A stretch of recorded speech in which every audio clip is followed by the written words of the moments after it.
Looks like Callahan's on right now. I'm looking for something. Put him on. We live.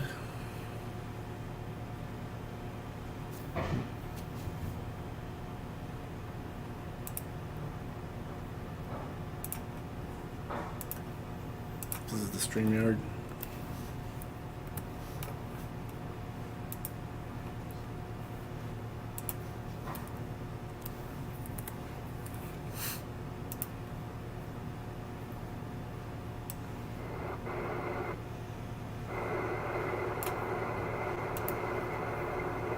There goes.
Bit of work done tonight.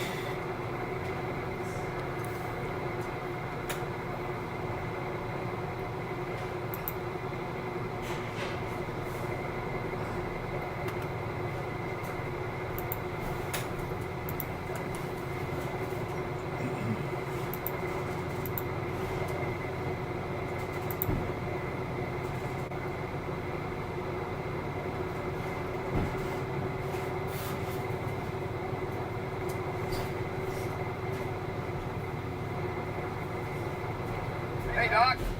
Good to see you.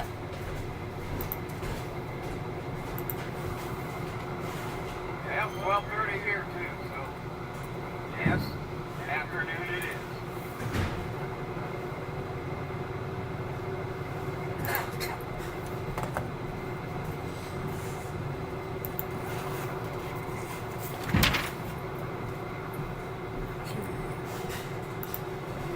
Maps.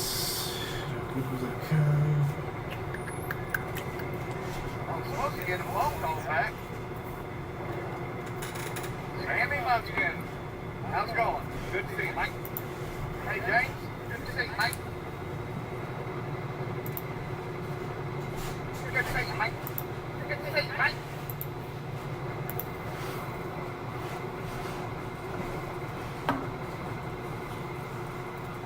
Hold on a second. The colleague's moving back.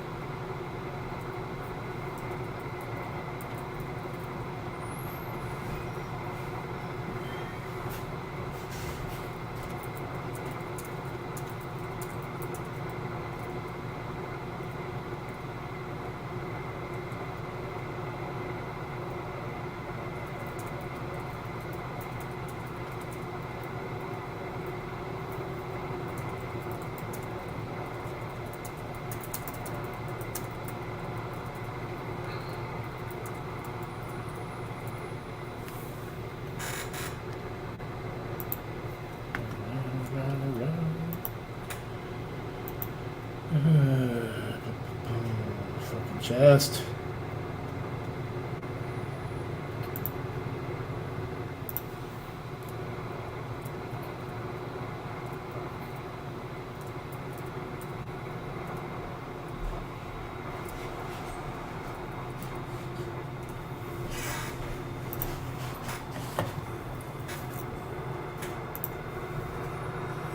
All right. That's done.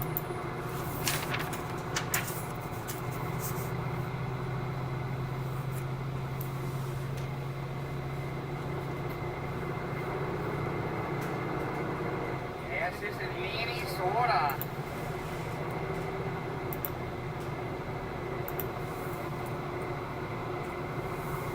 Minnesota. Eh?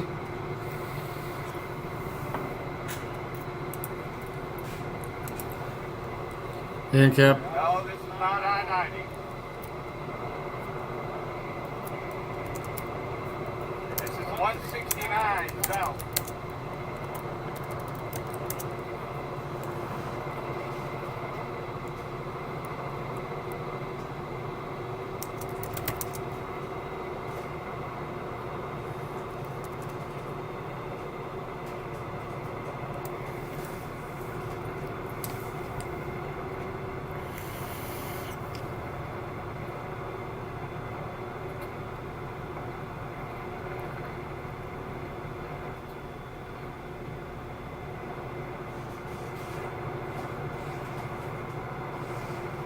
I'll take the Ubers there, eh?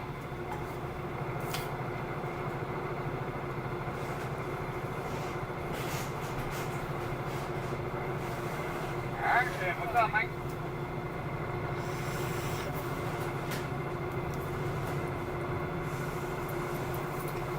It's about a week left until my initial appearance for my motor's arrest.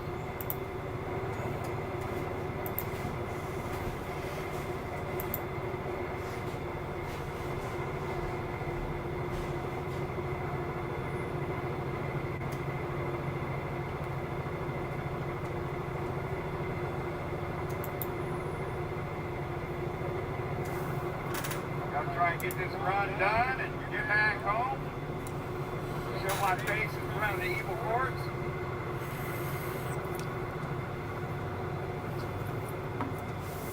Whatever happened with that ticket?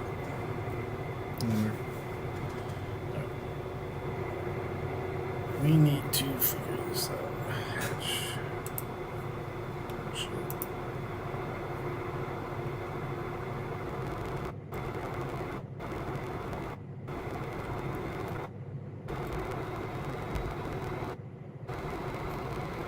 I don't know nothing about fixing that up here. Nebraska, I just drive through. I don't have time for sightseeing, seeing pit stops.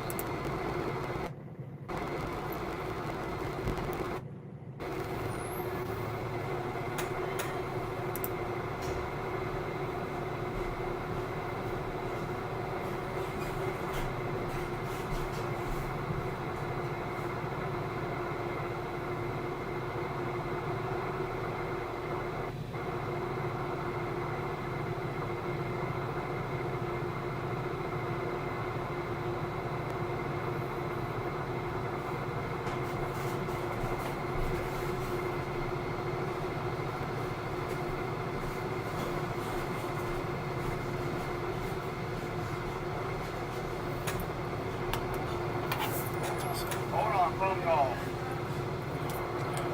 Hello.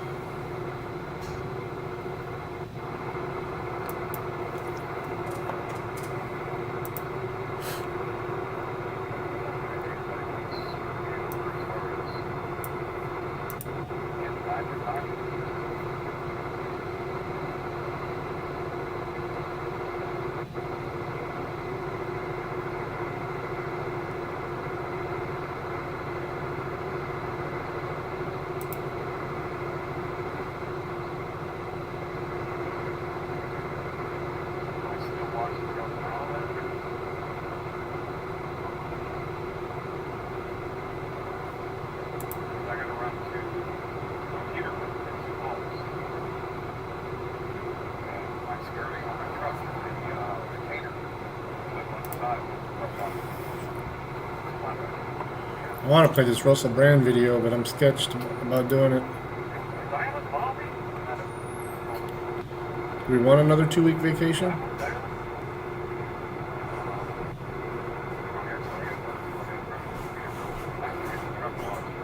Yeah, let's put Brand up in there. What time in the morning? At 7. Roger, Dodger. All right, good. Sit down.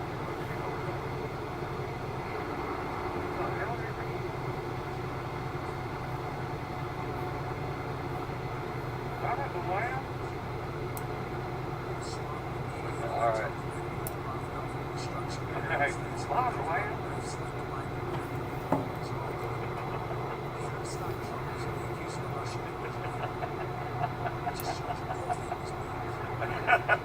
State Department was knee-deep in this, and it was fake from the start. The State Department under the Obama administration was dealing with this guy, Konstantin Kalimnik, who they keep claiming is a Russian agent for dealing with Trump's campaign manager, Manafort, even though Kalimnik was an Obama State Department source. The same Obama State Department dealing with Kalimnik also was dealing with, this is where we tie it into Hamilton 68, was also dealing with Christopher Steele. You remember this, Joe? We covered this a while ago. This John Solomon piece is in my newsletter. This is a must-read, too. They're all there. They're at the end. Bongino.com/newsletter. Please read this from 2019. So the same State Department that's been dealing with Kalimnik under Obama, who they swear is a Russian agent, they met with Christopher Steele, a woman by the name of Kathleen Kavalek, right as this dossier is about to get launched in October of 2016. Right as the FBI is about to go and do their FISA work, right? Christopher Steele, so-called author of the dossier, goes and meets with the State Department and tells them that there are payments being made to those recruited. You can see it right here, out of the Russian consulate in Miami. Oh, yeah. Kathleen Kavalek takes notes. Remember this, Joe? Yeah. What's the problem with that story? There is no Russian consulate in Miami. Kavalek, then John Solomon notes, bluntly debunked the assertion in a bracketed comment. It's important to note there's no Russian consulate in Miami. 2 days later, State Department official Kavalek, and well before the FISA warrant was issued, she forwarded her typed summary to other government officials. It's unlikely her concerns failed to reach the FBI.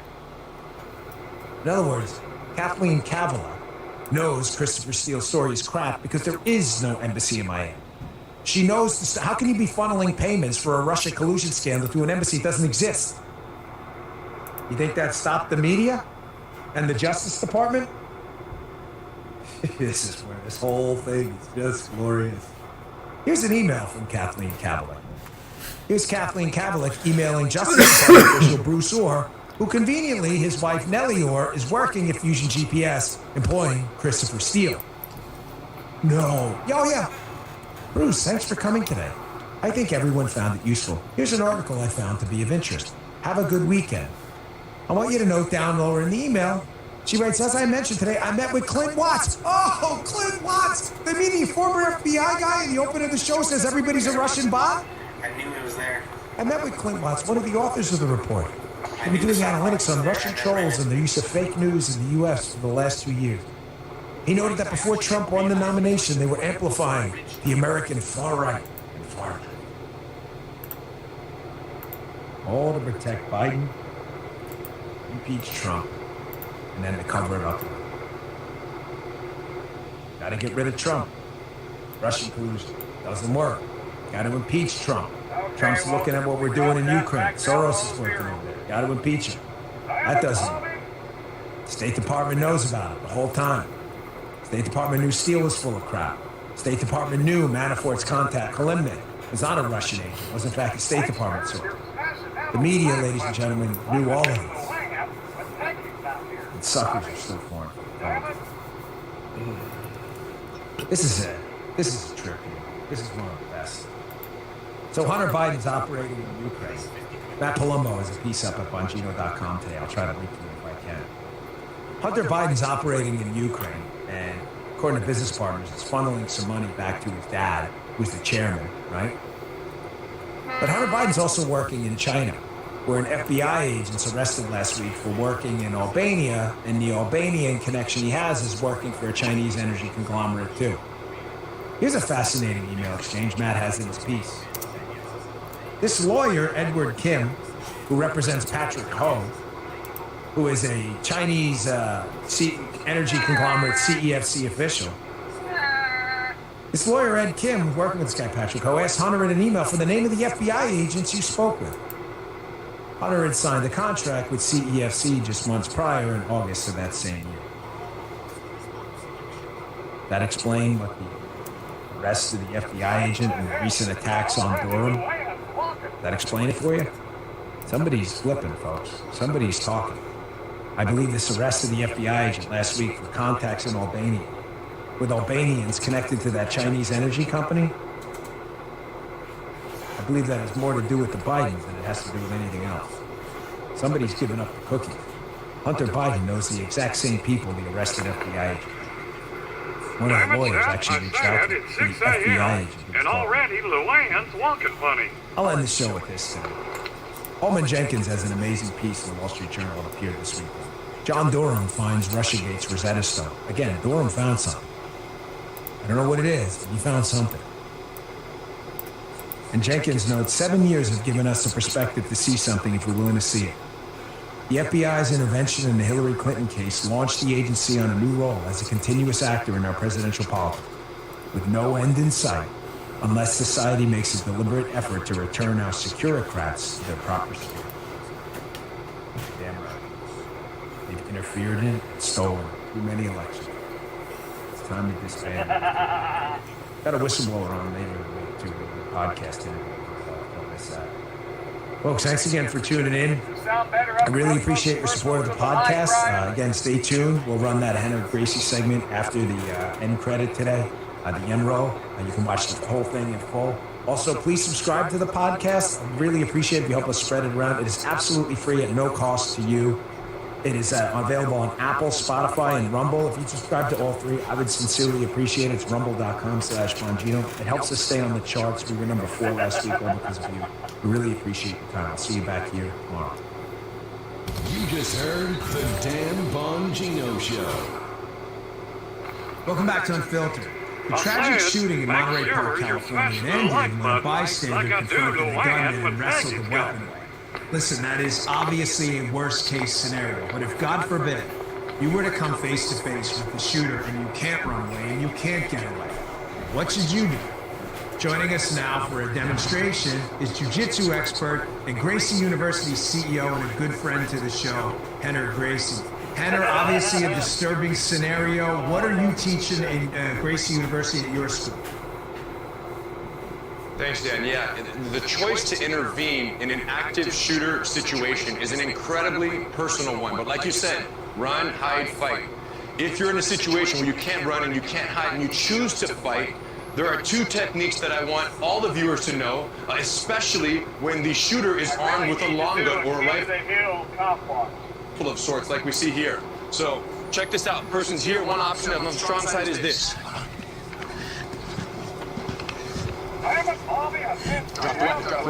And we're out. Okay, so let me go back a little bit down here and kind of show what's happening here. Obviously, if we're going to engage with the shooter, we want to do so from their blind side, from the rear. I'm coming in. We're going to do a strong side technique and a weak side technique. If I'm on the strong side, this is the side where I have more access to more real estate on the weapon. I'm coming in with 2 hands. Look, over-under grip, slipping inside and putting myself in control of the weapon along with Sam in this situation. And because it's so long, I had great leverage to prevent him from turning the gun to face me. Now, check out the leg. The side that I'm on, I'm going to outside trip Sam's leg, and we're going to plow through him and drive straight to side control. And because the weapon is so long, Sam cannot turn and face me and shoot me in this situation. Now I bring my near side hand when I feel stable, and I start to forearm choke on his neck right here, causing the release. If he releases with both hands, great. Go back. If he doesn't, look, we can use an inside knee and pry his hand right off the weapon. We can use strikes. So there are many things we can do in that situation. Come on up, Sam.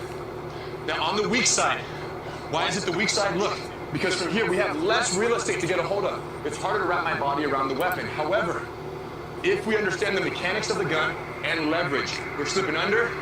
Excuse me, officer. We're going to pry the gun right out to his hands. Check out how this happens. Look at this. Here are the 2 grips I'm after, Dan. I want the stock, and I want the hand guard, or even the barrel. Not ideal if it's hot, but the hand guard right here. Hold tighter, Sam. Don't let go. With these 2 grips, I don't care how strong he is. Watch this. We're prying it right out because Sam has inside position. I have the longer levers, and that's what allows me to pry the gun right out of his hands. But make sure you come under this arm, not over. So again, we're here, we're going, And that's and why we're I out. stopped you today. Obviously, if the active shooter has a pistol, shorter lever, it's more difficult to control. But there are techniques and a lot more of where this came from at GracieUniversity.com. Henry, you know, one of the things you've emphasized in jiu-jitsu through the years, I'm an avid follower of you on social media. Your entire family's wonderful. Leverage is what matters. I appreciate you with that demonstration, and I'm glad you emphasized, listen, folks, if you can get away, do your best. These are just emergency situations where you have no... decision making in my body Damn it, Piggy! are more important to me. Is that a request? Last year, #1 tennis player in the world, Novak Djokovic, was banned from the Australian Open for not getting a COVID vaccine and refusing to cave. He lost his status as #1, missed out on the US Open and several other tournaments, and this year he came back to play the Australian Open with Bill Gates in attendance and won. Now he's the #1 player in the world again, despite not even being able to play in a lot of tournaments. What an absolute legend. We're going to talk about it and celebrate his win today. Thanks for watching. The show starts now. The Dream Rare Podcast, welcome to the show. The way to get the news at the desk on the road. Let's go. God is great and success in our control. The world is crazy, but we get better from obstacles, yeah. Hey, what's going on, everybody? Welcome to today's live show. I got a tennis racket in my hand to show you that, I'm a serious tennis analyst, etc. But anyway, Novak Djokovic, real hero story, folks. He refused to cave to the medical tyranny when Australia and the United States said you need a vaccine to play. This is sadly how they got millions of people to get the product, not by being so amazing that people naturally wanted to getting it, by having it government funded, government paid for, and then they basically threatened you and threatened to destroy your career, take your money, take your savings in some people's case, not savings, but I would say maybe pension and all that sort of stuff. I mean, it was a crazy, crazy time. And most athletes did cave or didn't really say much. And Novak Djokovic was one of the athletes that said, I don't care what the cost is, I don't care what you take from me. Couldn't play in the United States thanks to Joe Biden's shameful mandates putting us on a level of many tyrannical countries. Couldn't play in the Australian Open. Went back, won with Bill Gates in attendance. Before we talk about a few things, I want to run this clip back because although I disagree with vaccine mandates because of immune system, personal choice, and also I think it's immoral to mandate a product which, even if it's rare, depending which product it is, there are side effects, injuries, and in some cases, rare cases, as they say on some commercials, death. I don't think you should be able to mandate that, scanner with it. force people to do stuff like that, so I'm against mandates either way. But in order for it scientifically even to really make semi-sense, it would have to block transmission, which these products didn't at all. So it made even less sense than it normally would. And to those who would say that that wasn't the original goal, we have to roll the footage because that's what they told us when these were rolling out to try to con people into getting it, besides just the mandates. Let's watch. We're not in a position where we think that any virus, including the Delta virus, which is much more transmissible and more deadly in terms of unvaccinated people, the various shots that people are getting now cover that. You're okay. You're not going to get COVID if you have these vaccinations. Our data from the CDC today suggests, that vaccinated people do not carry the virus, don't get sick, and that it's not just in the clinical More virus trials, talk. but it's also in real world. This is MSNBC though on CNN. Vaccines work well enough that the virus stops with every vaccinated person. A vaccinated person gets exposed to the virus does not infect them, the virus cannot then use that person to go anywhere. It's an important compilation. I actually made it and edited it myself, took all those 3 clips together. Feel free to ever, download that, share it, because there's a lot of people that'll live in denial and say they never said that. They never said that it was going to be. They absolutely did do that. And as far as blocking Novak Djokovic from playing in the Australian Open and the US Open, how would it even scientifically ever make sense? I mean, this is obvious at this point, but we have to keep drilling it home. How would it make sense if there's 100 vaccinated players going to play, and out of them, they can all also get sick? But, it's Novak Djokovic's fault because he doesn't want it. I just want to show this picture. Bill Gates, no disrespect, we love everybody here, whether you're an obese Gatorade model, whether you're a Calvin Klein, non-binary, Largo Margo, as we say, or you're Lizzo, we love all sizes of people here. We don't discriminate. Let's check out this little mindset video. Let's just say Bill Gates is looking a little gordo out there, and somebody posted this on Twitter. I thought it was funny. It says, Bill Gates is 7 months younger than me. Do you think any of his health advice is worth following?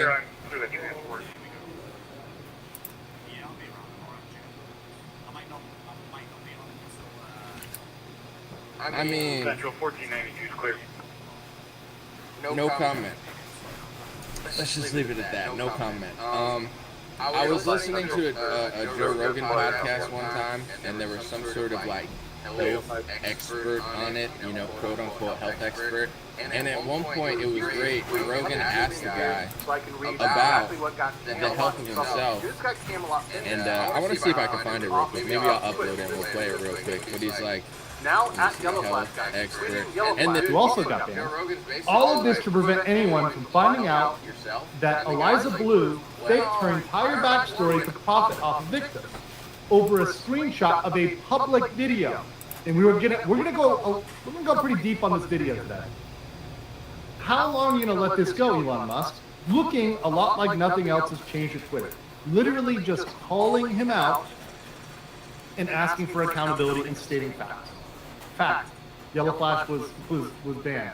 Other fact, Eliza Blue's backstory does not add up. We'll go to the timeline, right? And number 3, the screenshot was of a public video. The video is publicly available on YouTube.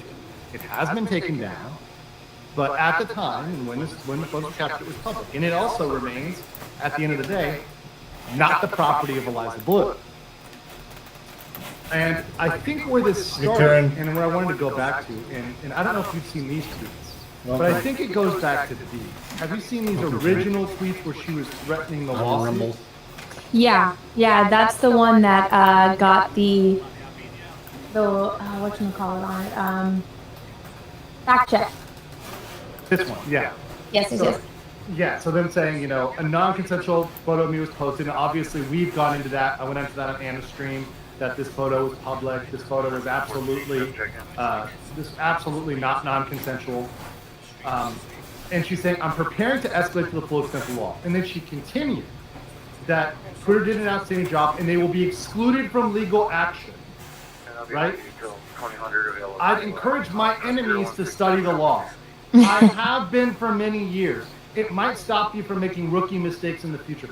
I love when people who are not lawyers decide to try to play it on TV. That, you know, they opened up, they Google searched, you know, and that was enough for them to decide that they can now sue. Well, you know what's funny? On that tweet thread, I actually ratioed her, so I had commented before she blocked me, and I think her tweet has like over 2 million views on it, and mine only had like 100K, and I had 6,000 likes, and she only has like a little under 5,000. So I was like, people can see through your bullshit, man. Yeah. I mean, they really can. They really can. They can see it. This is complete crap. And there was I couldn't find it out there, but there was a podcast that where Eliza said back in the day that World Star, going on the World Star music video, was the best thing for her. You know, she said, this is the biggest opportunity for me to get out there. This is the biggest way for me to expose myself. I'm never going to be on VH1. I'm never going to be on Billboard. I'm never going to do this. So this is good. So I'm thankful for World Star Hip Hop. I listened to that tonight. Yeah, I was trying to find the original. I know some other folks who played it. I think Tyler played it, and a couple other folks. I was trying to find the original of that one. But it was clearly her. And clearly her saying, hey, I'm grateful for this. This is something that like made me bigger. Potentially criminal. I've been studying the law for decades. Everybody on Twitter, especially law Twitter, which is mostly made up of non-lawyers who think they're lawyers. So she was thankful for that, but yet now claims, hey, this is something that's non-consensual. Bullshit. Yeah, it's complete bullshit. Have you seen this this clip here from Timcast? This is when my good friend Hotep was on the other night. But this is just the other night, referencing Eliza Blue. Eliza Blue hosted, she presented an award at the Grifties, I think the first month, if I'm not mistaken. Okay, yeah. Well, she might win one this time. I mean, she's on the list now. She's ranking up. I mean, people are spamming the chat, the super chat. Are they? Yeah. Eliza Blue. Yeah. Oh, that's when he finally acknowledged it. He finally acknowledged it. Beanie Man finally acknowledged it. Well, I think it was getting to the point where like the super chats are going crazy, because I know you brought this up. I think his editor or producer His producer, the woman that books guests, is like friends with Eliza and was saying how she's not going to invite Brittany Venti on because people were tagging her saying, hey, you should invite Venti on since you had Eliza on, invite Brittany. And she's like, sorry, we're booked.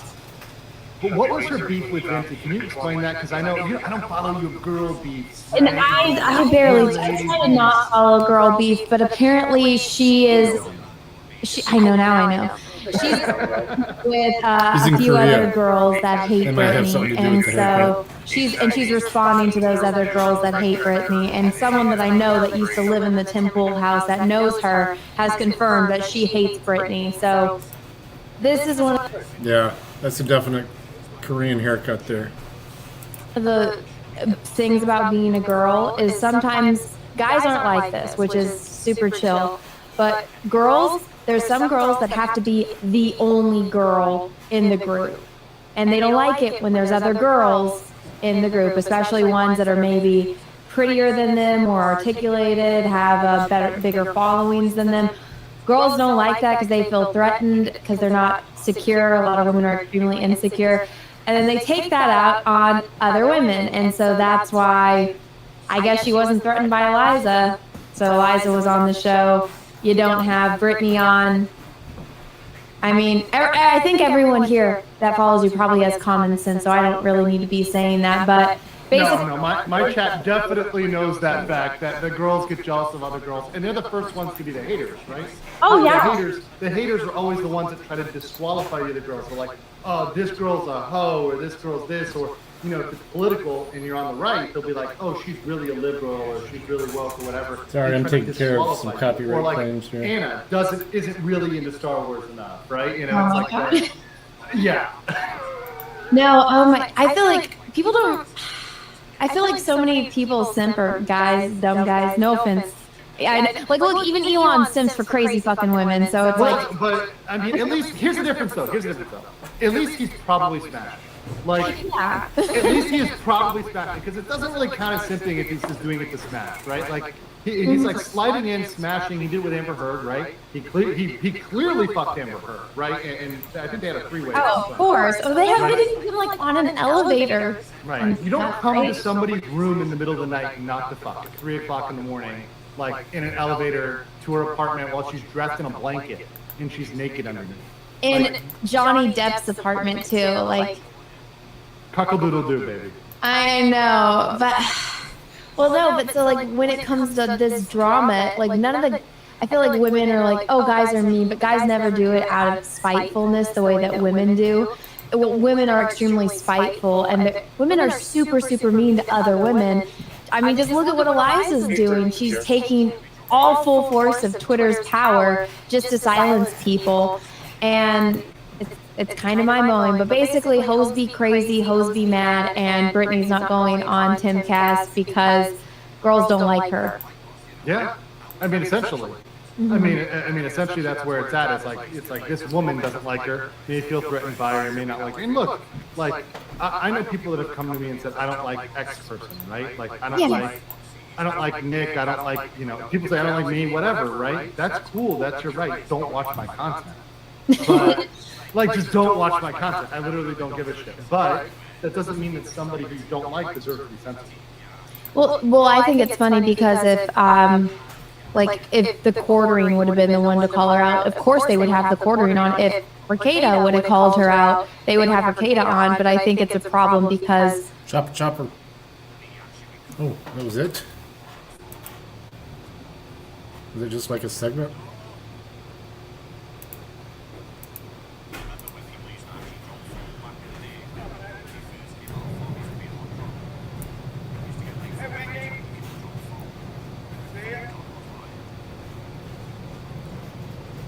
Empty bag. After he just basically said Australia had this great model. Yeah, what model are you talking about? That's so great out there. And please, for the sake of your health and everyone's health, start talking about exercise and diet. Please, the kids are fat in America, Bill Gates. I understand you're like interested in vaccines and birth control and climate change. I get it, okay? And everybody has a passion. But please, if you even have an ounce of soul somewhere left in that body, talk about exercise and diet, dude, because the kids need to hear it. Not pharmacy pills, surgery, and injections all the time. It's just stop. Just stop. Number one in the world again, and it's interesting to see how many people are coming around, even people that aren't normally ones to tell the truth about this type of stuff. Like, for instance, Scott Adams is like was a heavy, I don't know what you would call Scott Adams, like a cartoonist, pretty smart guy, but kind of like egotistical, delusional over the COVID vax, like lost his mind over it, doubled down and spiraled because he didn't want to admit that he made a mistake or whatever. Fast forward, even he has kind of changed his tune. Ben Shapiro, somebody who's heavily pro-vaccine, his wife's a doctor. He's not like a big, he doesn't question big pharma. He gave people the advice to go get it if you're, I think he was telling black people, go get the vaccine. Don't listen to Louis Farrakhan. Louis Farrakhan's anti-Semitic. Listen to me, Ben Shapiro. I sell golden vaccines. Whatever. He was pushing it for a year or two. That's fine. Even he came around and basically said, in hindsight, I don't even know if I would have got it. You start to see Leana Wen from CNN. She was a huge psychopath, I would say.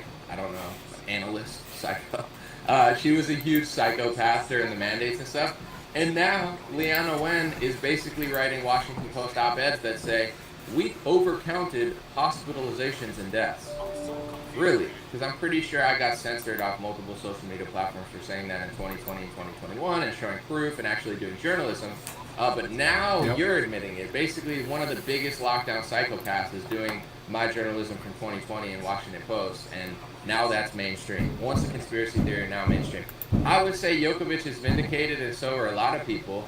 And I'm against mandates, I'll explain in a second, but it doesn't make any scientific or logical sense. Nothing in this whole thing did. It was basically, in my opinion, like a psychological experiment to see how pathetic, human beings are and how obedient they are. And I would say we won over time, but we lost temporarily, because it's like, think about everything we went through. It's kind of hard to remember, but it's like the igloos. Here, eat indoors, outdoors, eat outdoors, indoors. Indoors is too bad and open it, but like here's an igloo. So it's like you have this nice brick structure that they built. Somebody smart, successful, like a construction team built that. And now instead of using the construction thing you built to keep us cold or warm during winter or summer, now you say that was going to spread COVID, even if there's windows you could open. So they built an igloo made out of cheap plastic and what God knows what else to the side of the nice structure that they built with also windows, and everybody ate inside the igloo. So you couldn't eat indoors, so you have to eat outdoors, indoors. I mean, the igloo is one of the stupidest things I've ever seen in my life. I can't believe that happened. Wearing a mask to sit down at a table was the R word. Yeah.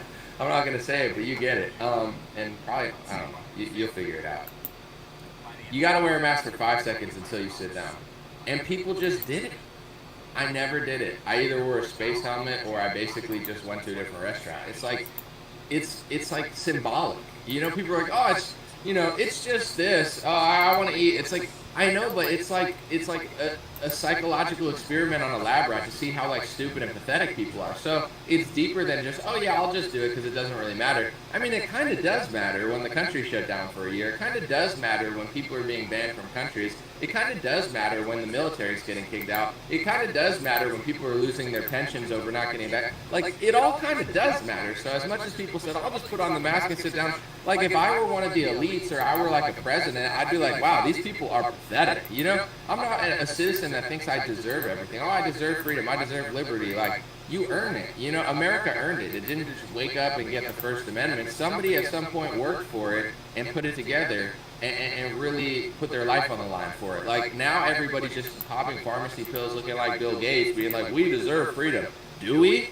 If you can't even not wear a mask to sit down at a table for 5 seconds and take it off, if you are willing to play along with that, in my opinion, you deserve nothing. Someone stronger and more powerful than you is going to treat you like an animal and a sheep.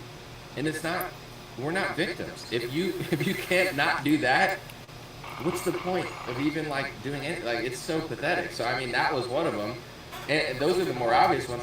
Now we go to the mandate, which once again I'll explain in a second why I'm against all of them. But even if you were pro mandate, it doesn't even make any sort of scientific sense if it's not at least close to 100% blocking transmission. Like, the reason people don't question the polio vaccine and the reason people don't question childhood vaccines, and I think more and more people are going to question those, to be honest, but the reason people don't question them is because you get the polio vaccine and most people don't get polio. That's just the truth. If everybody got polio after they got the polio vaccine, they'd start questioning it more. And speaking of people who got polio after taking a polio vaccine, Google oral polio vaccine. Dude, they made me wear one of those stupid little masks last time I was at the hospital for my sister last year. Oral polio vaccines to with this people in beard. Africa. God knows what reason. I mean, I actually had one that would covers it all and even pulls the beard in together. They made me put up one of those stupid paper things on the outside. Google and find out that more people Because it in wasn't those theirs. regions had polio from the oral Not even in vaccine that they were 95. giving them than from the wild. I mean, this is a That mainstream was headline. hilarious. This is not a conspiracy theory. More people were getting polio from the oral vaccine they were giving out in Africa than people were getting it in the wild. That's how you question it. But with COVID, like I'm saying with polio, if 90% of people were getting polio with a polio vaccine when they're a kid, yeah, they're going to question it, but really people don't get it, and apparently there's not enough childhood injuries yet for people to really wake up.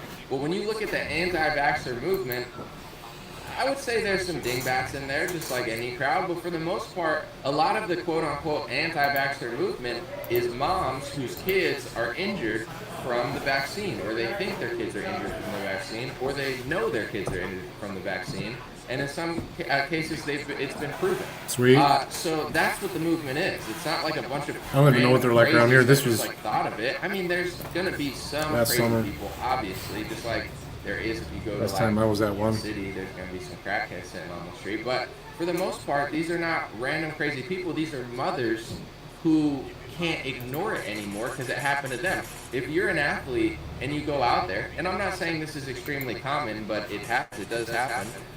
Imagine you're an athlete and you don't care about vaccine injuries, right? Because it's rare.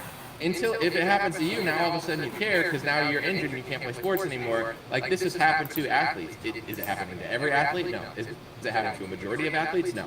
Is it happening to 90? No. It's happening to a small percentage, sure. But the small percentage, if it's you know what I'm saying? Everybody's not paralyzed, but a small percentage of people are. If you become paralyzed, it matters to you. That's Nebraska. what the movement is. People that know Yeah. that. Yeah, I'm not So when it comes anti-vaxxer, to the but COVID vaccine, these are, besides, I don't know what the AstraZeneca one is. I don't really, the J&J one is some sort of double pumpy. I'm not quite sure what it's doing. But the Moderna and the Pfizer ones are synthetic mRNA, which weirdly are not being used in China yet. They're working on them. And they're not being used in Russia. Our two geopolitical enemies, essentially, Russia and China, are why China's smart. These are not stupid people. Russia's not stupid. You might not like their government, but they're not dumb. Why aren't they using synthetic mRNA? Why did China wait a couple years to basically test the synthetic mRNA before they released it on their people? I wonder why. I wonder why they did that, right? Why? I thought this was like global medical communism where the experts said this and everyone does it, right? The experts have decided this. What experts? Which experts? Did the Surgeon General in Florida decide that? Did Fauci decide that? Is Fauci in the lab? Is everybody doing it around the world? How come China didn't deploy synthetic mRNA vaccines on their people? How come Russia didn't? They have experts too, no, right? Aren't we all doing the same thing? Oh, we're not. That's weird. Sweden didn't lock down. A lot of Africa didn't lock down. The rates were. Scientists are bamboozled. They're stunned. These are articles coming out. Scientists are baffled why Africa's not doing bad because they didn't lock down. I wonder why. I don't know. Maybe you should, start looking like a mashed potato hefty bag and pop pills and just keep asking yourself why you're not that. Like, what? But anyway, for a mandate to make any sort of scientific sense, and I know I'm preaching to the choir, I know that people watching this video know this, but it's worth repeating for this video. In order for a mandate to make sense, the product needs to completely block transmission or else it doesn't matter. If a product only gives slight benefit from hospitalization or whatever it boiled down to after they told everybody it was going to block transmission, if it doesn't block transmission, there's literally no scientific logic behind, 1,000 people can be here in a small space that are vaccinated, even though they can get sick and spread whatever they say, get sick, you can spread it, you can, whatever they're claiming it does, but you won't let an unvaccinated in, even though it doesn't block the transmission for people. It never made scientific sense. Neither did the testing scheme. And this is why I wanted people to stand up earlier. I know it's difficult, but you got to understand, it's like, if you play a sucker for this, this, and this, don't be surprised when this happens, because it's going to happen. But when they're testing the NBA players, NFL players, they're testing the ones who are unvaccinated way more than the ones who are vaccinated. If you're unvaccinated, you can't eat at this table. If you're unvaccinated, you can't work out at this gym. If you're unvaccinated, you can't go in the sauna. If you're unvaccinated, they're doing this to pressure you into getting the product. It's not scientific that says that, oh, that's so much. It doesn't make any sort of scientific sense even on its front. They're trying to basically blackmail and hold people for ransom over the vaccine. You know, it's the most evil scheme I've ever seen in my life. They got government funding for the products. The government bought it. It pretended like it's free. It was all taxpayer paid, and it still is. It's not free. If it's so great, then just let people go get it. They're bribing people with like French fries and freaking milkshakes and stuff like that idiot de Blasio from New York City. They're pushing it on people. It's not free. It's all government funded. It's all government bought. It's all government. In some cases, the government even owns it. This is a big thing that most people didn't report. Moderna owns part of the patent for, the government, the NIH, owns part of the patent for Moderna. And then recently, Moderna sued Pfizer for the patent that the government also partially owns. And they're suing Pfizer not on a patent that they filed for in 2020. They're doing it on a patent they filed in 2011, 12, 13, 14, 15. One of those years before Trump even got into office, is when Moderna was filing for this patent. And the government owns that. So when they sue Pfizer, who gets the money if they get money from Pfizer? Moderna and the government? Who invested in Moderna years ago? Bill Gates, obviously. I mean, Google it. But the point that I'm trying to get to is like, okay, the government owns part of it. Big Pharma's making an absolute cash cow off this product. They're pushing it through, warp speeding it way through trials. Trump's bragging about how fast it got here to the public. China's taking their time. Russia's not even doing the technology. But America's Operation Warp Speed to the public. And now it's completely protected from liability of side effects, injuries, and deaths. So if anything happens, you can't sue the manufacturer or the government because they have a liability shield under the emergency that they declared. Who declared the emergency? Alex Azar, the HHS secretary under Trump, who was a big pharma guy, a lobbyist and an executive for Eli Lilly. And he's the one declaring the emergency that gives the liability shield. Trump's FDA, Scott Gottlieb, ended up leaving the FDA, I think in 2018. Where did he go?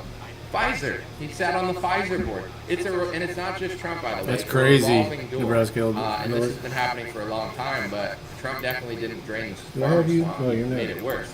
Long story short, now the product's out to the market, and they're basically holding us for ransom over the product. It's free. I mean, you know what I'm saying? The government paid for it anyway. It's not free. But now it's like, if you don't get the vaccine that we have no liability for, that a bunch of pharmacy lobbyists and pharmacy shields basically, prepared a liability shield for under the PrEP Act and puts all this out there. If you don't get it, you're going to lose your pension. If you don't get it, you're going to lose your job. If you don't get it, you're going to get kicked out of the military. If you don't get it, you can't travel. If you can't get it, you can't play in sports leagues. If you don't get it, you can't go in the sauna. If you don't get it, you're going to get tested every day. We're going to make your life miserable. It's basically like Chinese water torture of average citizens and athletes, everybody from big to small, I would say wealth and social status or whatever. It's basically like a ransom scheme. Like, we're going to take everything you love, we're going to ruin your wedding, we're not going to let you go to a funeral, we're going to have your parents not even want to take you on a cruise. Basically like blackmail / a ransom scheme on every level of your life, from personal relationships to travel to work to finance, and saying, we are going to ruin your life if you don't get this product that we have no liability for if something happens, because we're complete pieces of garbage. And yeah, we know that you get the product and now you could still get sick with the, tens of millions, if not hundreds of millions of people are getting sick with the thing that they claim that it's stopping, but, we're still going to test you more. That never made sense. I was trying to point that out with the NBA. If you're going to test everyone all the time, I disagree with it, but, they do test people for, steroids and stuff. I'm not saying I agree with, over-testing people. I don't. But if you're going to test the unvaccinated people every day, test the vaccinated people. Why are you not testing the vaccinated? because that was the whole thing. It doesn't make any scientific sense to say both of these people can get sick. It doesn't really block transmission, but we're only going to test the unvaccinated person every single day and just let the vaccinated person walk around like their shit doesn't stink for a few months, even though they could also get sick with the thing. That makes no scientific sense. It's all bribery. I wouldn't call it extortion. I'd call it more like holding people for ransom. But to get the product. None of this made any sense along the way, and I pray, just to wrap it up, I pray people learn from this, because if they ever do get a product that does block transmission better, or they can pretend like it blocks transmission for a longer time, or it's some sort of rare thing that they can basically manipulate the statistics to make people think it's doing that or whatever, or then they're probably going to try to mandate it again, so I hope that we learn a lesson from this. And I want to say the reason that booster shots are so unpopular, and I know this just based on my own personal circle, I know people that get the flu vaccine every year, that got the COVID vaccine, that think that they got scammed. I've seen I know it. people that aren't anti-vax at all, It's nuts. that got it and regretted it. I know people that were never anti-vaccine. And that's how they pretty much covered that up, too. It's not like I'm surrounded by a bunch of people who agree with me. I know people who get the flu vaccine every year. I know people who get who got the COVID vaccine. I don't know a single person that got it and feels super good about it. So that's why the numbers for the booster are down. It's not the anti-vax propaganda. I mean, you guys had everybody outnumbered 1,000 to 1. It's overkill. You guys held people for ransom, treated people like garbage, made false promises, told people they could have their freedom back when they got it. Then you took the freedom away from the vax heads. You told people that it was going to block transmission at the start, and it didn't. A lot of people had side effects. I mean, Elon Musk said he felt like he was dying for 2 days. That's scary. You know, you get a vaccine, you feel like you're dying for 2 days. And this was not that uncommon. You know, a lot of people got sick or felt really ill right after getting it, which is not common with other vaccines. And this is why these vaccines sell. The reason the polio vaccine sells is because people get it.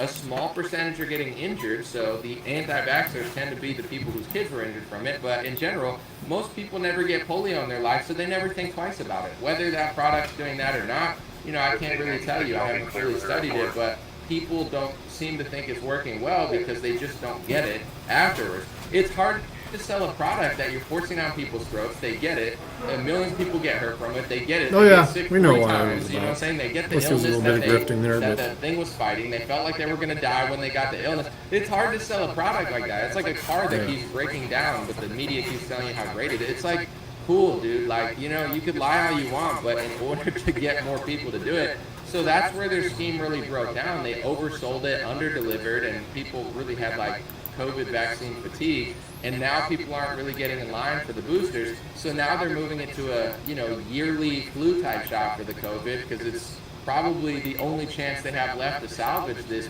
tarnished brand that they made, because people don't want to get it every 3 months, and the compliance rates are so low, which in my opinion is why the mandates fell. A topic for why I'm disgusted by people like Sarah Huckabee Sanders, you know, who I consider basically the Benedict Arnold of the South. I don't care about people's personal medical decisions. You can do what you want. But in 2021, it was obvious if they could get the compliance rates up, we were screwed. So now this is a case of freedom. It's not just a case of you could drink Coca-Cola if you want, you could have a tea, you could have coffee. This is just a straight math game where it's like if 90% of the country and 90% of the South complies to the COVID vaccine and lines up for it every year, we are going to be screwed.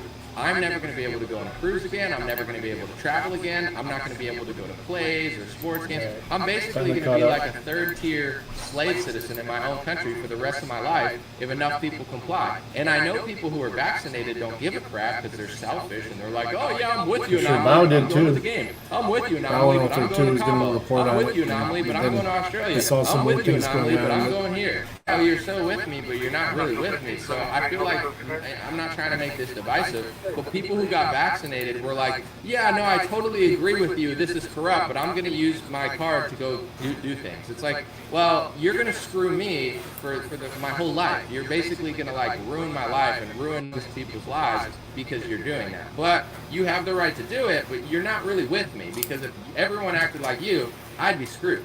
So this is why I'm disgusted by a lot of people, but Sarah Huckabee Sanders, I don't care if she got the Trump vaccine, as she calls it. She literally calls it the Trump vaccine.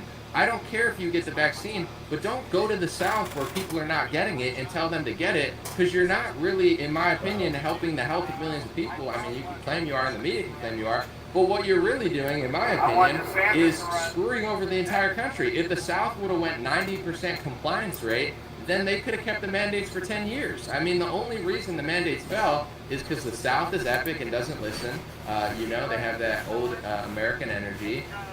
People don't want to get the booster shots because they just have COVID fatigue. And, you know, the whole scheme didn't work out. That's why they dropped the mandates. You can't put a mandate in when only 5 to 15% of the population is getting boosters. It doesn't work. The whole scheme's going to fall apart. Your stupid little 2020 card doesn't matter when you're on the 5th booster and you only have 1 or 2.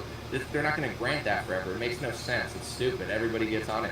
So for her to go to the South in 2021 and try to con everybody into getting the Trump vaccine, I mean, to me, that was like her trying to enslave me. Her being like, okay, everybody follow along to the government's order. And keep in mind, when she's doing these type of pitches to the people of the South, mandates are happening.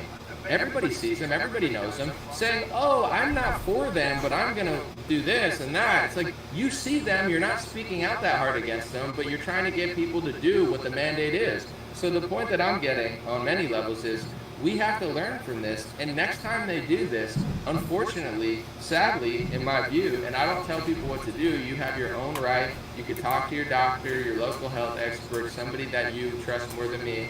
I'm just a guy, and I'm responsible for myself. That's bullshit. But from a freedom perspective and a mandate perspective, the only way to beat the mandate is to not listen. The only way to beat the mandate is to get the compliance levels so low that yeah, it's not my youngest did too. Do it. So I hope we've learned a lesson because I believe they'll try to do this again at a certain point with something more popular. He's the only one that did. Effective. His girlfriend pressured him if into it. Everybody's this pathetic. So I pray that more people stand up like Novak Djokovic and understand that, you know, it's all a numbers game. Same with the lockdown, same with all this stuff. You know, a lot of it was confusing, a lot of it was new, a lot of it was fresh, and, you know, what young men will do for a little bit of pussy. But not as temporary as people wanted to see. But I pray that, you know, this happened for a reason, and this could never happen again based on this. So anytime they try to do this again, I don't care if Trump puts it out or Sarah Huckabee Sanders is selling it to the South when they're not complying. You know, don't fall for that bait. And definitely, I don't think that many people did, but we really got to prevent something like this from happening again. Because what could be creepier than basically being locked out of a business, you know, locked out of a country, kicked out of the military. I mean, this was like the craziest thing that's ever happened in my lifetime, and pretty much he's saying there should be a choice. Is unapologetic. I don't think I've seen one politician who's been like, "Oh yeah, I'm sorry." I haven't seen one Democrat. Yeah, I don't have my earpieces with me or anything today. I forgot it. I don't actually. I'm not sure exactly where it's at. I'd be like, yeah, based on what we know now, that actually didn't make sense. I shouldn't have locked down. I shouldn't have done that. Maybe DeSantis apologized. I think he was the one person I've ever seen that was like, you know, in hindsight, if I knew what I knew now, I would have never done it. But based on the data, that's what I did. Like, he pretty much apologized for the lockdown and said, like, he, you know, in hindsight, he wouldn't have done it. I haven't seen anyone else do that, you know, and been like, even people that locked down for 2 weeks and been like, yeah, I shouldn't have even locked down for a single day. I'm sorry.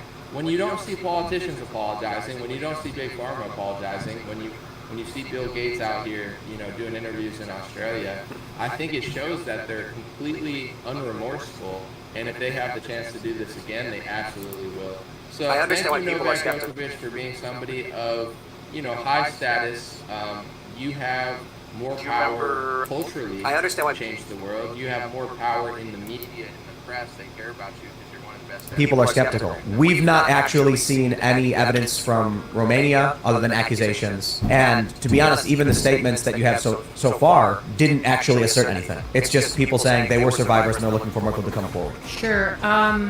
So, I mean, that's the first step, I suppose. But for the time being, that's why the lawyers probably say allegedly. Because we've not heard anything other than he convinced women to go and work for him, and that it was exploitation and illegitimate, that he was a lover boy, that he was telling them how much he loved them, come out, and then actually was just putting him into these situations. probably 30 that I like Trump better than Biden, but the main one was mandates.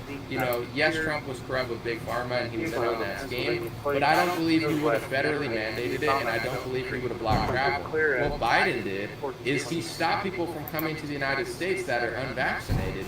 And, you know, Novak Djokovic couldn't play a tennis game in America as well, not just Australia. And that's embarrassing for a free country like America. It's not only embarrassing, it's very manipulative, because you got to understand, the vaccine became a political issue for whatever reason. Maybe because, like, left-wingers got brainwashed. But when the vaccine became a political issue, if you're only bringing into the country 100% vaccinated people, you know, the chances of them being compliant are, I mean, 100%. The chances of them being, like, you know, conservative or lower.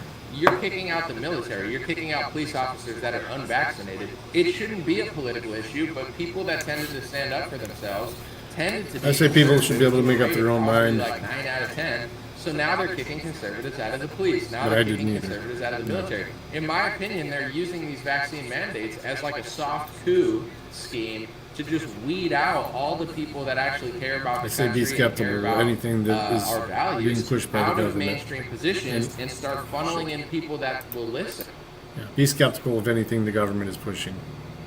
And be compliant and follow orders. And I don't want to get too much into it because I might do a whole video. But when it comes to those police officers in you know, Memphis that everyone's complaining about, the white supremacy that just so happened to be all black guys, but it's of course white people's fault according to Hill or something.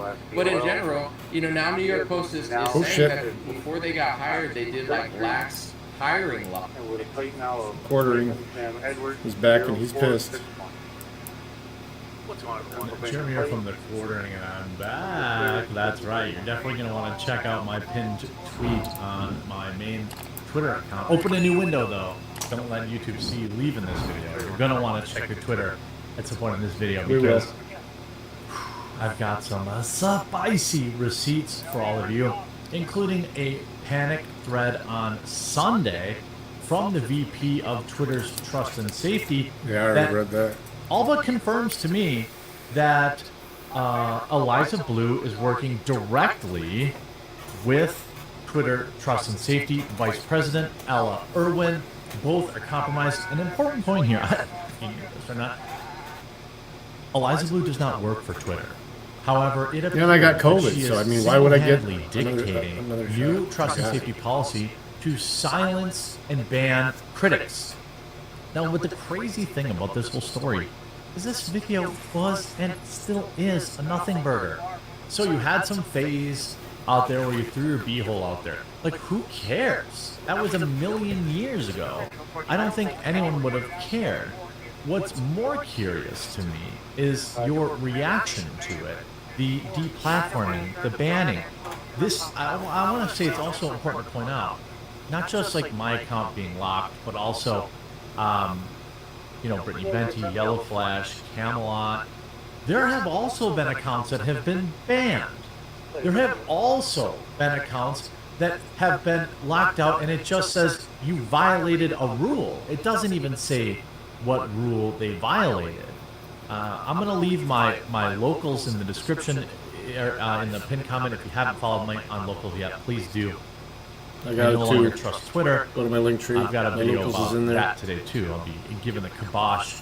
I want to give Elon some time to look at this thread, because I think it proves, you know, without a shadow of a doubt that I posted anyway. So you're gonna want to check that out. And you know, Ella Irwin says I can't tell you to like and retweet it, so definitely don't like and retweet it. But this came out on Saturday, coincidentally. Okay, this is why I say this is just irrefutable to me. It's just irrefutable to me. Within just a few moments, both Eliza Blue issued new wild claims. This is what you would call vague posting.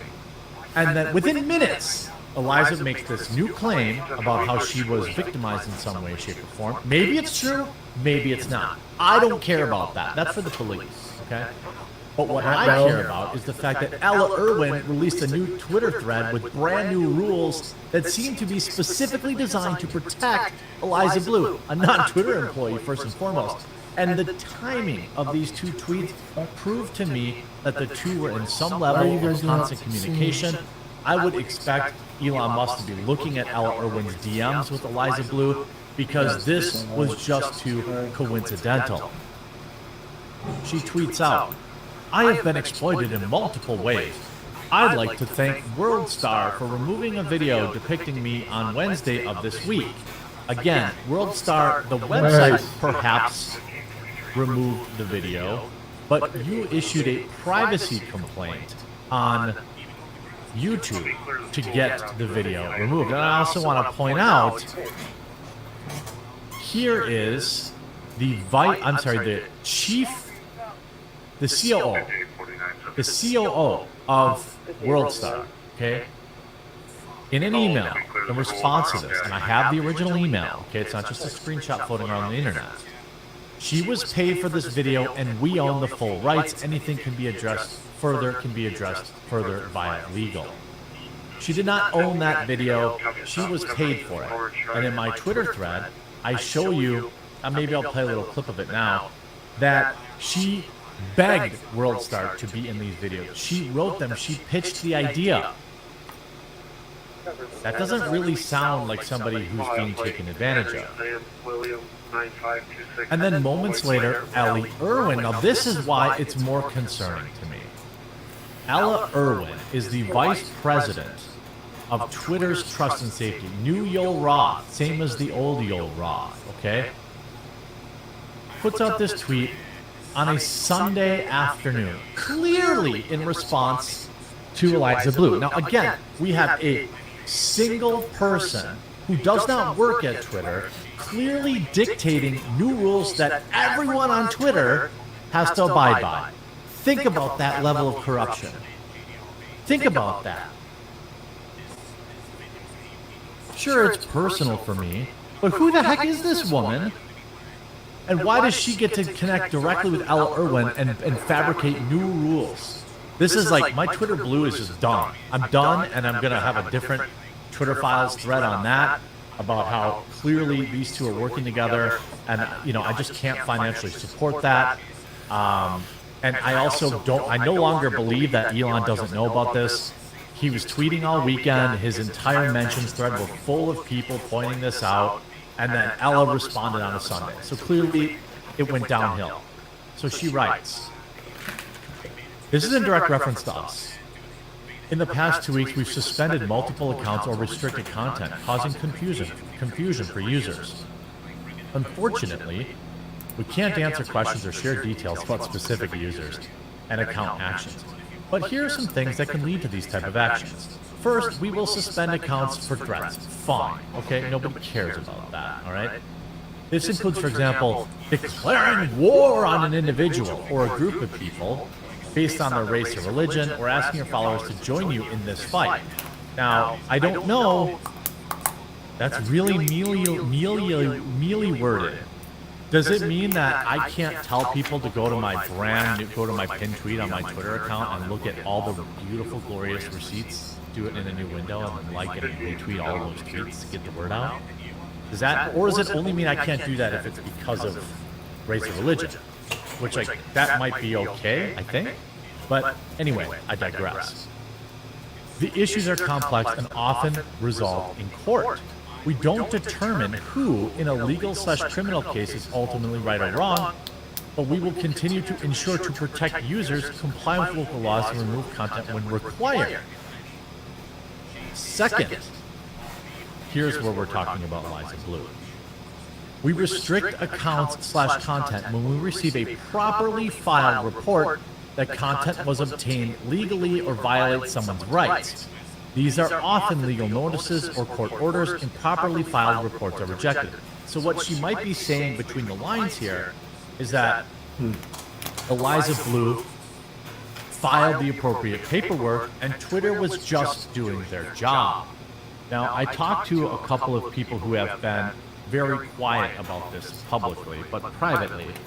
And they seem to be afraid to question, to call out this bad behavior because, well, she had some bad things allegedly happen to her and she's doing good work. Okay.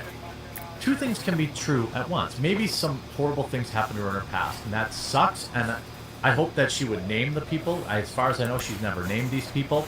and I would support them going to prison if what she said is true. Okay, I support her in that. I also support whatever it is that she does as a advocate. I don't know what it is. I see her posting awards for her advocacy, but all I ever see is her retweeting or quote tweeting articles. That's all it takes, I guess. Maybe she's doing something during the day that I don't know about. It's entirely possible. I think that there are a lot, and hey, by the way, stop super chatting creators who don't want to talk about this. Stop giving them your hard-earned money to ask them to talk about this. That's like a very frustrating thing to see. Someone raking in thousands of dollars and still refusing to talk about it. Anyway, so again, we have a non-Twitter employee. It's so easy. People are like, that's just drama. No, it's not. We have a non-Twitter employee having trust and safety ban people and rewrite the rules, seemingly, for again, an individual who seems to be slightly embarrassed of an old booty shaking video, which isn't even that big of a deal. We've had to suspend accounts, remove documentaries, videos, tweets, and photos recently when the proper reporting process was followed. Again, so she's saying, well, our hands are tied. What are we supposed to do? And then I've had Eliza defenders tell me privately, what are you supposed to do? Is Elon supposed to publicly question Survivor and an advocate? I understand. Sure. The people who are trying to look at this and say, question everything. Hey, he's in an impossible position. Okay. He doesn't have to do it publicly. But why is Ella Irwin doing it? Why is she doubling and tripling down supporting this when it's been very clear? I'm not against having this type of policy. Look, if somebody posts like revenge photos or all this stuff, I don't think anyone cares that Twitter would take that down. What people are mad about is that we know that this video was not a revenge type situation. It was not non-consensual. Was it paid for and music banned video? Dozens of accounts anyway, and then tripled down on it, even though the evidence is very clear that she's lying. So what Twitter is essentially saying is, look, if somebody lies to us and files this information, we are not the judge, jury, and executioner, so we're just going to take it down. I actually understand that. I disagree with it, but I understand that. It's like YouTube with their, copyright strikes. Yeah, YouTube cannot insert themselves in the middle as a judge or jury.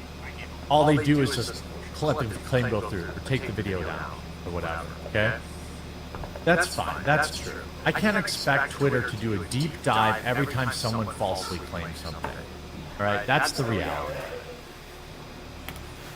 Even when there's insurmountable evidence in the contrary, if somebody wants to file some sort of false report or claim that they did not agree to this video, there's nothing Twitter can do. Okay.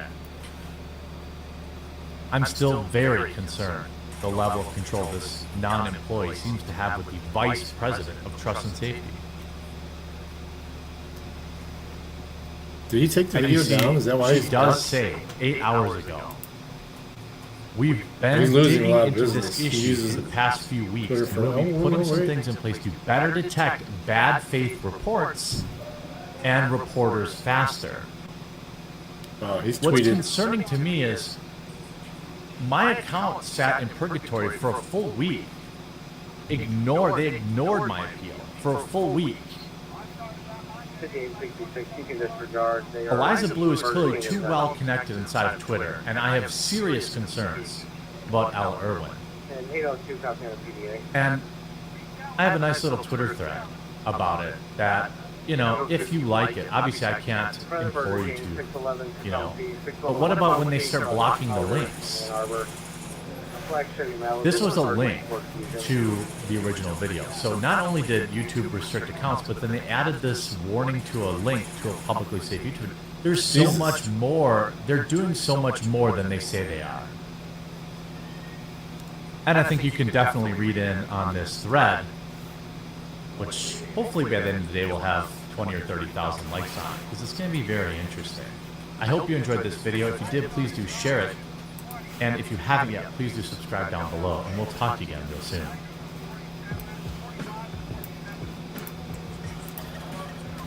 Anything else?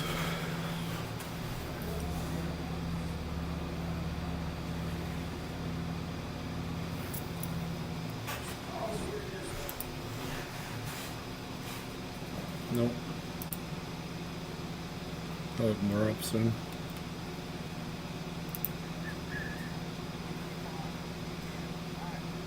Is ooh, okay to law. 176, 177, 179, 180, 181, and 183. Just have you generally flip through those and see if you recognize those images. SLED is South Carolina Law Enforcement Division. Those are the state level cops as opposed to the local cops. Lots of states has something similar. Florida has FLED, Florida Law Enforcement Division. No, you didn't miss anything. I didn't play it again today.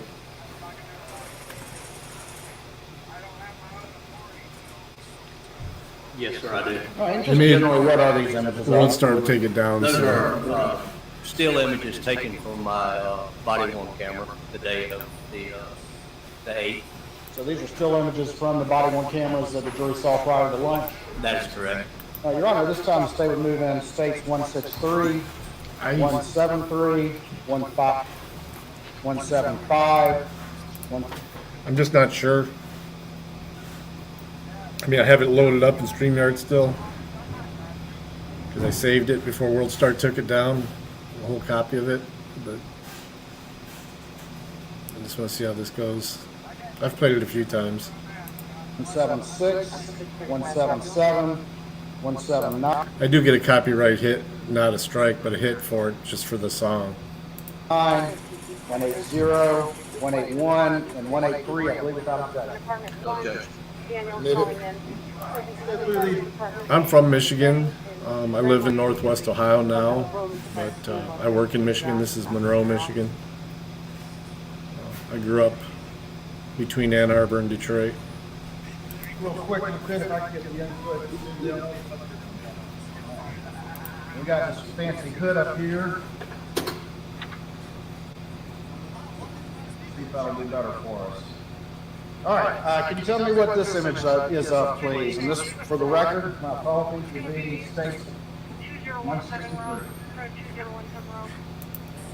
That's a scanner playing in the background, the Monroe County city. That is a picture of the pool table in the gun room that with the 300 AR-15 300 blackout sitting on the pool table, which I collected out of. And that person right there, who is that? That is Mark Ball. All right, I'm going to show the jury now 173. Tell me what this image is, please.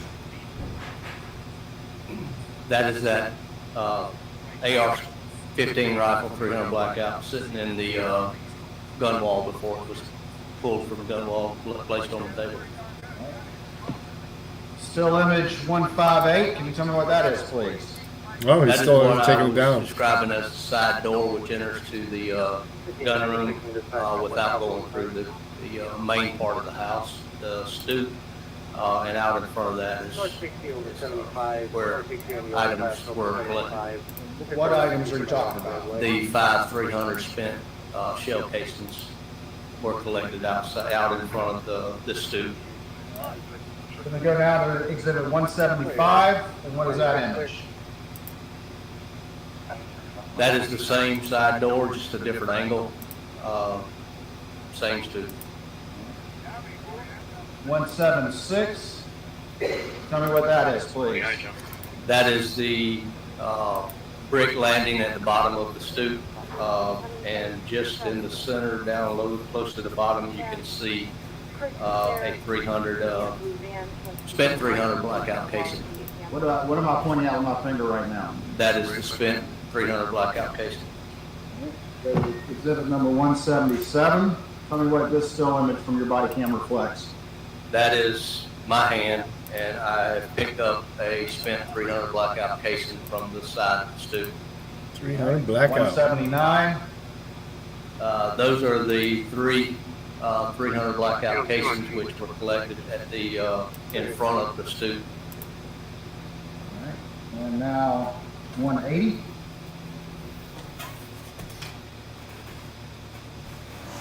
That is the left-hand side of the entrance of the gun room, just in the flower bed. All right. And do we see cases in that image? You step down if you need to. I know your screen is pretty small. You need to step down.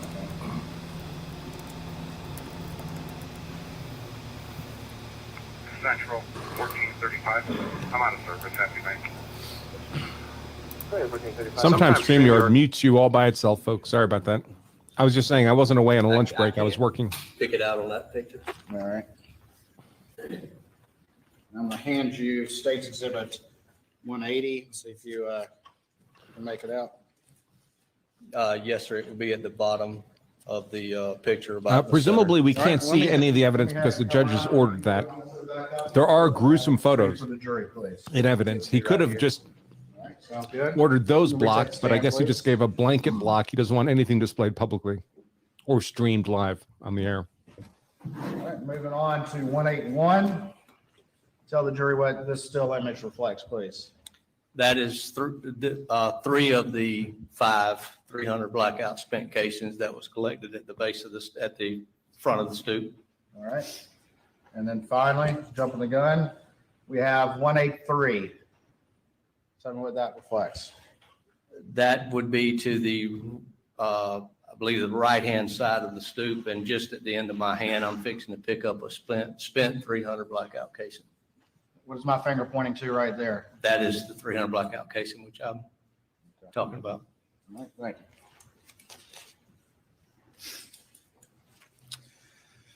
Right before lunch, there was admitted in the evidence states 152 and 151, and you got your readers with you? I do, yes, sir. Can you remind us where those items were collected, please? Yeah, I believe Court TV and others. The court is releasing at least some photos, evidentiary photos after, at the end of the day. On 9/13. And those are made available by various media. And the 300 blackout the 243 magazine with 300 blackout ammo in it was collected from a black Ford F-150 that was located on the property. And you got a knife on you? I do, yes, sir. Mind opening that exhibit for us? And let's take a look at those items, please. The verdict options are not. Oh, he's got a. Okay. The verdict options are not guilty and innocent, folks. They're guilty and not proven guilty.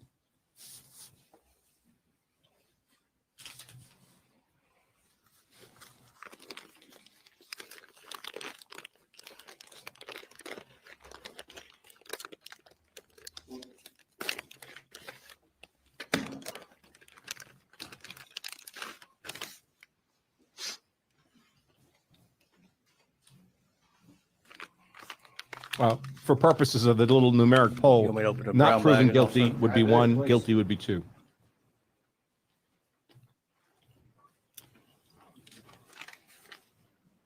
I haven't picked up the Glock 43X. I'm not sure I will. It would end up being a safe queen. I've got enough of those. But maybe I'll get a moment of weakness.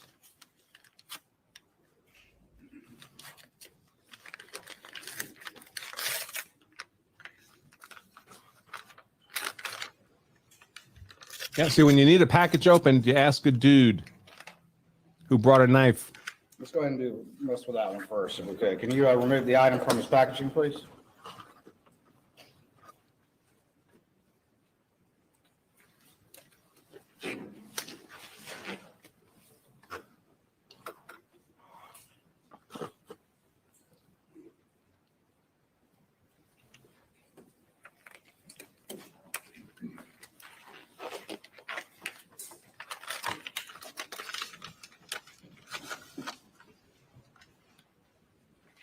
What you got there? It's a magazine which fits the AR style rifle that is loaded with 300 blackout ammunition. All right, and can you see what brand that is on there? On the rounds that you can see?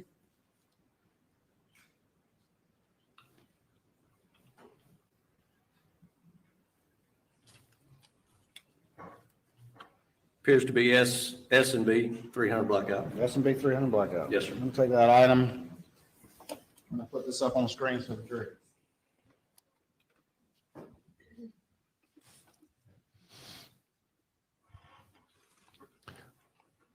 Staccatos are very nice pistols, but I don't think I'm in the market for one of those.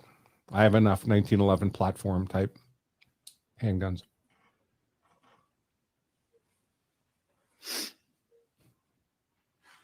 All right, go ahead and open the other one for me, please.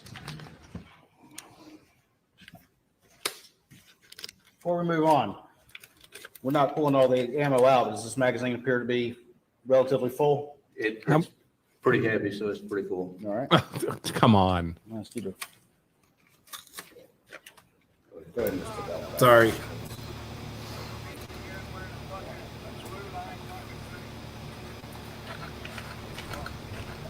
Some people could tell the magazine was pretty full by the weight, but I'd want some foundation on it. The news? Were you asking me about my phone? That's the desk phone, little AT&T desktop phone. Taylor to Saginaw, yeah. It's Taylor's. I'm real close to Taylor here. This guy has that expertise. All right, sorry about that. Hey. Ordering Chinese food? No, I wish. That sounds good. Oh, he's muted, and it's Monday. Chinese places aren't open on Monday around here. I don't know why. Anything happened while I was gone? Well, they're opening packages more effectively today. Oh, that's good. This guy brought a knife with him, this witness, so it makes it a lot easier than wielding the open scissors. They're just looking at more ammo. They found blackout ammo by the scoop. 5 cases. He just said that's a good question. How do you get the knife through blackout there? ammo in it from the house, and lots of crinkling. You know, it would have been interesting if it found like magazine that fits the AR style rifle. a magazine in the garbage can with like 6 rounds missing. So the particular brand. How did you do with that knife?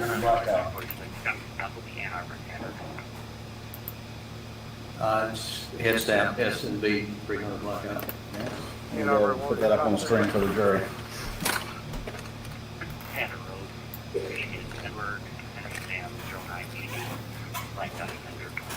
Am I still muted? I was muted for a while. I don't think I'm still muted, am I? I carry a 365 XL, folks. I'm not still muted, am I? Hollow Sun 507K on it, the green one. And it's wonderful. I've put thousands of rounds through it now, and it just runs like a sewing machine. I'm a big fan. I had it muted while I was on the phone.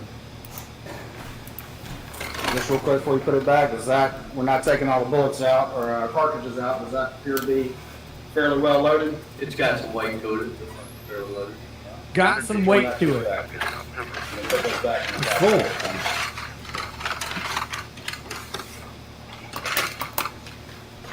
I used a Wilson grip module on it for a long time, but now I have a Boresight Solutions grip module on that 365 XL. Boresight suck.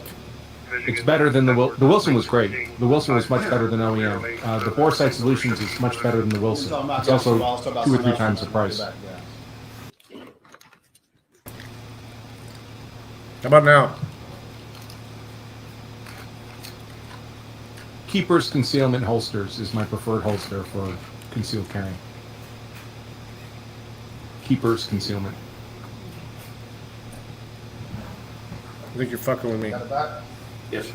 All right. Going back to June 8th, 2021, were you present when any efforts were made to collect the cell phone belonging to Maggie Murdoch? Yes, sir, I was. And who all were you present with when that happened? And just kind of describe the events as they took place. It was myself, Special Agent McAllister, and Captain Ryan Neal. It may be quiet because I don't have a microphone. Hightower. There was 1 or 2 more people there, but I don't recall. Okay. And ultimately, was that phone located? The phone was located a short distance from the crime scene. Where was it, just generally? Yeah, it's just quiet. If you would come out of 41, out of the driveway of the residence, take a right on I don't have my Rosedale Road, microphone and headset. quarter mile, half mile, I don't recall the exact distance, on the left-hand side of the road, kind of in the grass area.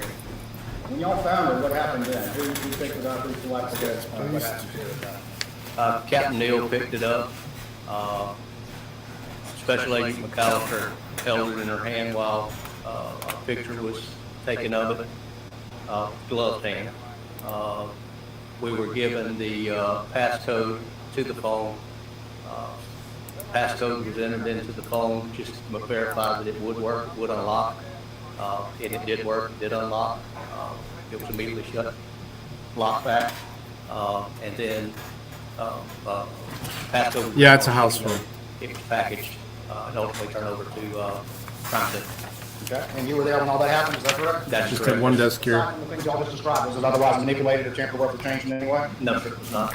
I'm going to show you what's been previously marked as indication at this time as Exhibit 204, and have you just take a look at that and see if you recognize that item.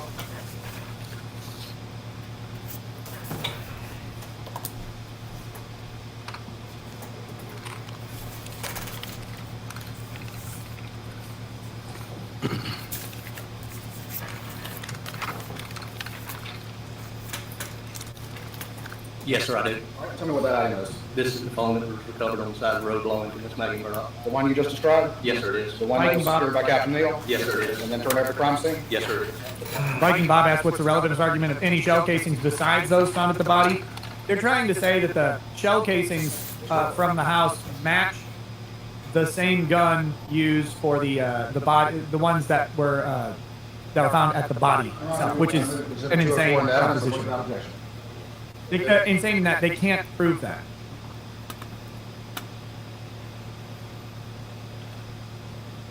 Sherry Law says the storage room appears to fit one person standing, according to pics. How are holes in window explain if shooter's bag is the window? Don't even know if my question makes sense to me. Let me ask you this question. Do you know a guy by the name of John Bedingfield? Yes, sir, I do. And is that somebody you knew before this case? Yes, sir, it is. And how do you know him, just generally? John grew up in Ball, just like myself. He actually has a son that's the same age as my son that went to school together, played ball together. Know John. Not that big. For a living, do you know? He is a DNR officer. And does he have a side business? He does. And just generally, what does that side business do? He's got a gun business where he builds, works on. See you in Nebraska. Sorry about that. I didn't see that. And prior to this case ever happening, did you ever have any conversation with John Bedingfield about whether or not he had assembled any guns for Ellen Murdoch? Yes, sir, I did. And is that something that you knew prior to this case ever taking place? Yes, sir, it is. After this case took place, well, let me ask you this. Did you know what ammunition was used by those guns that were assembled by John Bedingfield for Ellen Murdoch? Yes, sir. And what ammunition did you know? You're saying? Yes, not to prove the matter asserted this time, but effect on the listener for his actions. It's still hearsay, and I'm not sure what his actions are in response to the hearsay. I mean, he's asking questions about what he learned well before these crimes. Not a good So what was the defense ammunition objection. in the guns from what John Bedingfield told you? The guns were built and chambered for 300 blackout. As this case It's developed, literally is for the that, proof of the matter. that Proof of the matter fact that asserted. you knew that that It's was just taking a fact. actions? Yes, sir, it did. It's clearly for the proof of the matter asserted. Based on that prior knowledge. I contacted John Bedingfield and asked him if he could provide me with paperwork for the weapons that was purchased by Mr. Alec Murdoch. And was that after these particular crimes took place? That was after, yes. You remember roughly when that was? Within a day or so that I talked to him, yes, sir. And did he ultimately provide you some paperwork? Yes, sir, he did. Was that the only conversation you had with John Bedingfield about the 300 blackouts that he built for Alec Murdoch? No, sir, it was not. Was there a subsequent conversation? Yes, sir. Did you call him back or did he call you back? I called him back and then to require of potential additional 300 blackout that was purchased by and paid for by Miss Maggie Murdoch.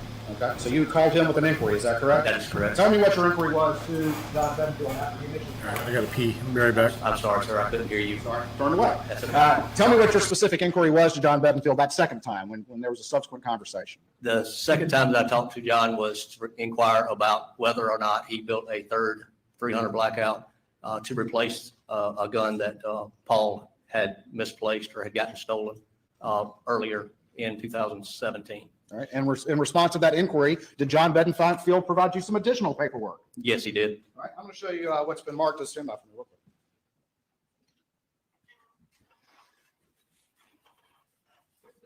quick.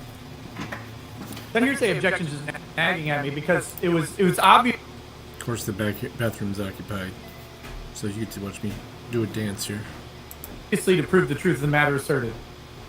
Like the idea that, it was to show his actions, which isn't actually an exception to the hearsay rule. Present sense impression would be, but his present sense impression wasn't relevant. So they came up with this weird bullshit exception for the hearsay rule. Well, present sense impression, the truth of the words? I mean... Yeah.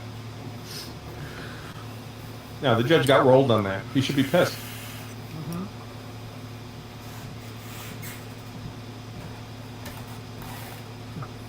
Because, remember, the simple answer is just to have that guy testify. To have him come in. Did you build a 300 Blackout rifle? Did you build one for Maggie Murdoch? Did you do this? Yes, I did. Yes, I did. Yes, I did. What's been marked at this time for identification only, states 247.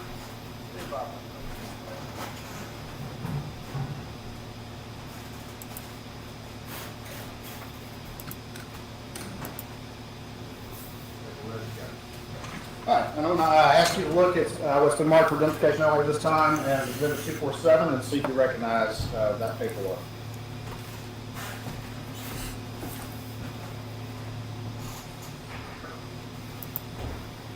When will my food coma set in? I gotta get full first, and I'm just starving here.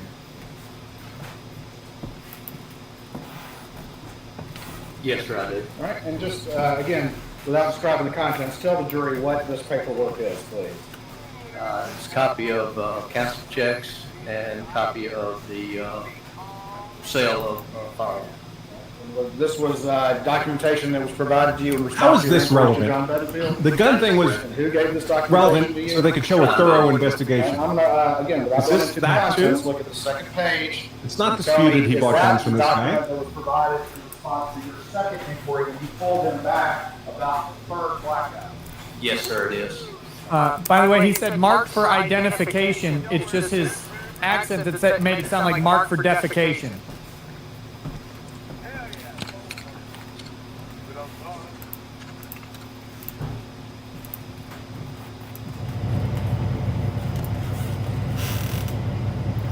We got a phone party going on, Doc. We got inDOC and unDOC.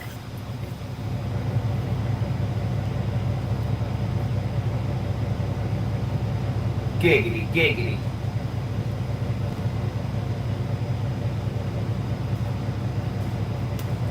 Yes, Claiborne, you can run, buddy.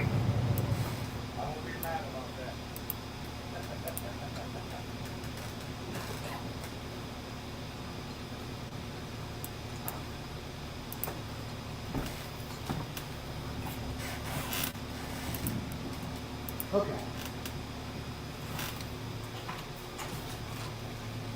Ooh, I'm losing everybody. Martin Bell in the chat brings up a good point. If it was to replace a stolen gun, the stolen gun could have been used for the murder. The second gun that was stolen could have been used and would match the shell casings theoretically. It's a shiny thing on his forehead. By the way, that's potentially another alternative theory to the case. They had stuff stolen from the house before, specifically the gun.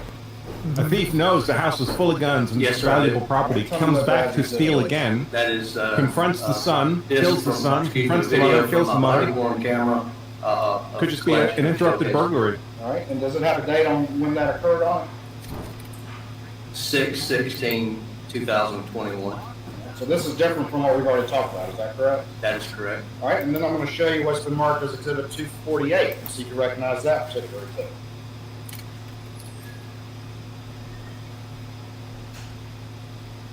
Yes, sir, I do. Is that additional body cam footage from that search on 6/16/21? That is correct. Your Honor, this time I will move both exhibits 248 and 162 into evidence and leave without objection. Correct, Your Honor. Admit it. All right. So, got a search on 6/16/21. Can you tell the jury a little bit about that search, how it came to pass, what was going on, and then we'll get to the footage as to what occurred. Okay. During the investigation process, we learned that there was a shooting range and some bodies of water on the property. And when I say on the property, it's across the road from the incident location.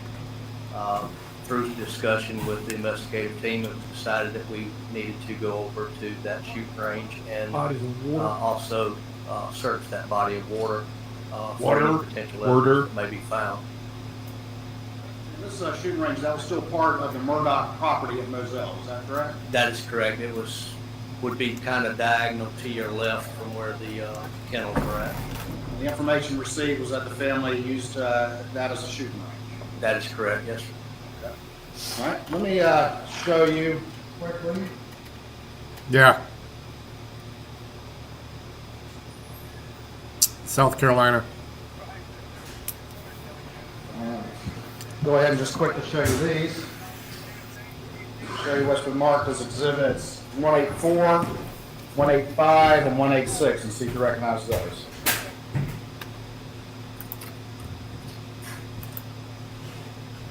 Yes, sir, I do. All right, can you tell me what those are generally, please? One is a picture of the shoot house. The other is a picture of the inside of the shoot house, and then the third picture is a picture of the area next to the waterway where we collect the spiders. All right. Your Honor, this time I would move exhibits 184, 185, and 186. Takes exhibits from that. No objection. All right, very quickly, let's put this up on the screen. 184. Again, tell the jury what that is, please. That is what I'm describing as a shoot house. It has a bench inside where you would set up to shoot targets out. I wonder if they found casings out there. All right, 185. They're shooting range. Represent, please. That is on the inside of the shoot house, the chair, the stand where you would sit, and obviously the rail where you would rest your weapon. All right, what are these little shiny things on the floor there? That's brass from firearms that's already been fired. All right. And is that how the scene looked when you found it? Yes, sir, it is. All right, and then finally, 186, what does that represent? That is two 12-gauge spent shotgun shells that was collected over near the waterway behind where we had set our dive trailer up. All right, bathroom's open. Hang on. Could I have the inputs changed to the video, please?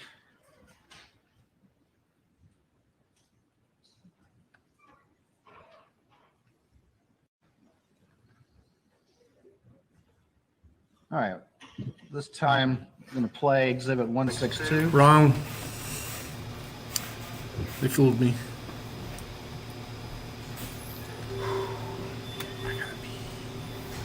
For the record, I'm going to Do Jeremy Hamlin repeat in the basement here. 43 seconds into the video.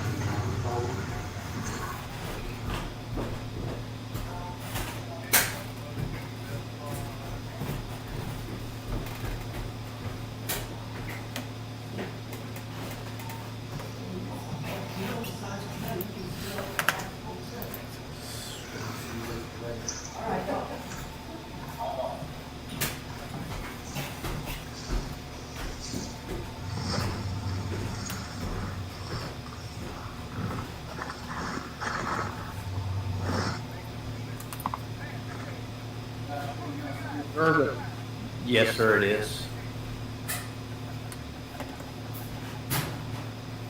I'm now at 1 minute and 19 seconds, and I have it paused. But tell me, what is this thing right here that's kind of up on the counter of that shooting house? That would be a rest that you would put your rifle in. when you're sighting it in or shooting downrange at targets to help stabilize it. All right, when you're sighting it in, just real quick, explain with the jury what you're trying to do when you sight in a rifle that you would use that rest for. When you're zeroing your rifle, whether it be 100 yards, 200 yards, you want to hold the rifle as still as possible, obviously. You would have a target downrange, whatever distance you're sighting it in at.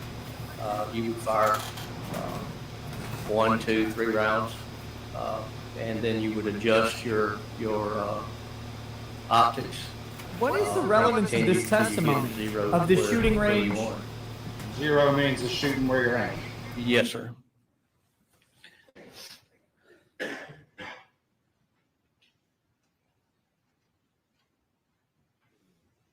You're muted. And I'm going to fast forward through a fair amount of this, but ultimately, after seeing those cases on the floor, did you see any 300 blackout that you recognized just looking down were 300 blackout?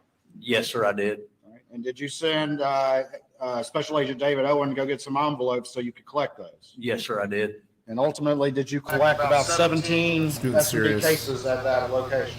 Yes, sir, I did.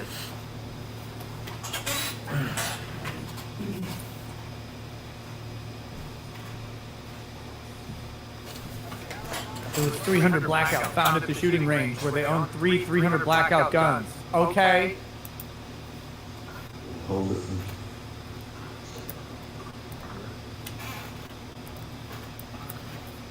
We're presuming the court's ordered that none of the images or evidence that's projected on a screen or anything be shown. There are gruesome pictures and evidence, and the judge, rather than have to pick and choose, may have just made a blanket prohibition. 11 minutes and 3 seconds in the video. Yeah, that's to response to you, Dark Sports Rising. Most of the pictures are being released after the trial, but during the trial, they're not airing. 300 blackout.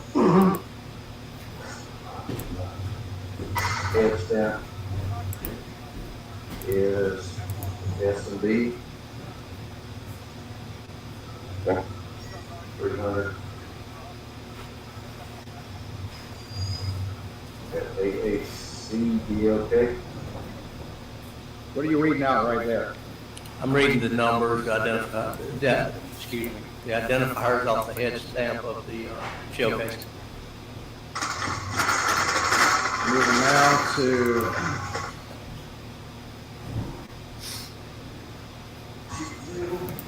12:07.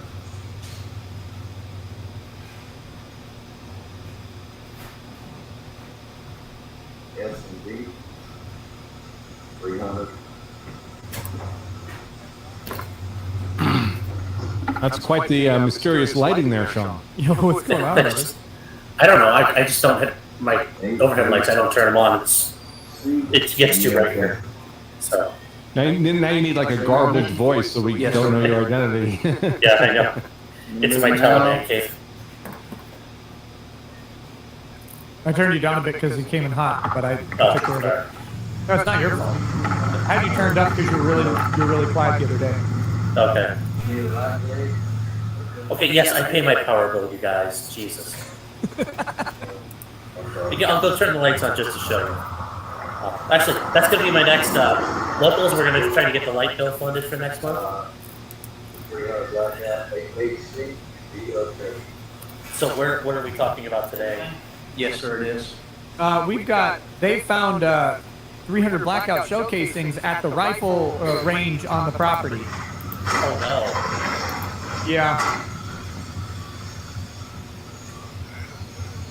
Also near the right leg.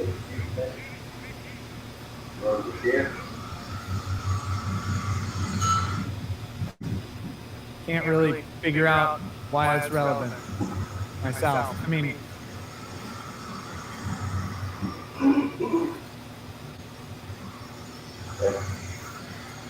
STK 300 blackout. That's okay. I'm sorry. S and D. See, I'm not a poor guys. Yeah, same head, right? S and D, but he was all very different. Hang on. I'm sorry, it is S and D.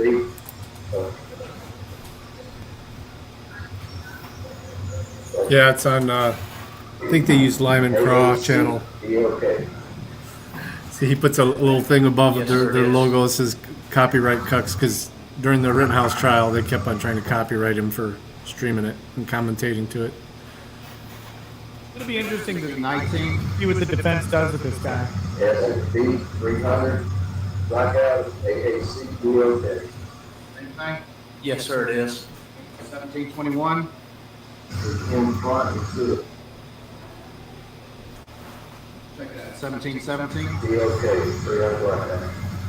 Well, let's back up to 1712. S&P 300, AAC, DOJ, 300 blackout. Yes, sir, it is. Moving now to 18:00, about 18 minutes even. 300 blackout, will be the AAC. Okay. S&P 300 blackout, will be the AAC, DOJ. Yes, sir, it is. Between the table leg or the wall of the shootout. 1847.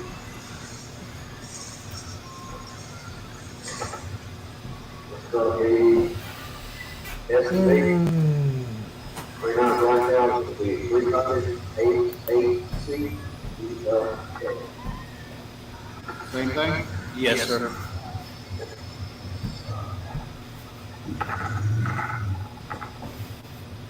So, Chris? Moving now to 2221. Same here. Excuse me, 2216. And S&P 300 AAC DOJ. Same thing? Yes, sir, it is.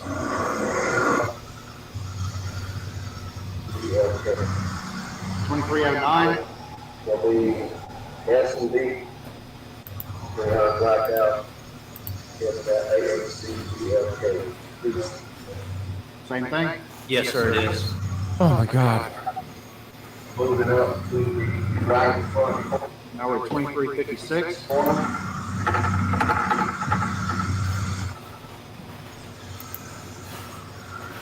Why are we going through this? I collected 50 rounds of SMB 300 blackout from the shooting range. Okay. S and B. So it's S ampersand B. I know they make it sound like SMB. Yes, sir, it is. And then 2452. S&B 300 blackout. AAC DOJ. Same thing? Yes, sir.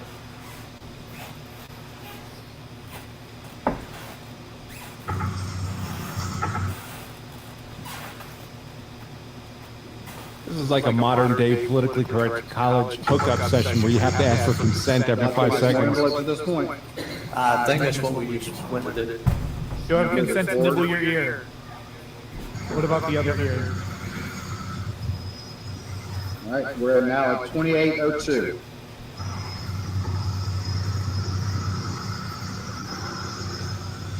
S&B 300 blackout. 300 AAC DLK. Same thing? Same thing, sir.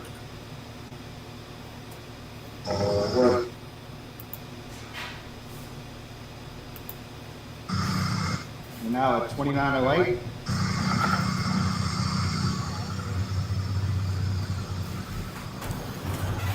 Trying to get my Stream Elements bot to work in Twitch. This is S&P 300 blackout.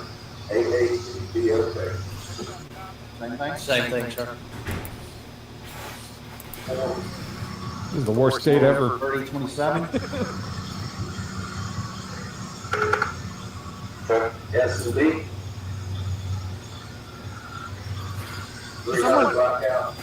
Someone asked, didn't this guy admit that he had talked to John the gun guy prior to the murder incident or whatever? Yeah, he did. Knew about the murder prior to the incident, but I mean, that doesn't really mean anything. Now we're at 31. He still knows about the guns. It's still relevant. some way. This shit isn't relevant to me, but Okay. Yes, indeed. 300 blackout.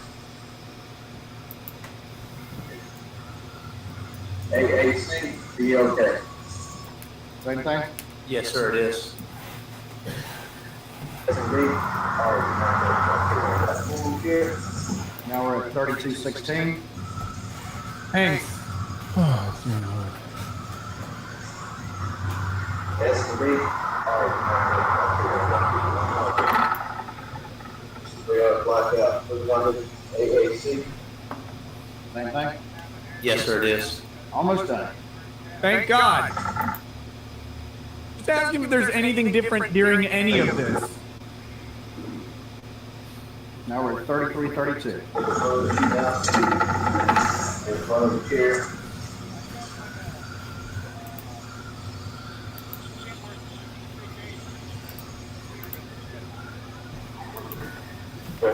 Yes, indeed.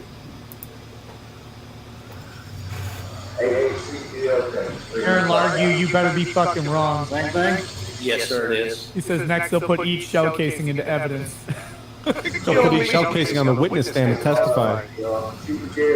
Now at 3428.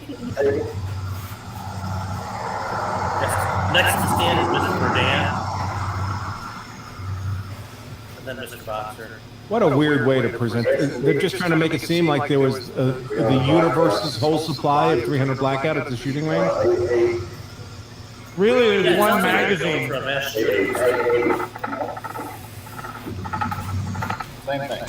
Yes, Remember, sir, it these is. are 30-round magazines. So, like, this whole thing is like one magazine, 300 blackout. At various locations on the Murdoch property at Moselle Road, is that correct? Yes, sir, I did. Did you repeatedly find S&B 300 blackout ammunition, both fired and unfired, at various locations throughout that park? Yes, sir, I did. Could have just asked that question instead of showing us these videos. Dun, dun. And do one more very quick one, and this will be. Sean gave us a quick groin shot there. Thanks, Sean. That was nice. It was enough for me. I finished. And I'm going to fast forward. Can you fast forward to the defense's case? To about 102, and I've got it paused, but tell us generally where we are and what we're seeing here again, please. If you would. This location is going to be between where the shoot house was located and the body of water that was there. Water. It's where we had our dive trailer set up and table set up with a shade, so that we could actually get out of the weather if we needed to. And are you collecting any items here? Yes, sir, I am. And what are you collecting? Spent 12 gauge shotgun shells. We'll let that play for a second. And we're at, for the By record, the we're water? at 24. Were there probably ducks?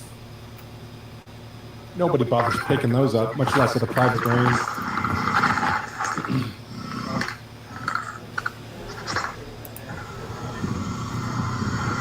Hold on. All right.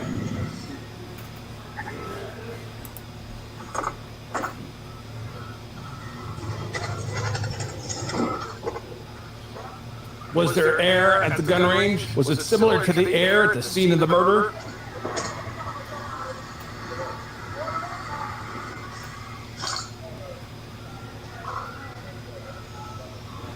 200 Watt Studio says prosecution trying to fool the jury they have a case by sheer volume of evidence, even though they have nothing.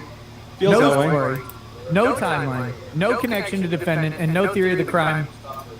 Jury might acquit out of spite. I'm going to show you again what's been marked as Six Exhibit 21. And are there in fact shotgun shells present in there? There is. And where were those collected from, those red shotgun shells? It's depicted on the video on Murdoch property right near the doorway at the shooting range.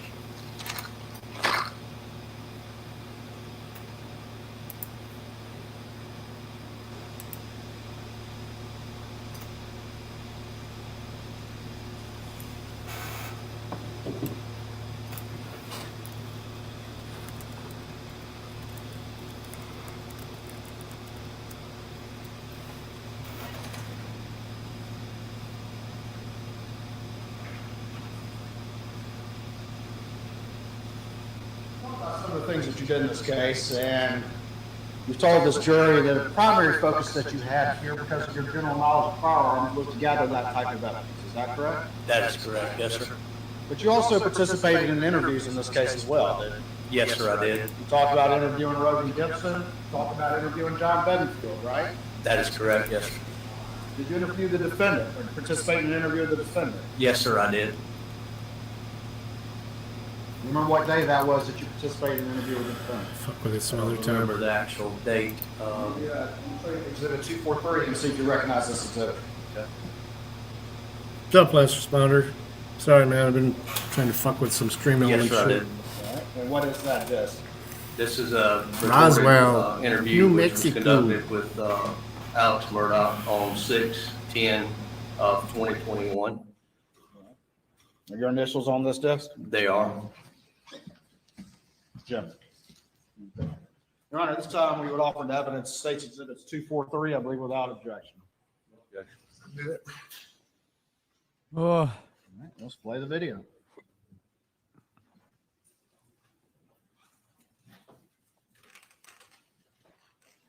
what's this video gonna be?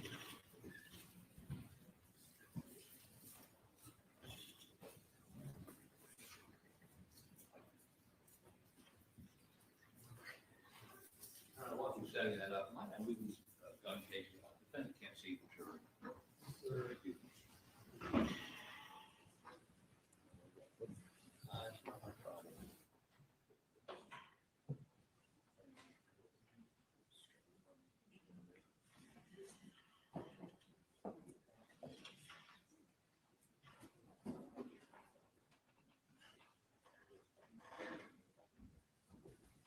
Stand right quick while there.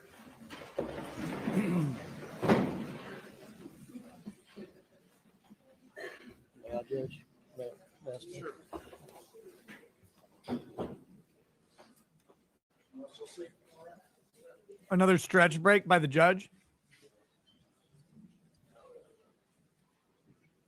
He's got to be conscious of jurors just being completely tuned out to this shit by now.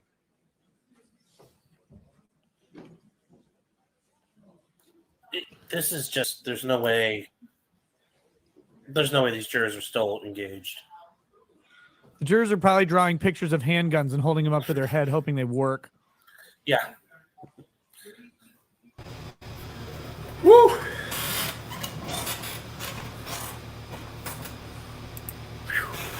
Man, I was dancing.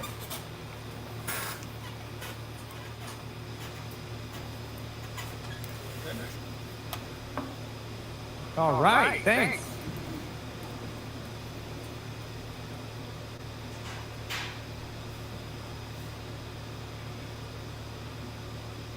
Just do a quick bit of housekeeping. You talked earlier about your inquiries to John Bedingfield about 300 blackouts. Is that correct? That's correct, yes, sir. And I want to show you what's been marked for ID only 245 at this time, and see if you recognize that. Can you pull it out, so. That's what she said.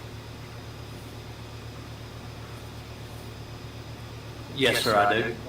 And without going into the contents of that document, where did you get that particular document? I received this document from John Bedingfield. As part of the inquiries that you earlier described to the jury? That is correct.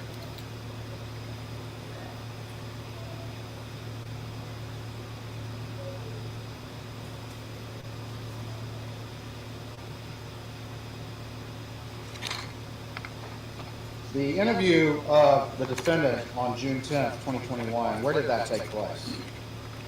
It was in Senior Special Agent David Owens' patrol vehicle in the yard of Mr. John Marvin Murdoch's hunting lodge.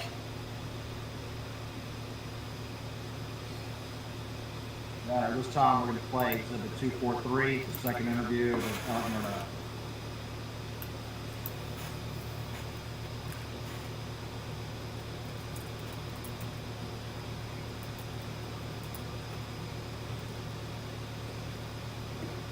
Well, lunch. Coma time. I wish. spawn one of those 18-month comas, wake up, this guy will still be on the stand. Still counting brass. They'll ask to be put back under. Can I take a call really quick? This is my sister-in-law, and she's trying to.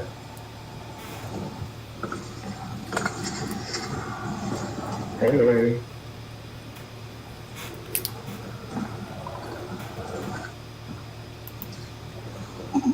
Okay, man, I'm meeting with ma'am, can I meet with law enforcement? So I'll call you in just a minute. Don't have a call. That's fine. Did Chelsea call you? Okay. Okay. Can you let Chelsea know and then make her run one down? Okay, well, tell her to go get Christy to find me and get any one of the secretaries to find her. Thank you. Sorry to put that on you. Bless your heart. That's all. One thing I want to do before we start is I'd like to get a cell phone exam so we can just corroborate everything. Get a consent, and I got a guy here that's going to do it. Are you going to download it now? Yes, sir. Okay, great. So I'll get to keep my phone? Yes, sir. Good.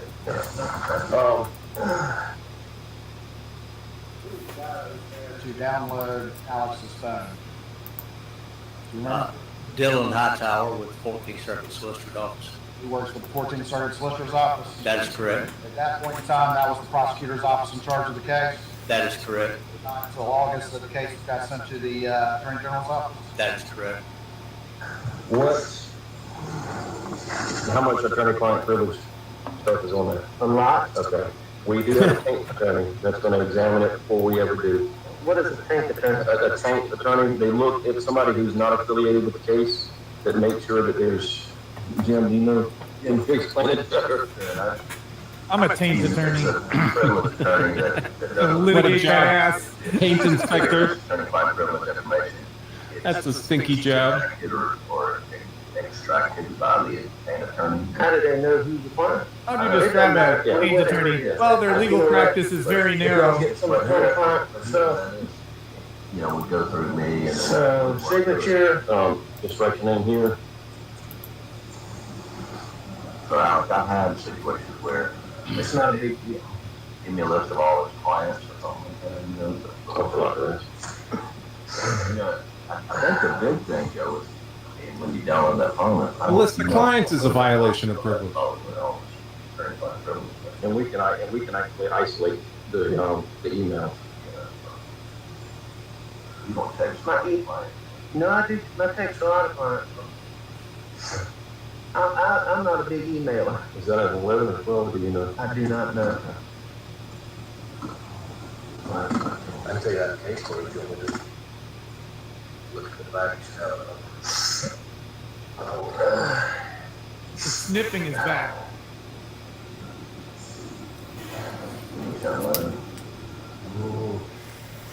And what was your date of birth again? 2768. What was your mother's maiden name? What street did you grow up on? Where did you graduate high school?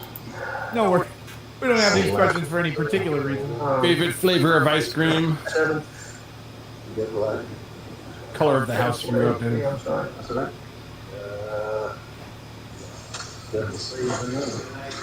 Most of them don't. Jim, you want to witness that for me, please? Would it be legal recording his phone call with his sister, not knowing that he was being recorded? Depends on the circumstance, I guess. My passcode is start at the bottom 9, go up 960. He's speaking to his sister in their presence. He doesn't have an expectation of privacy there. Yeah. All right, let me run this still. I'll be back.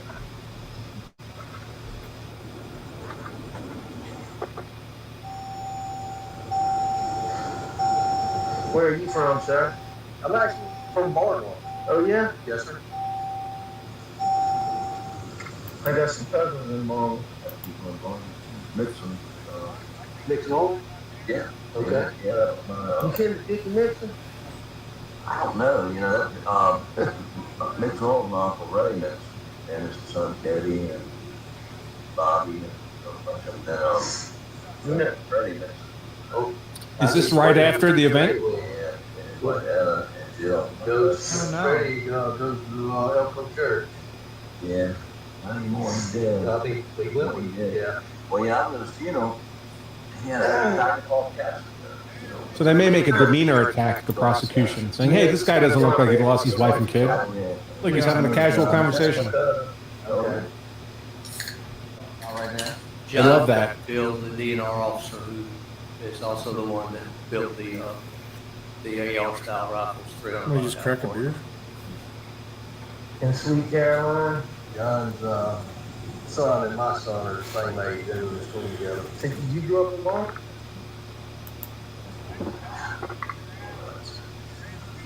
So he's taking care of that. But I get it back. Yes, sir. Yes. All right. So when we spoke the other night, Wait, no, this is a I got subsequent kind of a day. basic overview. Yes, sir. Here we go. And it was pretty traumatic. That's okay. Yeah. I know So, you yeah. You asked me what you need to. So I want you to start Certainly Monday cooperative. morning and take me through your day.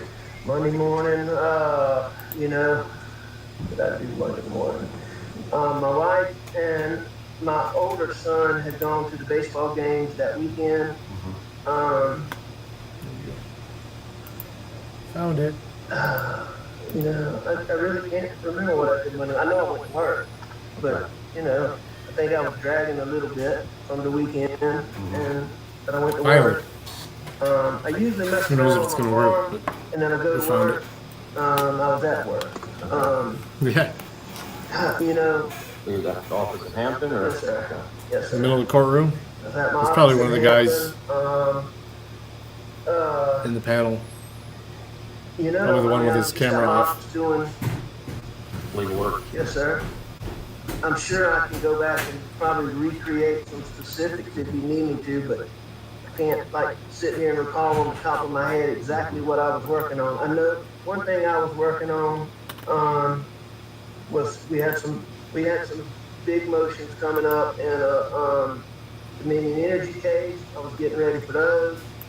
And I was getting ready for some motions. I'm a defendant in a civil case involving my son. I told you about the boat wreck. And there were some motions coming up in that on Thursday. And I was mostly just getting ready for those things. And then Question as to what he was doing the day of the murders. That is correct, yes, sir. He said he was working on some motions in the Dominion Energy case, and then also where he's personally a defendant in the boat case. Is that correct? That is correct, And yes, that's what he sir. said he was doing the day of the murders. Is that right? That is correct, yes, sir. other junk. What time did you leave the house to go to the office?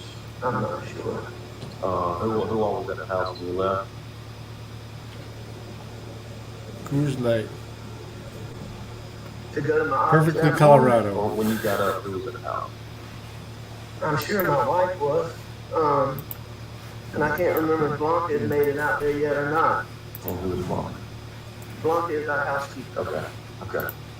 Bronca's our She housekeeper. comes different. She doesn't have set hours, but she comes most days.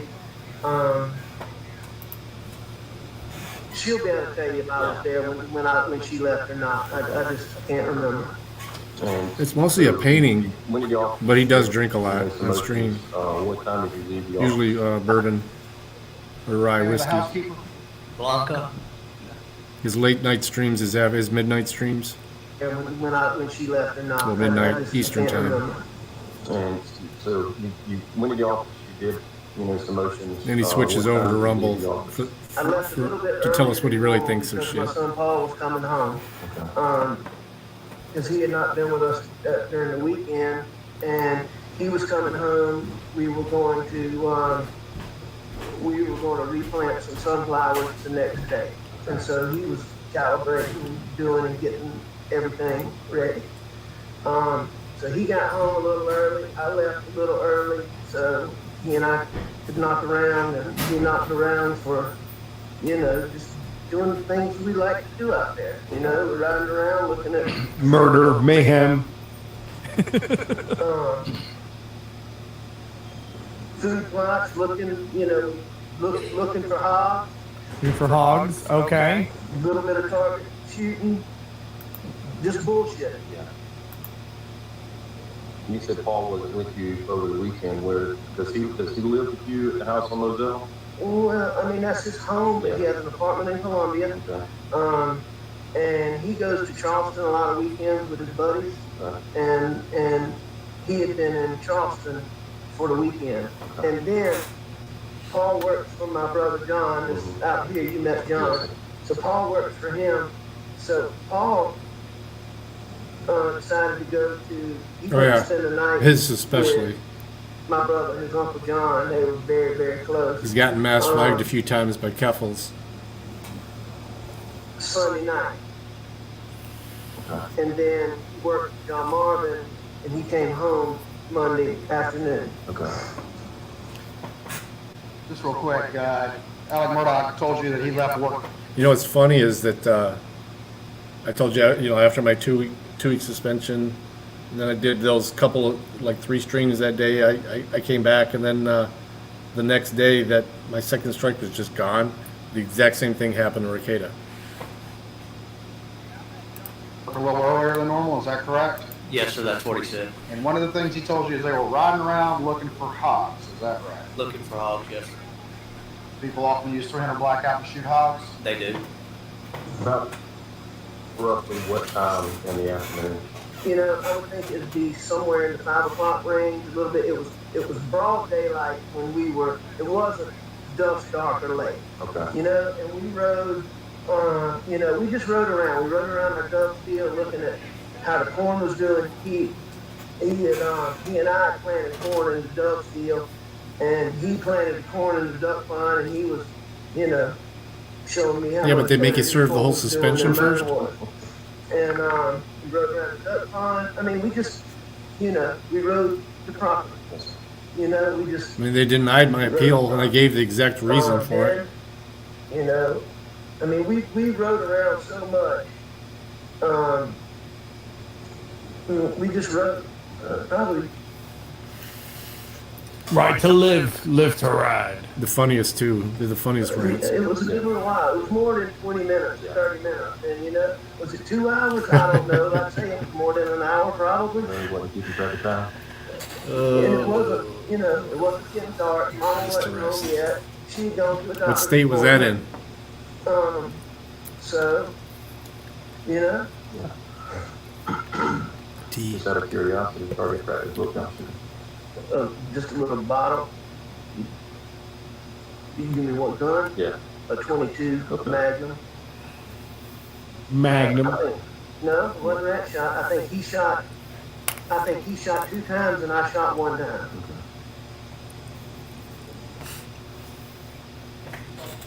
Shot just a couple of times. The target shooting at a bottle, 22 Magnum. Is that correct? That is correct.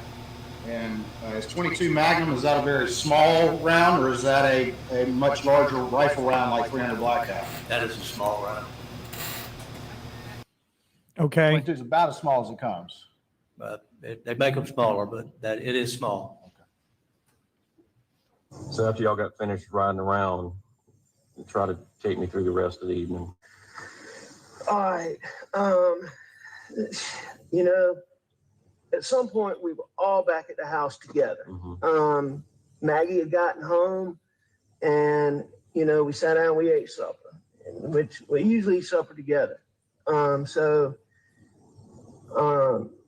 one thing I remember, I don't know how much detail y'all want, so if I start talking about something that you don't need, just tell me and I'll move to something else. The more detail, the better. So Paul has been having high blood pressure, and his mama was worried sick about it. So we were actually, this was a direct thing, getting him, he doesn't like to go to doctors, making him go get his blood pressure checked. His feet had swollen up recently. Wow. So, that was, it was a big, huge deal. Okay. We hung around the house for a little while. I know that Maggie went to the kennels. I don't know exactly where Paul went, but he left the house too. Okay. How did Maggie get down to the kennel? I don't know exactly, but on a normal occasion, she would drive a buggy, drive a 4-wheeler, or very common for her to walk. Okay. How about Paul? Paul wasn't much of a walker, but he would use all of the others. Okay. But I mean, it could be anyway, you know? I don't know exactly. I wish I could help you with that. So they left and went down to the kennels. Well, Maggie went to go to the kennel. Okay. Paul left. And I'm assuming,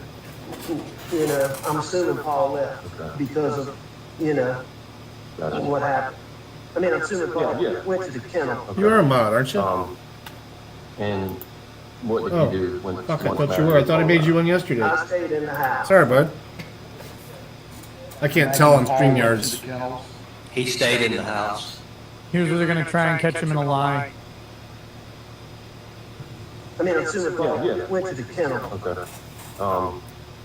And what did you do once Maggie and Paul left? I stayed in the house. Okay. And I was watching TV, looking at my phone, and I actually fell asleep on the couch. Okay. And what time did you? I don't know exactly what time. I thought I did it last night. When y'all get my phone, I think one of the first things I did when I got up was call Maggie because I was going to my mom's. And I know I texted her because I checked my phone. And what time did we say the text was, Jim? Like 9:06? Yeah, I got it written down from the other I showed you the other night, didn't I? Yes, sir. I got it. So, I texted her, so I called her just before that. And, I mean, she didn't answer at that point. And I left to go to my mom's. Okay. Y'all just have to look. I'm not sure if I called Paul. Well, and that's why we're getting phones so we can nail down times and everything. So I left, drove. Well, I'm gonna tell y'all this, even though I think it's kind of crazy. I was certain that I heard them pull up. I mean, I was positive that I heard, and people don't just come out there. We don't get like passed through. I was certain that I heard them pull up, but they didn't. He heard somebody pull up, but they didn't? Yes, sir. And that was before, according to him, he left the house. Is that correct? That is correct. Well, if you heard something pull up, what did it sound like? I can't tell you what it sounded like. I just know that I thought that my wife had pulled up, or that Paul had pulled up. Would it have been the buggy that she normally drives, or would it be a car? No, I had the impression that a car pulled up. Okay. And had you woken up by that time, but hadn't left for your mom's? Yeah. Okay. But it wasn't much time in between there because I left pretty damn close. It wasn't much time between me waking up and me leaving the house. Okay. And when I went outside, there's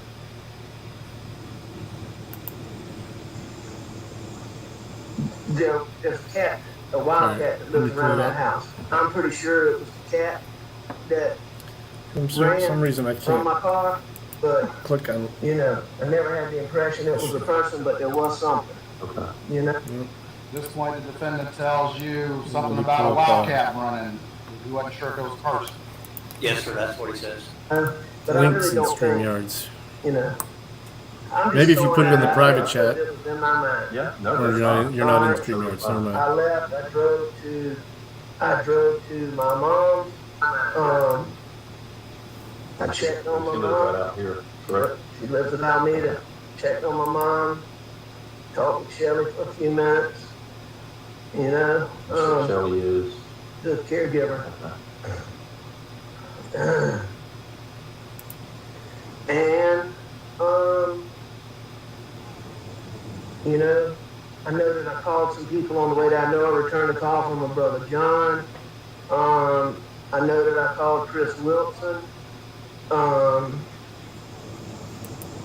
know that I talked with Buster. So I made a few calls. Did old Buster And Where was Buster? Buster was in Rockville. Okay. Is that where he lives, or? No, he lives in Columbia, but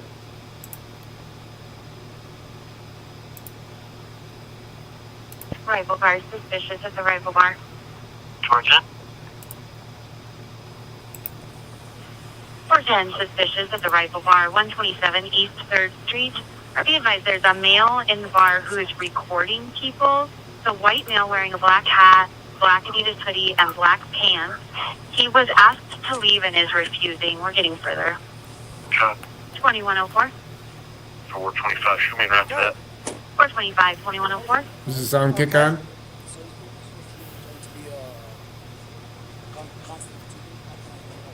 Constitutionalist? Yeah.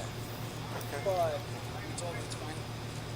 They just want him to be out of here because he started to verbally assault us. He was calling me a bitch. He was calling me, so it's pretty much becoming a disturbance.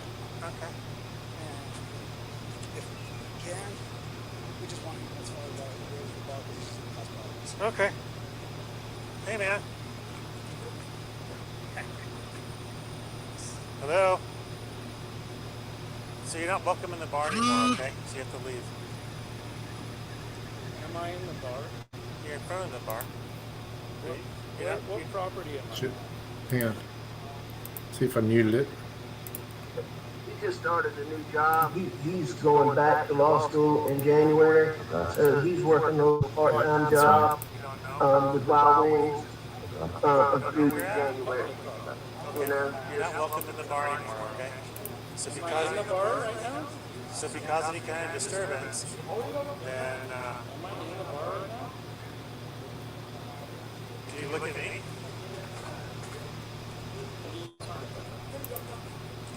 You're causing a disturbance in the bar. That's why I'm asking. How about now? Because that's what people are telling me. The volume's real low. I got it jacked up all the way.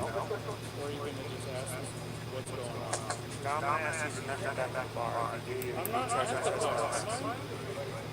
Point your phone that way. That is the bar right there. So yes, you are. That's the bar. It wasn't assault. You just assaulted me. You touched me. I did. You're right. It's assault. If I touched you, what would you do to me? Okay, you're not. If I grabbed you like that, what would you do to me? Good question. You're causing a disturbance in the bar. I don't want you here. How am I causing a disturbance? You can leave. What do you do in the bar? You give a ticket for it. The thing is, you never went into the bar. You just stopped causing disturbance. Just causing disturbance. So when I came out, I told him, he said, Which streamer? pretty much that friend that he wanted to play. He was starting to get aggressive, yeah. Oh. No. It's a hoodie, man. Who, me? No, I thought you were talking about the guy we're watching.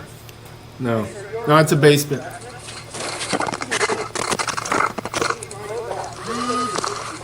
Man, they attacked you. Yeah, you are. You're under arrest this time, sir. That's my First Amendment right. You have every right to So, free speech. Did I hurt your feelings, officer? No, my feelings are fine. Then why did you hit me like that? Because I called you a I motherfucker. don't know why. It's refresh it. I don't consent to any searches or seizures. Well, you don't have to consent search. It's called search and search. Make sure you're looking at live. I did it. Sorry. What's in your pocket right now? Canute.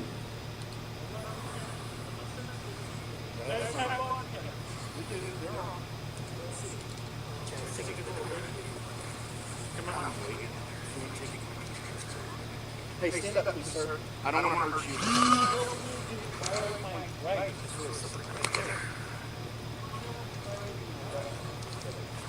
Hey, sir. Here's how this is going to go. You have every right to the First Amendment. You have every right to free speech, okay? Wait, hey, listen. They couldn't hear me before. I know it's echoed because I'm just going through the laptop mic. Thank you. Good. And then get your hands like this. Sorry, Canute. Okay.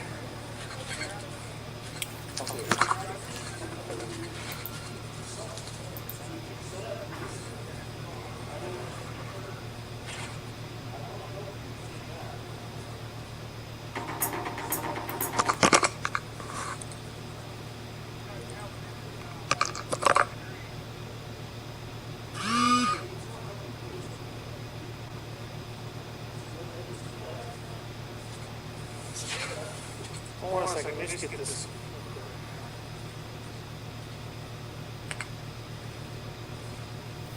Yeah, they basically attacked you, man.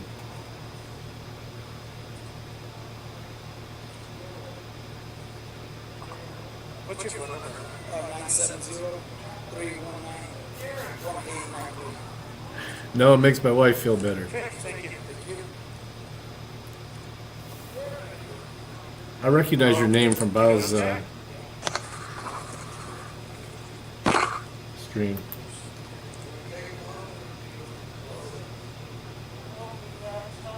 Okay, go and sit up. You have to sit up. Okay, well, you're going to jail, man, so.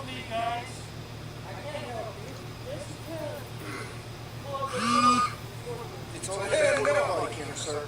Go ahead and sit up. Yep.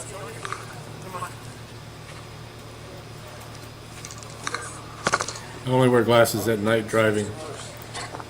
Hey, sir, I've given you the opportunity to walk. It would be helpful if you would help us help you. If we stop, will you get on your feet?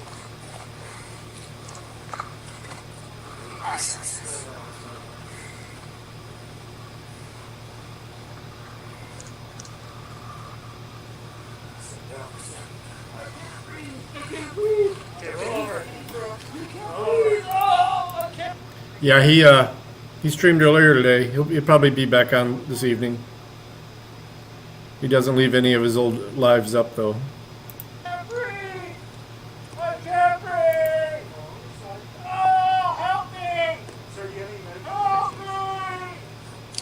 No, you haven't.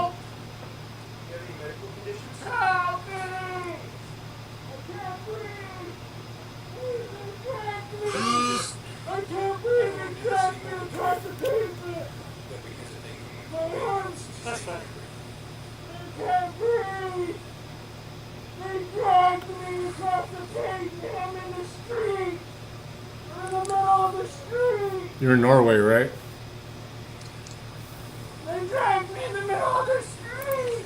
Yeah, this is the news. He's in the chat there. This is his arrest video, the body cam of it.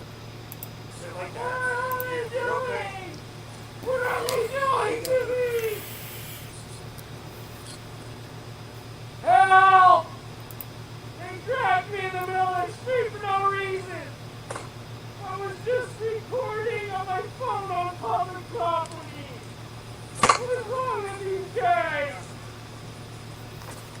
Just because I called him a bitch? He is a bitch. Where's my freedom of speech in this town?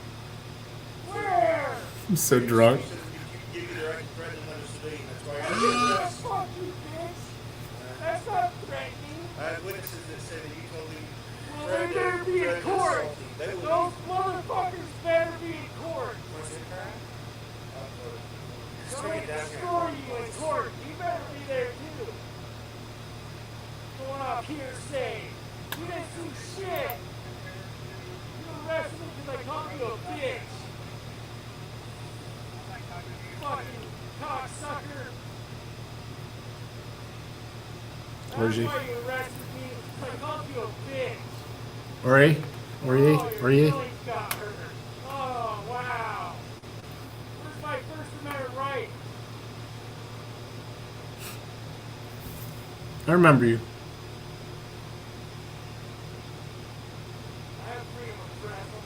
You can only take them through Streamlabs now. You got demonetized for showing a golf tournament. In the middle of fucking downtown Rifle, Colorado. We get up and get in the car? The whole world's turning that way, man. We get up so we can put you in the car?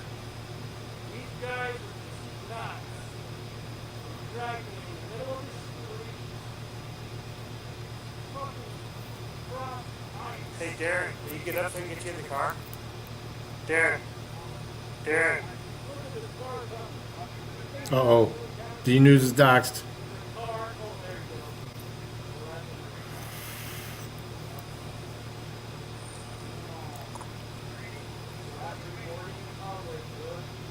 Hmm, Here comes the backup.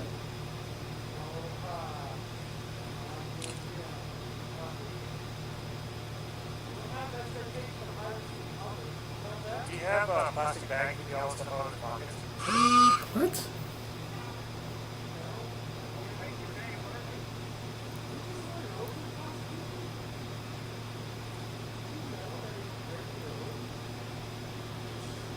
Oh, there. See, everyone's a mod because I'm the one that controls free speech here. Put it on the hood of the car.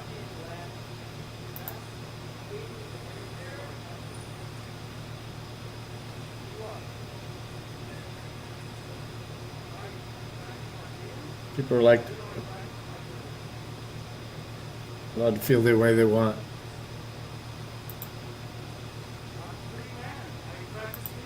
Hey, you're not welcome back at this bar anymore, okay? So don't come back, otherwise that's trespassing.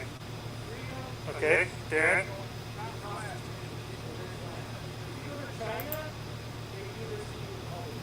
You can direct anything to me. Don't be directing it to everyone else.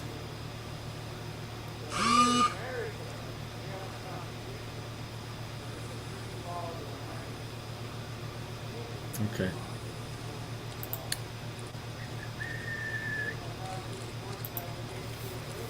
Bye-bye. I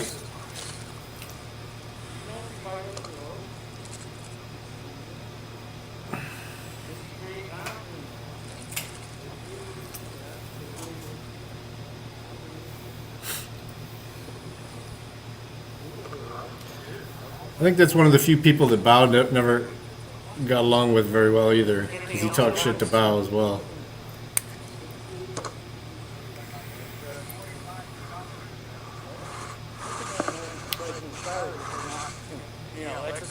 No one said anything.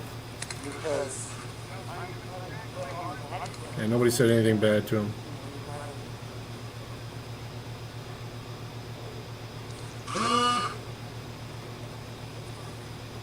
So we're gonna get you in the back seat, okay?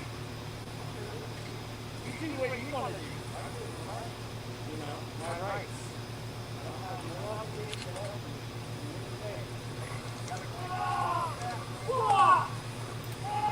Sir, if you would help us by doing what I asked you to do, sir.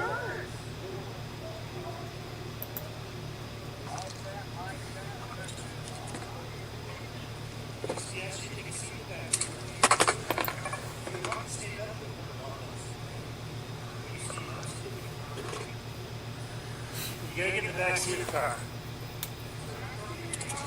No. No, I'm asking you to help yourself now. Oh, fuck! Oh, that fucking hurts! Motherfuckers! Ow! Ow! Oh! Oh! Oh! Oh! You don't have to do it that hard, man. Come on! Then help us out. How am I supposed to help you out? You just said I wasn't obliged to help you out. Right? Oh! Oh! Fuck! Oh!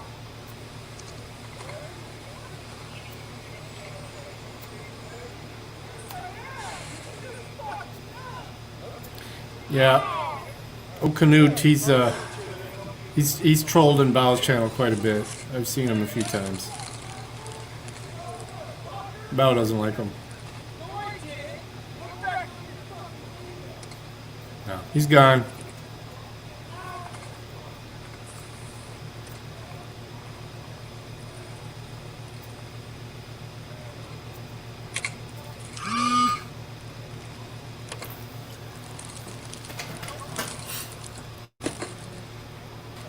You know, I understand if you want to tell me that my audio is messed up, but maybe there's a bit of a language barrier, but I think that's where he found Bao too, is through IP2.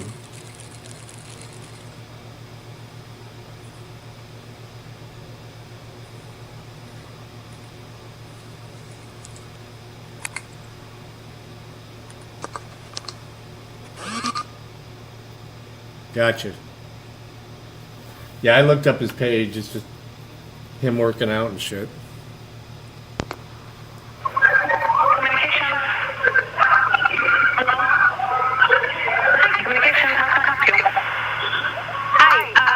Maria.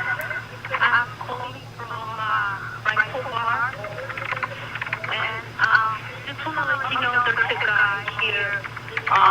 okay. If you recognize him, just say something.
That's fucked up, man. They just stole somebody's jacket?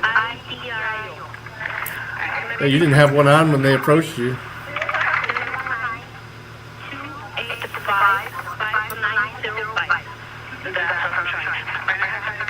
That's sweet.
Give us a reason to escalate it. Give us a reason to come in hot.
You mute them when they're going to talk shit.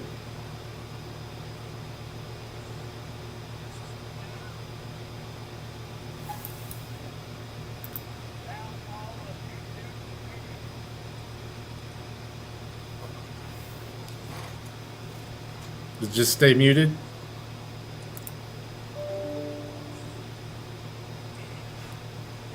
You can see him talking to you.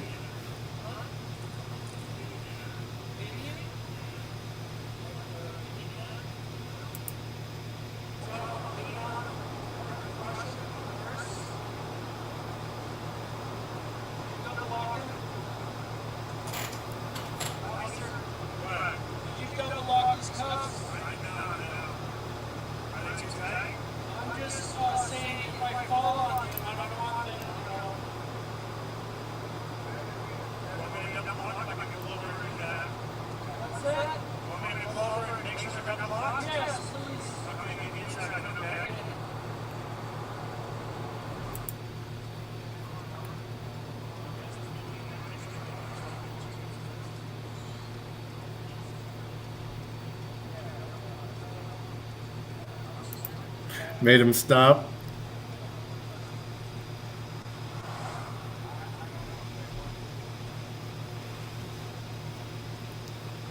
Yeah, they're pretty good.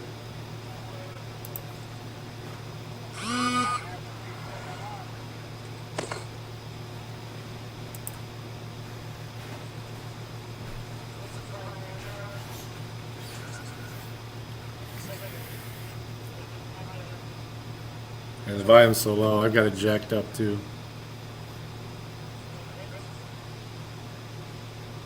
Cops.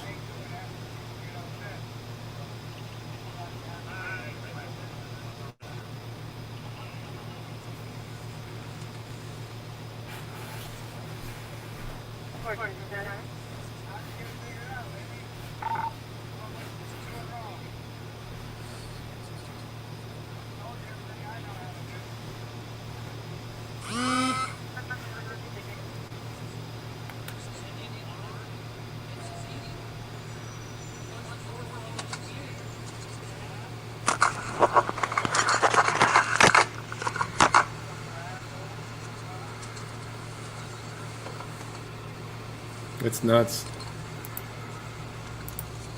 Man, wow, that sounds good. And he was in, his girlfriend lives in Rock Hill. She's studying for the bar exam, so he had to be in Charlotte, so he was staying with her in Rock Hill, her and her mom. Can I open the door? Can I bust this cap? Blam, blam, blam, poppers! Buster's starting his new job now. He left my mom's to make the phone calls. I left my mom's and I went back home. I got to the house. I went inside. Nobody was there. I got in the car. I went back to the kennels and, you know. When you went back to the kennels, that Maggie Hall, did you see anybody in cars? I didn't see anything right now, sir. No. Even if he didn't kill his wife and son, even if all this is being communicated in goodwill, genuine good faith, this is all raw data for a prosecutor to use against those folks. Doing all this without a lawyer present is absolutely insane. And being a lawyer himself, he should know better. You know, I called 911. He could share all this information with his lawyer sitting next to him. Or better yet, have his lawyer do. Yeah. No, he was a prosecutor for a while as well. Oh, okay, Oh, I don't know. Is his lawyer present? Doesn't seem like it. I'm not hearing any interruptions. We're not saying he went back to the His house. lawyer was present at the previous interview and didn't interrupt. That's nuts. But I don't know about this one. I still wouldn't do it. I'd tell the cops, submit questions to me. I'll submit them to my client. We can answer back to them. Maybe. Yes, yes. Yeah, they're going to suddenly lose that. Oh, don't know what you're talking about.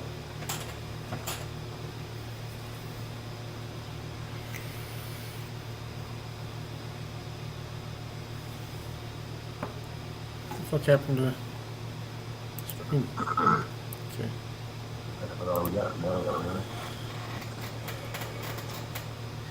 And we talked about this a little bit the other night too.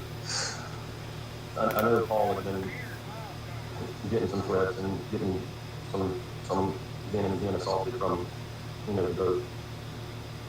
Who stands out in your mind, besides the boat incident, who stands out in your mind that would want to come after Paul handling that? Besides the boat incident? I don't know the boat incident. I don't think anybody who would want to go to that extreme. You know, I mean, he got a bunch of threats, mostly from, you know. He has no idea if somebody would be motivated to kill him because he doesn't know that person. Yeah. You would have to know everybody in the world. I mean, people kill for much less weighty reasons. What do you mean? I mean, If you Brian Holder, mostly like in-person confrontation are the ones that I learned about. Now, I suspect his friends can probably tell you about more because I doubt Paul told me about all of them. But I knew about a lot of them. You know, there were a lot of times where people would come up to him and he'd be like, they'd say something about, you know, you gonna tell me who was driving that boat, or you little piece of shit, you driving that boat, you know, stuff like that. Who did you go to talking with from the boat company? I don't know exactly. I know that, I know who his buddies are, but specifically who was on the boat with him, I'm not sure. You know, I wouldn't be surprised if there's police departments that don't, though.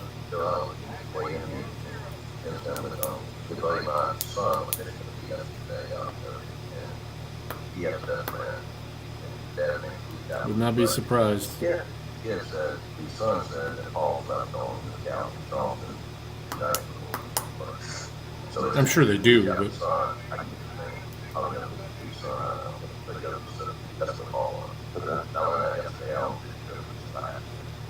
Cool. I guess if you could give me Lee Chapman's son's contact information. There was a bunch of Chapman cousins that Paul was very close with. Closest one being Wills Chapman and Frank Chapman. Frank is John Chapman's son, and Wills is Lee Chapman's son. And those boys are, you know, they're just really good. all right, we're gonna pause for a second. This is actually a sponsored stream.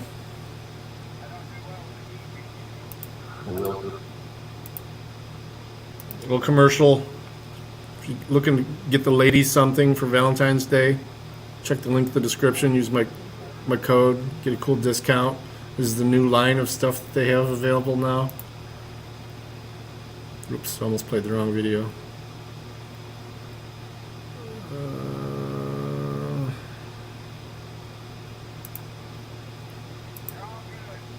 It'll let me. If it'll let me. Oh, here it is.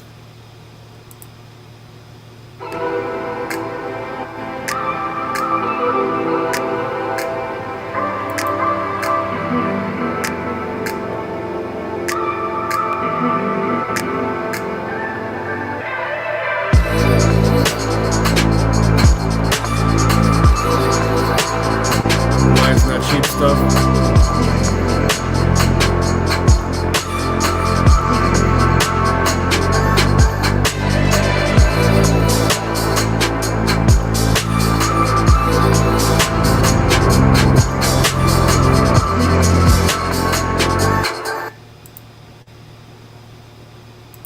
Get back at it.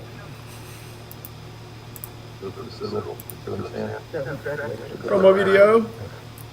And Frank was innocent of I think he had some kind of, you know, academic trouble. But I'm telling you now, I can promise you that, those boys love Paul. Well, it's none of it's absolutely. Well, I understand about the weekend. Sure. I can tell you this, right around Paul, he was his normal bright, you know, just, he was a really great kid. So, being a dad myself, what was the biggest issue you had with Paul? When you had to calm down and scold him or correct him, what was the biggest issue you had with Paul? See, don't answer these questions. Are you kidding? Yeah. You know, You're fishing for a motive. Yeah. He was bad about jumping from, and he had so many wonderful qualities now, but he was bad about jumping from, he'd start this, maybe not quite finish it, move, do something else.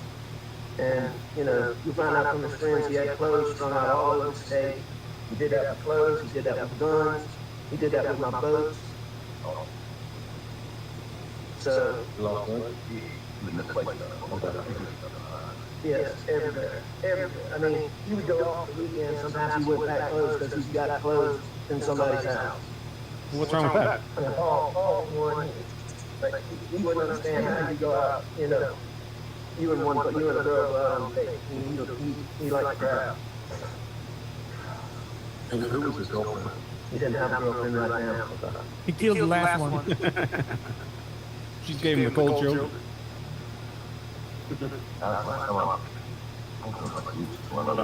Their ending was rather kinetic. Thanks, Chopper. Thanks for hanging out, bud. We had a family. Appreciate it. Family thing in Greenville. He came up all day to play golf. He came up on Friday and stayed Saturday, and then he left to go to Charleston, and we stayed another day to play golf. My niece on my wife's side is having a baby, and we went off to that. And you said on Monday Maggie had a doctor's appointment in Charleston. None of we talked about this on Monday. Do you call the doctor she went to, or what the reason was? I got a couple little things going on, and I personally think she's going to see Dr. Bourdain, but I'm not positive. I'm pretty sure that's what it was. I can find out specifically, though, from mom. And you said she and Buster were at the ball games all weekend? Sames. Well, you got Great Lakes Audit in Toledo, but I'm not. I'm in the suburbs, so.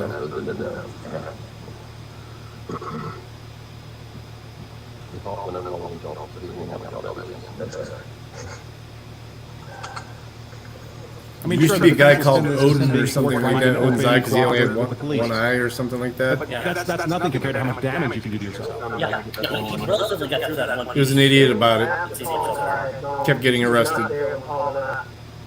Left, go mess around. So, you know, it was sometime after that. So there was an appointment. You know, she got back, we got Okay, we'll back. check it out. Your Your first arrest. Was she home or? Okay. Maggie was home when they got back from riding around the property, is that correct? That is correct, yes, sir. And I don't believe she's been home too long when And what's the call? That was lady that's up there? Yes, sir. Okay. You said Bianca. yeah, Blanc cooked dinner that night, Maggie cooked. You know, the boys, what's the time she really for me? She wasn't gonna be there that day, so she had Blanc cook a meal. How was the relationship with Maggie? All right, let's check it out. Very good. As good as it's possible. I mean, you know, we had our issues, but Well, then it wasn't as good as it could possibly be, now was it? And I'm trying to understand the family dynamic. I understand you gotta do what you gotta do, I promise. And he's not trying to understand the family dynamic. He's looking for motive. What your biggest are the things that y'all argue about the most? What would they be over? I mean, we really didn't argue, but basically, I'd say that's really the only thing that caused. You know, with any woman, you got to go hands on from time to time. Always wanting us to go, and I love her in-laws. I mean, Little attitude correction. You tell her once, she doesn't listen. Go there, stay You gotta there, tell her twice. and me and the boys. Let me just say, she knew where to find my belt. And it really, you know, she You just should start to wear some Irish sunglasses. I mean, her family, you should have heard it all. I mean, her family. I mean, we really didn't argue about much. We didn't have much to argue about. I mean, I'm sure there was an occasional thing that came up that we argued about, but I can't tell you what it is. I can't think of it.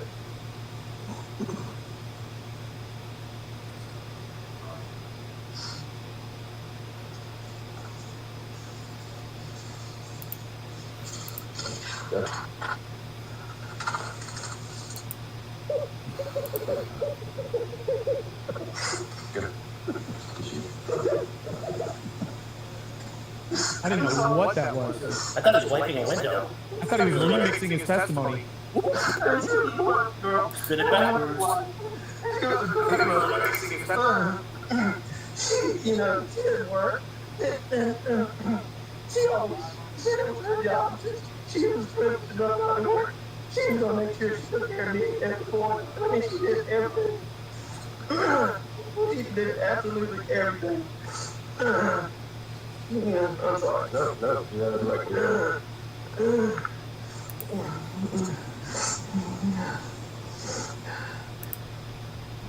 I'm good. You go ahead. That You guys even read it? During the time when Paul was did you go up to around?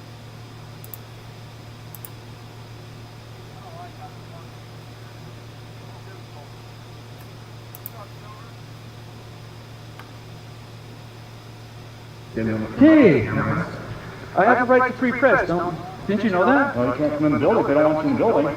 For nothing? No. He's been trespassed? For what? Previously? Yeah. For what? No, not previously. For the camera, you were told not to come back last time you were in. No, I wasn't. Just like... I'm doing nothing wrong. I didn't Well, say you already came. I was leaving. Soon as he said he was leaving, Anything you say, camera. soon as he said I had to leave, I was If you leaving. cannot afford an attorney, one will be provided for you. He's been wanting to do this to me. Did you not swear an oath to the Constitution? When I was admitted into the United States Army, I did. So you're violating that now. No, I'm not. Yes, you are. This is the First Amendment right to free press, the first article of your job. Sir, you did not identify yourself as press or come in as press. You came in to get a signature. You on didn't give me a chance. You came in to get a signature on a You didn't give me a chance. Don't you have to ID when you go through the checkpoint? Nope. Well, I got paperwork here proving what I'm doing here is totally legal. Didn't want to leave. Didn't want to... Hey, I have a right to free press, didn't you know that? Well, you can't come in the building if they don't want you in the building. For nothing? No. Why you take, hey, this is for That's protection. fine. I can give you my ID. Okay, Why don't you ask for it? it? Who you are. Okay. So what's he's in trespass? For what? Previously? Yeah. For what? No, not previously. For the camera, you were told not to come back last time you were in. No, I wasn't. Just like you were told yesterday. You've seen the You video. were told to leave. You've seen the video. Well, you're under arrest, not the trespass. I was never trespassed. Okay. Do I have a formal trespass You don't need paper? a formal trespass paper. I have video evidence. He Well, never that's good. You can trespassed. show that in court then, okay? Okay. You'll get Okay. it. Okay. You're violating my First Amendment right Okay. of trespassing from a public place for exercising my First Amendment right Well, that'll all of free press. They'll all go on my recorder too. I didn't even go past the checkpoint. Okay. This is a public lobby. Okay. I have paperwork here. I have paperwork here. I have paperwork here stating. You got some. Here, go and look over this up. I'll take it from you. Okay. I have paperwork here You have any stating. weapons on you or No, anything? I don't. I have nothing. Okay, I gotta check you here. All I have is this camera. That's fine. Which is proving that you are violating my First Amendment rights, free press, to come into a public lobby and record my public servants in the course of their duty. Oh, that's fine. Did you not swear an oath to the Constitution, sir? Well, I'm not gonna take this with you right now. So no, that's a no. You're violating my First Amendment right to free press. Are you? I came in here to get this signed, and he was like, I was asked if the city attorney or county attorney was here, so I can get this signed, because it's already signed by the cops saying they're just going to dismiss it. I came in here just to document my visit with this courthouse. I'm doing nothing wrong. I didn't say you already came. I was leaving. As soon as he said he was leaving, Anything you say, as soon as he said I have to leave, I was If you leaving. cannot afford an attorney, one will be provided for you. He's been wanting to do this to me. He's a violator of the Constitution. So are you now. These rights I brought you into this lawsuit. Do you write at it? any point. And Fountain, what's your badge number? Hold your mind. And yours, sir? Yours 305. Cool, thank you, sir.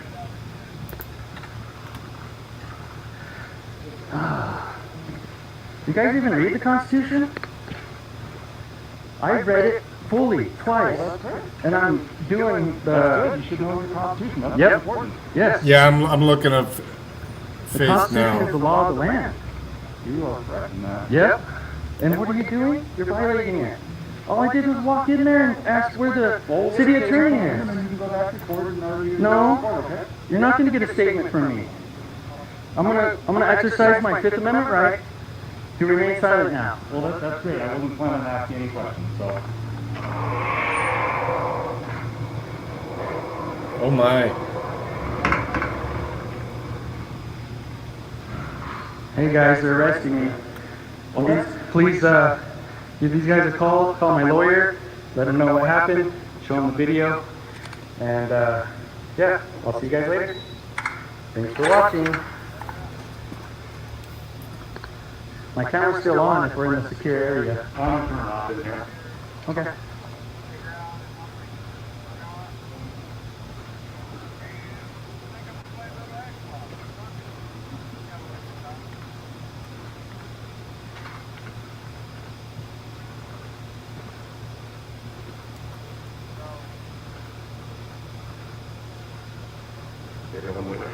Please.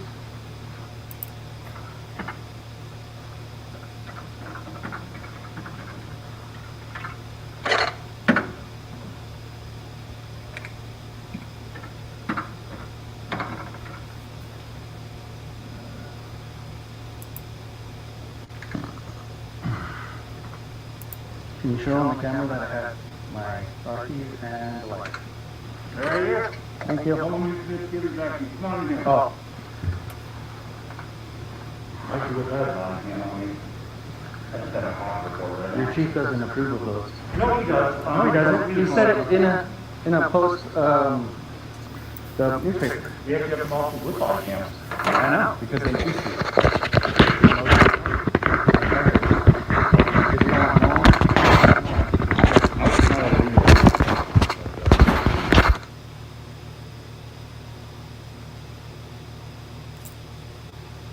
Lawful conduct on public property.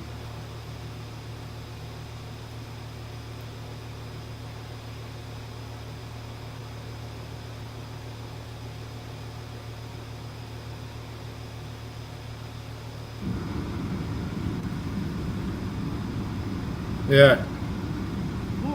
All you gotta do is take this. It'll have to be tomorrow during business hours. Take this to the court here in this building, and she'll in other words, dismiss it. You might have to pay like a $10 court fee or something, but that's all. Court fee? Yes, sir. But she'll discuss it with you. I don't know. I can't promise you because I'm not even sure. I don't know what it's for. So you don't know why, how, or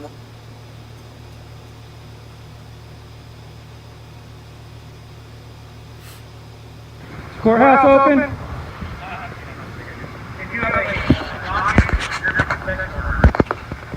What do you mean? It's not open to the public. I just want to go into the publicly accessible areas. No, right now you can't, unless you're here for a court docket, or if you're here for a protection order. So there's no lobby, there's no... No. Because I'm fully protected, as you can see. I know, but we're under a judge's order until June 1st. Does the judge make law? The judge makes law in this court, he does. He does. So it's a written law. Can you show me it? No? I just want to make sure, because, you know, it sounds kind of fishy. Legislatures make laws. No. This might be a policy. They make laws, but a court order is a temporary. Supreme Court. So it's not written in the law. It's just temporary. Oh, okay. Okay, I'll just sit there. Hello, sir. How you doing? Good. Can I get your name and badge number, please? Why not? So you don't get any tax dollars? The state didn't hire you? No, the state does not hire us. The county? County hires us. So the county is public.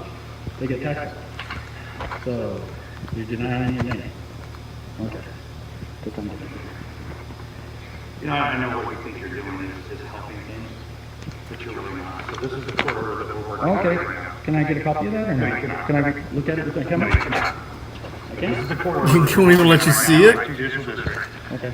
Signed by Judge Boyd, who is the senior. Bitch. Okay. We'll be talking to some higher ups here. A little bit. Okay. Thank you.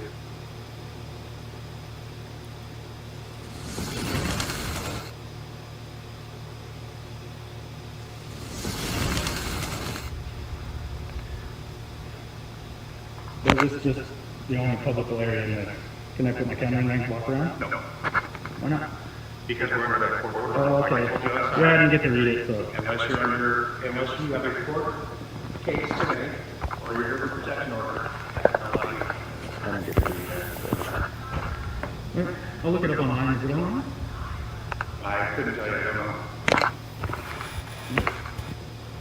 Can't contact it. Is there a public contact? Yeah. And we. I'm not trying to be rude. Yeah, we should be opening. I believe last I heard we're going to be opening in June.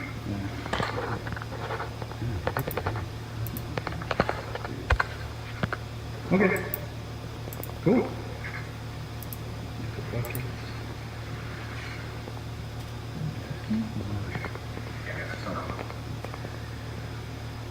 Cool. Alright.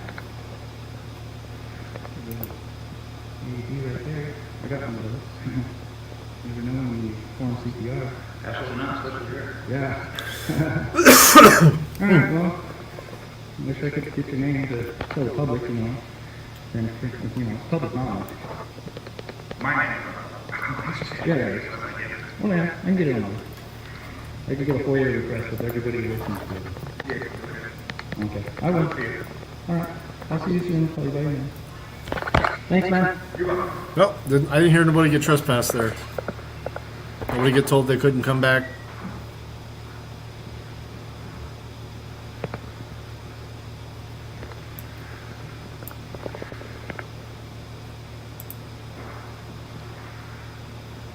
All right, you gotta make me sick.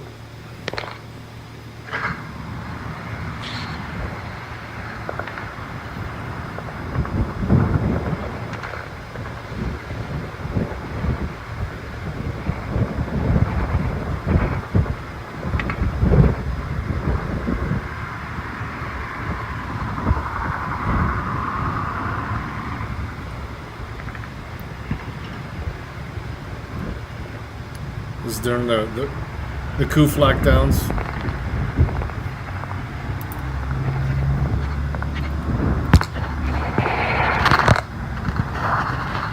That's the post.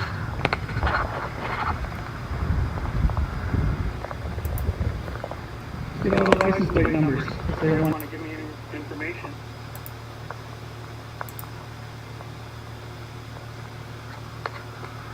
Nobody in there. Better view. Hey, I have a right to free press, didn't you know that? I can't come in the building, but I want you in the building. For nothing? Oh, what's wrong? He's in that? For what? Previously? For what? No, not previously. Cameron, you were told not to come back last time you were in. No, I wasn't. Just like, I'm doing nothing wrong. I just said you are retained. I was leaving. Susie said he was leaving. Anything you say, Cameron. Susie said I have to leave. I was leaving. You cannot afford an attorney. One will be provided for you. He's been wanting to do this to me.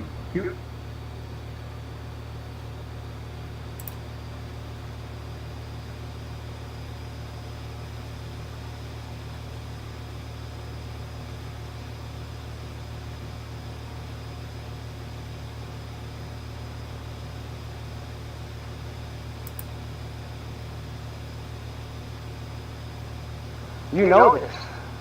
What, did you think you're badass? No. You're touching me. No, I'm touching your camera. It was an extension of me. Did you not know that? You don't know the law. All I wanted him to do was give me his name. He's a public servant. He doesn't realize that. And you're letting him threaten me? You threatened me that you're going to arrest me if I make a threat. But he makes a threat and you do nothing? Yes, I do. I want to press charges on him. I'll show you the video. Not right now, I can't. I'll go on my body. But he came up to me. He walked right up to me. Bumped my chest, bumped me. Like that. I called him a coward. And then it was like, I get off at 8 o'clock. So he chest bumped me. He made physical contact with me. He wanted to come up to me like I would back off, but I just stood there. And he hit me. What if I... He did a chest bump. Yeah. Was that legal, him coming that close to me? You've been getting pretty close to us in certain circumstances. So. No, all you guys came up to me. I did not come up to you first. You guys came up to me. And you know that's true. Right? So he came up to me on the public sidewalk and chest bumped me. And he started swearing too. Okay, well, fill the statement and give me the video and I'll take a look at it and see what our city prosecutor has to say, okay? Can you give me his name so I can put it on his complaint form? No, I can't. Why? I'm not going to. Why? Isn't it in your policy to identify all public servants when asked by a public servant? Or not, he doesn't work for us, so. He works for the county. And I work for the city, so I can't, I'm not going to. You both work for the government, come on. Can you walk over there so I can ask him nicely for his name? No. No. Have a good day. So you're not going to help at all? Are you a coward too?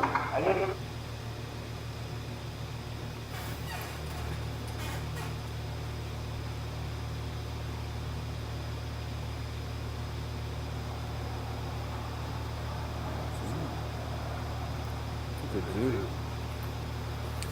Yeah. It's punctured.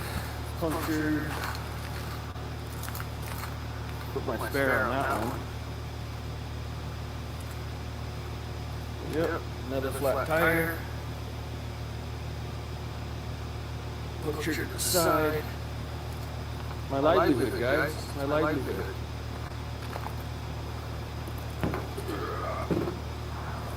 This one's another puncture in the side there.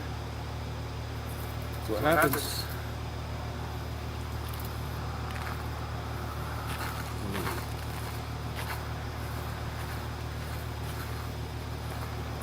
When we film the police, this might have been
Both.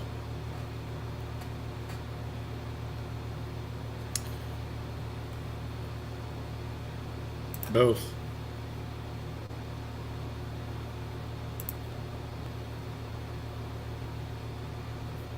Don't like the First Amendment? No. Can I ask your name?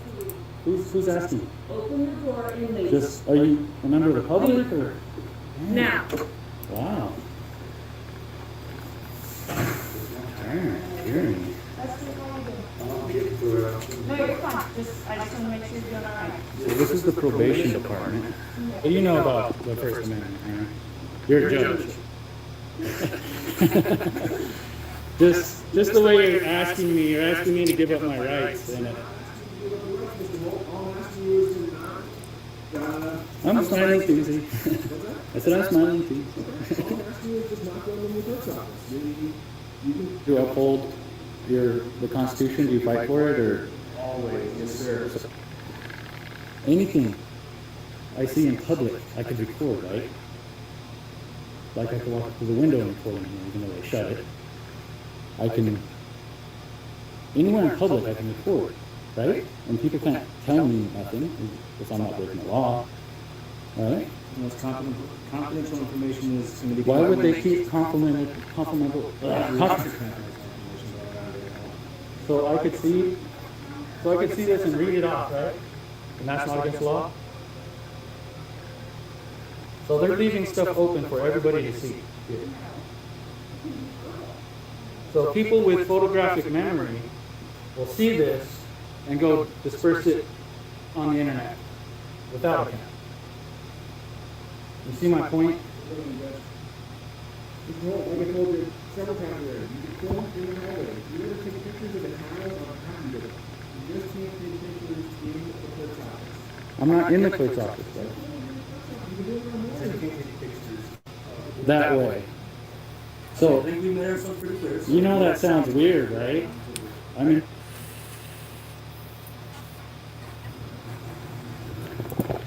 let's see what's going on in here real quick.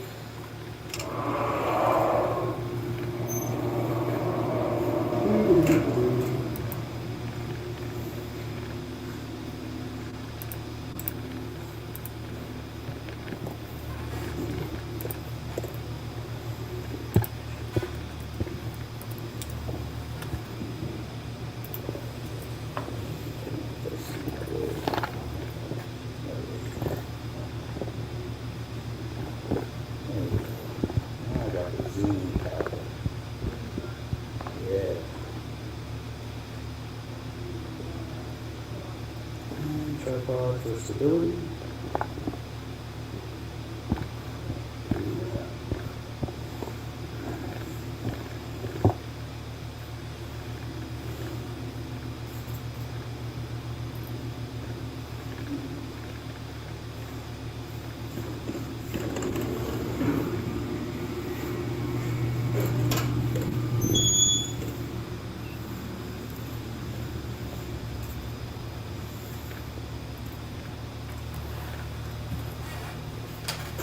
No worries, bud.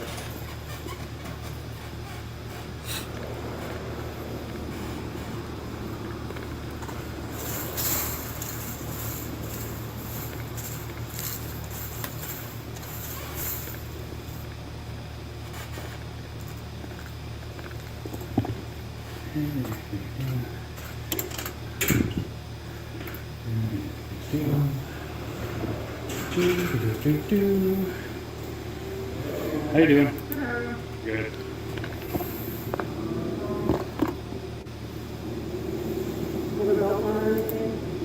Yeah, I do. The belt? This one? Hey, you taking my belt too? You do that to everybody? Wow. And is there court in session today? Is that why? Or you just do it every day? All day long? Huh? All the metal, huh? Wow. Is there a court clerk I can talk to?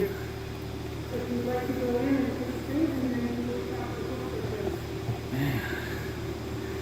Let's see if I can get this belt off.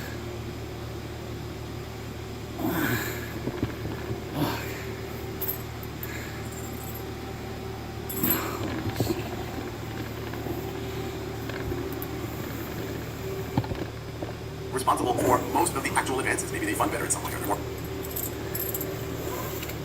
Got metal underwear. Take that off. Chastity belt? No. Just checking.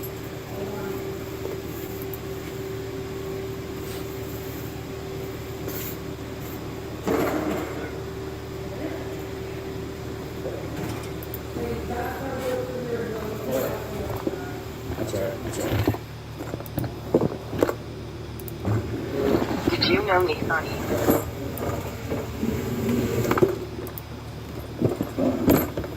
Thank you very much. Oh, shit.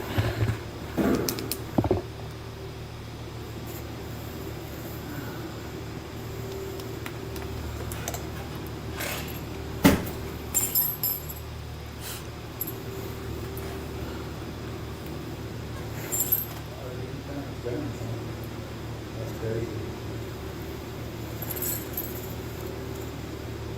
That's funny to shop today.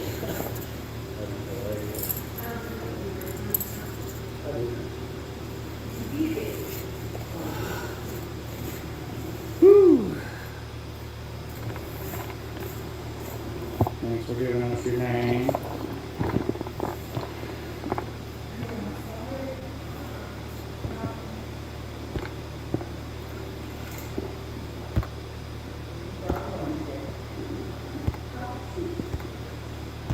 Lunchable.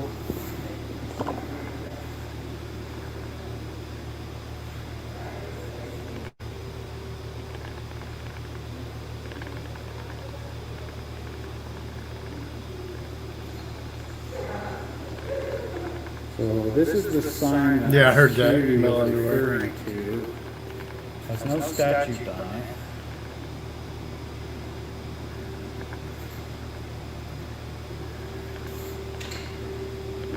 That. 2 year apart, social distance.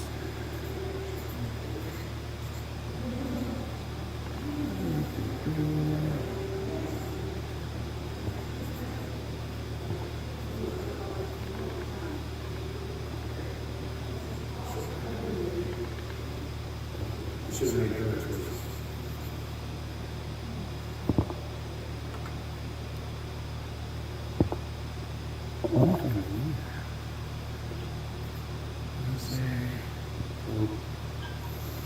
It's restricted. Probation.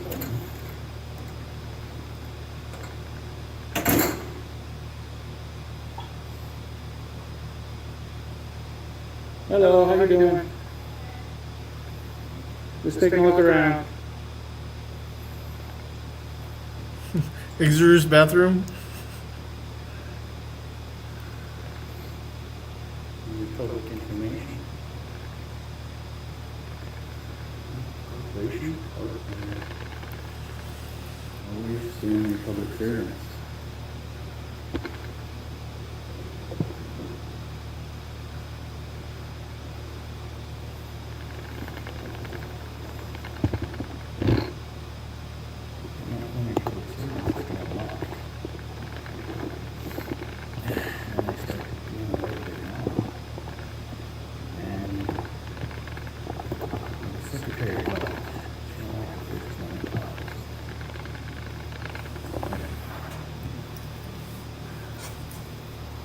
Hello, can I get a public information form? That's Zer racism. Public request form? Oh, I'm just a member of the public, member of the community. Huh? Why? Because you need to leave. Can I get service here? Why?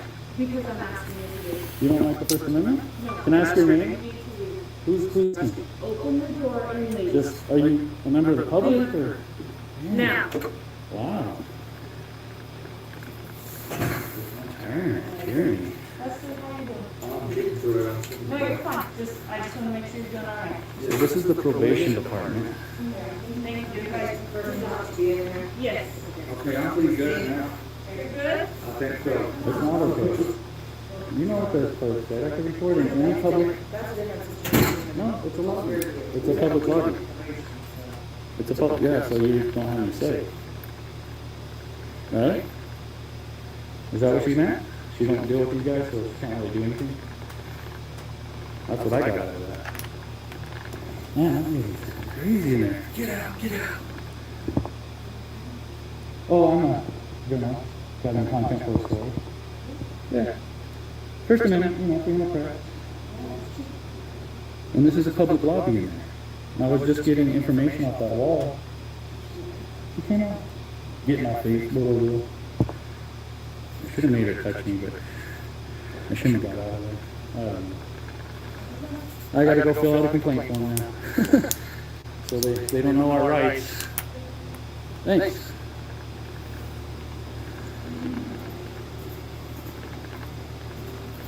I'd read the First Amendment of the Constitution, ladies, for something, before you do anything. Supreme law of the land. Here's your public information. Thank you for watching. If you have any questions or concerns, contact your congressman.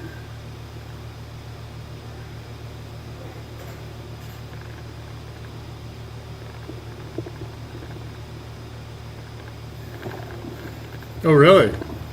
For that? Hello. But the probation lady or the securitary? Okay, thank you.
get a complaint form? Personnel complaint form? Because they just kicked me out of that lobby over there. Okay, I can give you the administrative number, but you don't have So you know I could record in here, right? You know I could record in the lobby in the probation department, right? You don't know? Oh, okay. Is there a supervisor I could talk to? He's not here right now. Is it Becky Ross, or is she here anymore? Can you ask what happened with her? What's up, man? How are you today? Good, how are yourself? Pretty good. What are you doing, Mr. Holt? I need a complaint form, or let me see if you could resolve my issue. So you know I could record in here, right? You can record in here. Yeah. You can record here. Okay. As long as you're recording the couple areas. But you know I could record in the lobby of the probation office? I don't know about that. I don't have control of the probation department. Oh, okay. So who controls it? My guess would be the chief judge. So you gotta come to Judge Ward.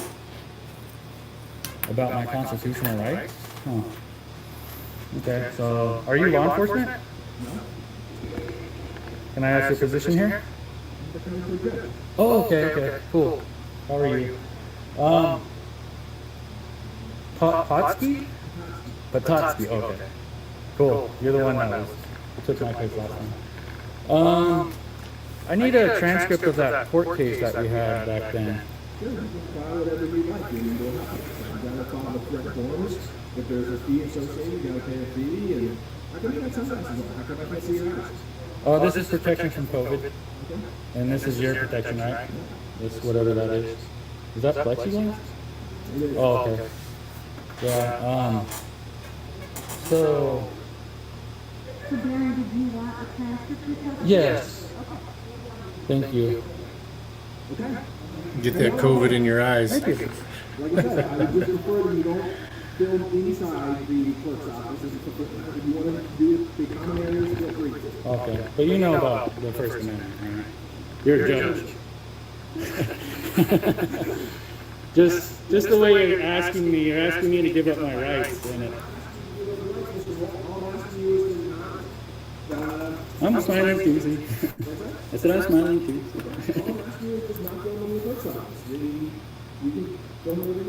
But you know I'm allowed.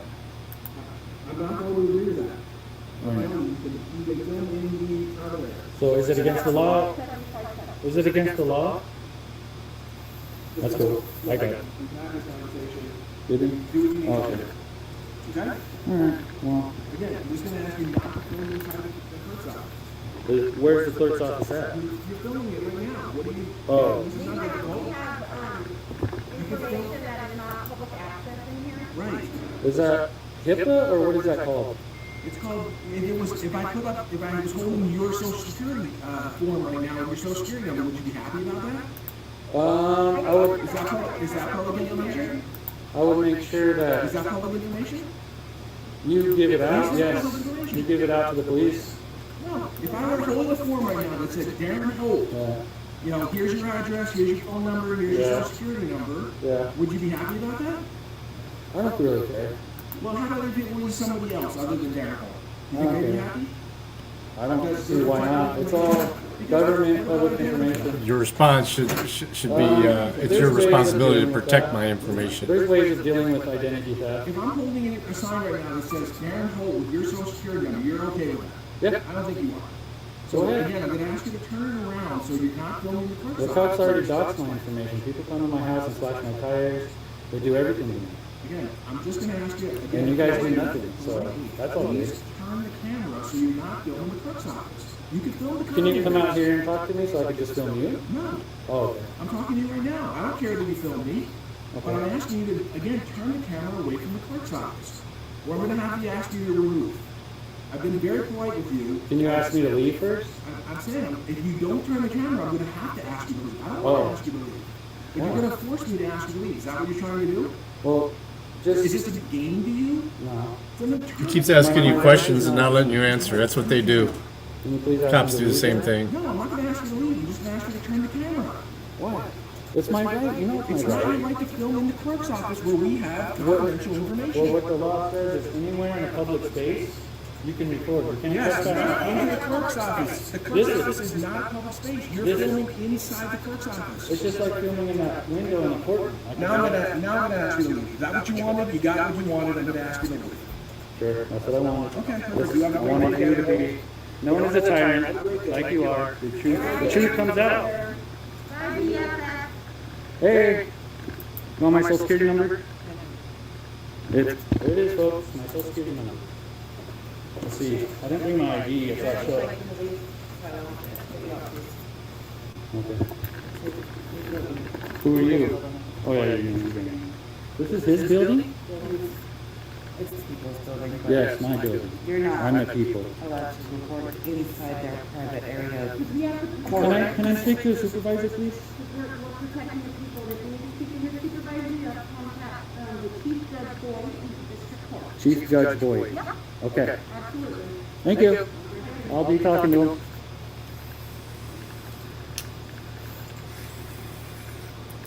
I need services in the probation department. People don't like the First Amendment. Should I stay, folks, and get arrested? Have them violate my rights once again? Or should I go? Should I stay or should I go now?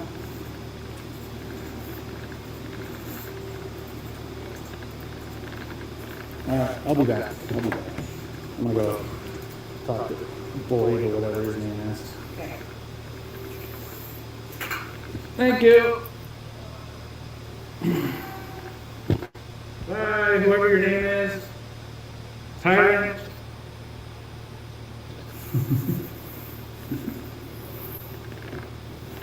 Want to put hands on them? So you want me to leave the property or just the building? Yeah, it's a violation of rights, you know that. Okay, you're happy with that? She's happy! So what's the difference for me doing it out here and doing it in there? What's the difference? I think the quartering's dropped a few videos. We'll watch those. Short too. Lackluster update.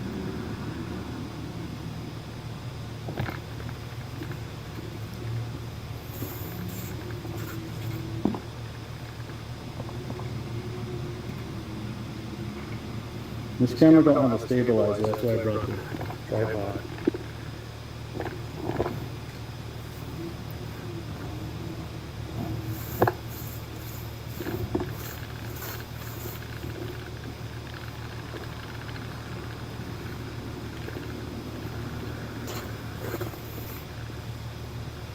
Let's see if the police will do anything. I doubt it.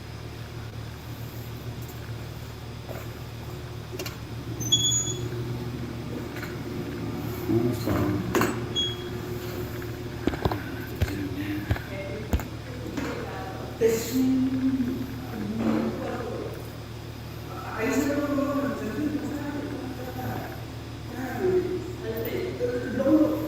Si usted llega, esto lo va a ver. Va a ver que está encendido. Está.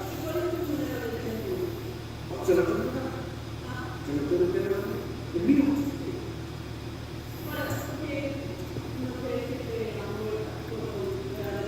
Pues yo voy a ver.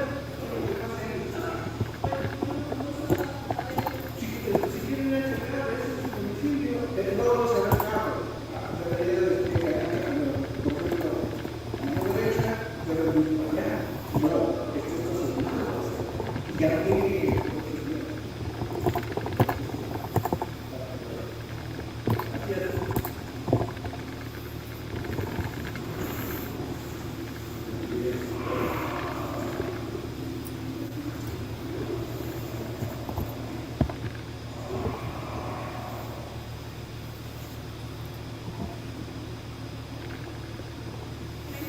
Yeah, can I talk to a sergeant or deputy or supervisor?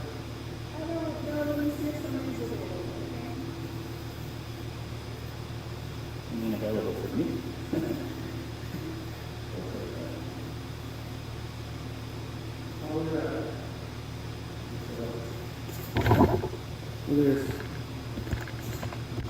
They're creating their own privacy in the courthouse. They're tyrants. Look at that. Don't they know I'm going to be in there? Don't they know I'm going to go back in and they can't kick me out? Don't they know that? Let's watch some quartering. There it goes.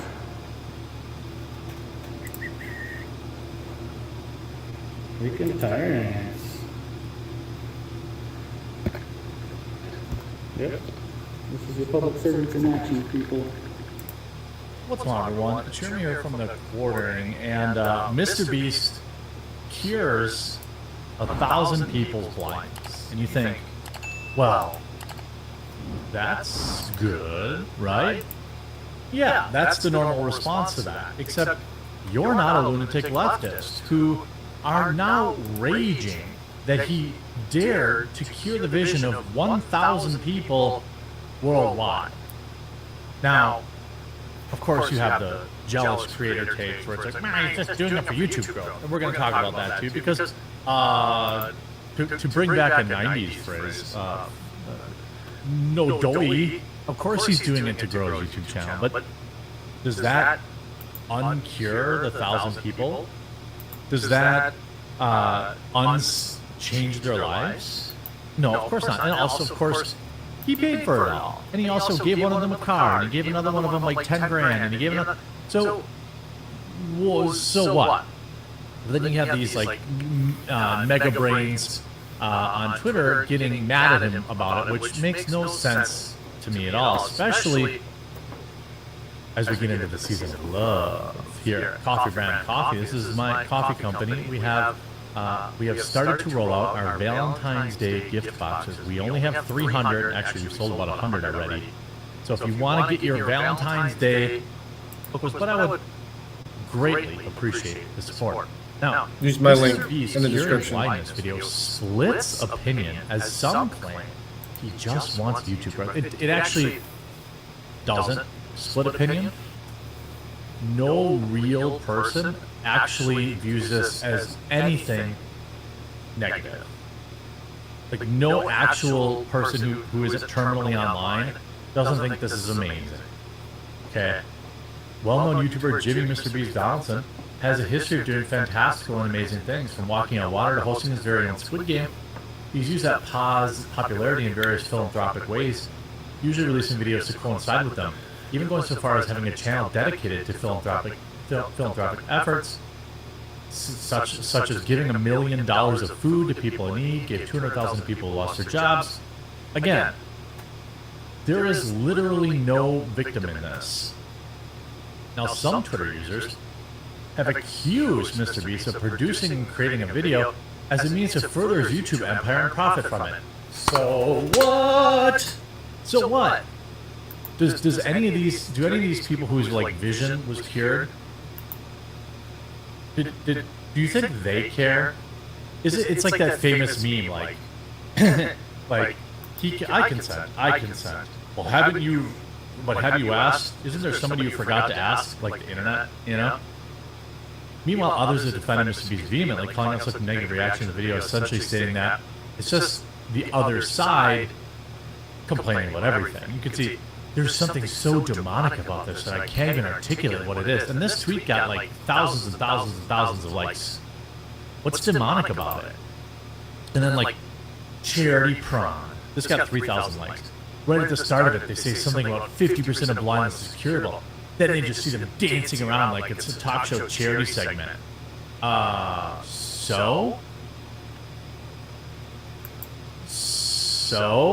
By the way, Hassan, another multi-millionaire, that could certainly help many people. You know, you see, watching the video, Hassan became filled with rage, claiming that the American healthcare system has blocked the inaccessible surgery and turned people's eyesight behind a paywall. Now, look, I think, first of all, what browser are you using? All around the world, not just the United States.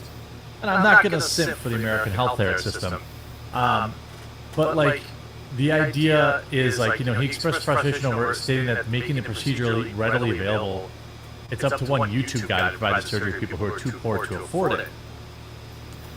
Well, according to the cost of it, you know, eventually, you know, you understand, like, even I will say, like, look, first of all, this is something that even Mr. Beast put out and saying, now obviously communists are celebrating this, but like, you're right, I don't understand why don't governments step in and help, even if you think it's purely from a financial standpoint. It's hard to see how they don't get an ROI on taxes from people being able to work again. 100% agree. We also have probably 100 other curable diseases that our government doesn't fix for us for free either. But the communists are like, oh, hold up, he's learning about capitalism. It's time to radicalize Mr. Beast. I mean, you know, I think that, you know, then you have Brian Krasenstein, who's like a crazy... No, I've been having issues with my Twitch drop extension. You know, I think it's a fair thing to talk about, but to actually villainize Mr. Beast is ridiculous. You can see... You know, while most of his viewers hailed Mr. Beast a hero for providing these people the opportunity to get the surgery they couldn't otherwise afford, others criticized the creator for using his good deeds as content. It's like when Ethan Klein charity-shamed Jeff Bezos for not giving enough of his money to charity. It's like, hey man, you know, keep your eye off another guy's wallet, maybe. Maybe don't worry about that. You know, within hours, videos met with the usual excitement and admiration in the comment section of Twitter. Dang, as a person with total blindness and one eye, made me tear up. Others took the issue of the video, especially on the issues it raised regarding healthcare. Many people pointed out, I mean, if you're a content that creator, Mr. Beast is paying for in his own pocket is what universal healthcare looks like. I mean, does it? Would Mr. Beast have had the same amount of money in this system? I don't know. You know, would you like to be paying 70% income tax? I don't know. Would you like to be waiting 7 hours in line and then be like in Canada where they're literally putting people down for being too sick? I don't know. Certainly, our healthcare system in the United States has many problems, far more than you know, one video can explain. But the idea that like this video is anything but good. This video calling it, this dude calling it demonic got 80,000 likes. A Twitter user with the handle of whatever summarized a common criticism. It's never under cycle of content creation that makes Mr. Beast feel insidious. The underlying notion that if the camera wasn't on to feed the machine, nothing would happen. The dystopian thought that we're relying on YouTube views instead of competent government for assistance. I don't really see how that's a Mr. Beast problem. You know, this isn't the first time, by the way, Mr. Beast's intentions have been questioned. During the height of his popularity, the height of popularity for Netflix series Squid Game, creators gathered around, blah, blah, blah. Viewers quickly pointed out that the stunt completely missed the point of the series, which was read as treaties with capitalism, or as the very least, a critique of finding entertainment value in low-earning individuals competing for large sums of money. I guess. And the Time magazine winds like Mr. Beast. Criticism notwithstanding, Mr. Beast, for now, seemingly untouchable. His contentification of good deeds continues to prove its worth. I'm sorry, it's a problem when Mr. Beast does it, but not when literally every local news person does it, or when literally every charity on the planet records their content for YouTube and uploads it. It's somehow their fault. Like, I don't even understand. I don't get it. When I give 1,000 people a 10-minute surgery that cures their blindness, my YouTube video goes viral. But when I ask why 10-minute surgery isn't provided to anyone who needs it, they call me a communist. I mean, I'm not sure I would use the word demonic, but there are people that just hate Mr. Beast. And look, it's also, one could argue, you know, because most people on Twitter are not very smart, one could argue that the current system of capitalism is why he's able to do this. I'd be willing to bet you that if every multimillionaire like Hassan, who's whining about it, would donate you know, 20% of their portfolios right now, they could probably get everybody in the United States done. It'd be no different than me having to pay it to the government, right? I mean, you people are miserable. It's hilarious. Imagine finding negative and 1,000 people being able to cure. You know, it's insane. Now, it is fair to bring up the topic of the U.S. healthcare system, you know, which unfortunately for those, you know, at or even like middle class or lower in this country, it's exceedingly expensive. People have to make decisions every day for medical procedures that maybe they need but can't afford, or they're making choices with their money, and that's gut wrenching. And you know, you don't like, you know, people don't like that, and I think that's a fair criticism to make. But none of that is Mr. Beast's problem. You know, it's like, it's maybe, you know, maybe we don't have to look at for the negative in literally every little thing on the planet. I think what Mr. Beast did is great. Obviously, these people are too stupid to understand that capitalism is the reason why Mr. Beast has the money to do this. They're also too stupid to understand that the reason he has the money, the reason these surgeries are getting done is because it's being done for content. They're too stupid to understand that the reason he has the will, or he has the connections, he has the means, is because of his content creation. They just want to be mad. Commies just want to be mad.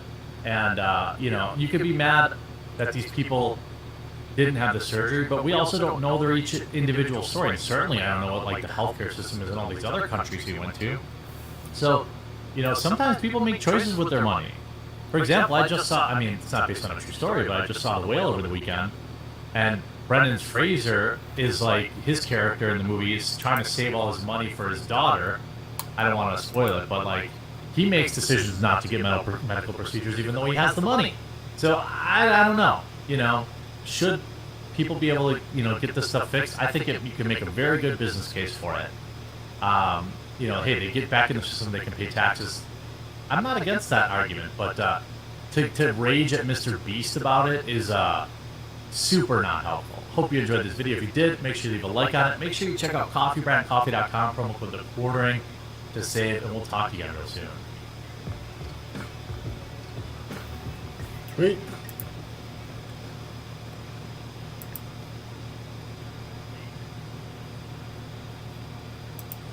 What's going on, everyone? It's Jeremy here from the Quartering, and you know, we've talked about this, joked about it multiple times on this channel, that, you know, people are getting so woke that they're actually bringing segregation back, and it's just, it's been the case. I mean, it's so bizarre to me that we're seeing articles like this, and this is from like today.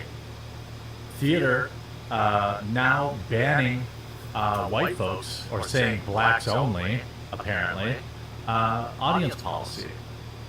Absolutely insane. We saw this with the Black Panther movie, Wakanda Forever, where there was these weird, like, activists, or whatever you might call them, on Twitter saying, like, hey, white people, don't see Black Panther Wakanda Forever. Buy a ticket for a black person, and then pretend that you aren't looking down on them by purchasing a ticket they could probably afford themselves. It is one of the weirdest things, but it's not the first time, and it's just like, can we just stop? Like, can we just stop with this? I mean, it's you know, it's insane. And when you have, I mean, like, you know, whoops, sorry. Why people? You have activists coming out and saying, like, white people must skip. Remember this? It was back in November. A BLM activist said, to all Caucasian people, don't you dare go into the movie on opening weekend. Seats should be safe/reserved for people of color, and more specifically, black people. And if you don't abide by these rules, then you're anti-black. We also see, I mean, like, what was I supposed to, does this apply to all movies with black cast? Like, nope. Or, you know, any of these, you know, other movies that are coming out. I just can't keep up with the racial segregation in the name of being woke. But you have this article, audience sparks outrage. I'm sorry, theater sparks outrage with black-only audience policy. You have two major, and it's like you roll your eyes, think about this, but like, it's happening. It keeps happening, and it keeps happening over and over and over and over and over again. And they keep saying, "Oh, you're being crazy. You're just some weird leftoid or right chud bud or whatever. You don't really, this stuff doesn't really happen." In Ottawa, the National Arts Theatre, one of Canada's biggest, by the way, taxpayer-funded performing arts organization, will hold its first ever blackout night on February 17th at the 897 That way we can get Babs Asper Theatre. The organization is putting on a performance of Is God Is, a revenge story about two African-American sisters written in 2018. A similar event is also planned by the Theatre Passé Muriel, I'm sure I mispronounced that, in Toronto on February 9, with two plays of Okay, You Can Stop Now and X and the Spirit, which was written about the author's experiences during BLM. Ooh, who would want to pay to see that? According to the Toronto Theatre, the purpose of the event is to facilitate, quote, a safe environment for a personal and intimate discussion on the work made and performed by black artists. So the implication here is that if any other color, by the way, this is not just whites, this is any other color, apparently, too. The inherent presence of, say, white people is dangerous, is what these theaters are saying, that they can't have conversations if white people are in them. It's weird to me. If any other race were to do this, people would call it insane. They would be calling them the supremacists. If white people came out and said, like, hey, that new Captain America movie, yeah, whites only. We need to be able to have a whites, the monolith of the delegate of the whites need to get together. I can almost guarantee a white person planned this too. I just feel like I know it. However, while white attendees cannot be banned legally from attending the show, the theater made it clear that they would not be welcome. Quote, if someone identifies as a non-black person, identifies by this, so race isn't even real, and requests to enter the room, a member of our team will be present to speak to that person. Quote, we try our best to have, I think everyone, by the way, if you live near one of these theaters, like, I mean, don't you think that it would be really interesting if like 200 non-black people showed up and wanted to see their movie? By the way, who are the black folks that are requesting this? Not any that I would know.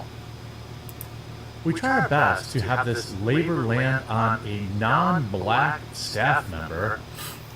Oh, we want to have it land on a non-black staff member, and we will have non-black front of the house leadership or technical and production team members present in the lobby to help de-escalate such situations. So, to be clear, this is blacks only. So, by the way, if you're getting, I don't want to hear a single leftist say that they can't, then white people and Asian people can't do this. Right? Why can't white people then have a whites only if they don't feel safe? Quote, we will also specify across our ticketing and show pages, social media, and other communications that the blackout night is dedicated to black audiences. By the way, if you wanted your story told and you were a particular minority, wouldn't you want more people there? I just don't understand this.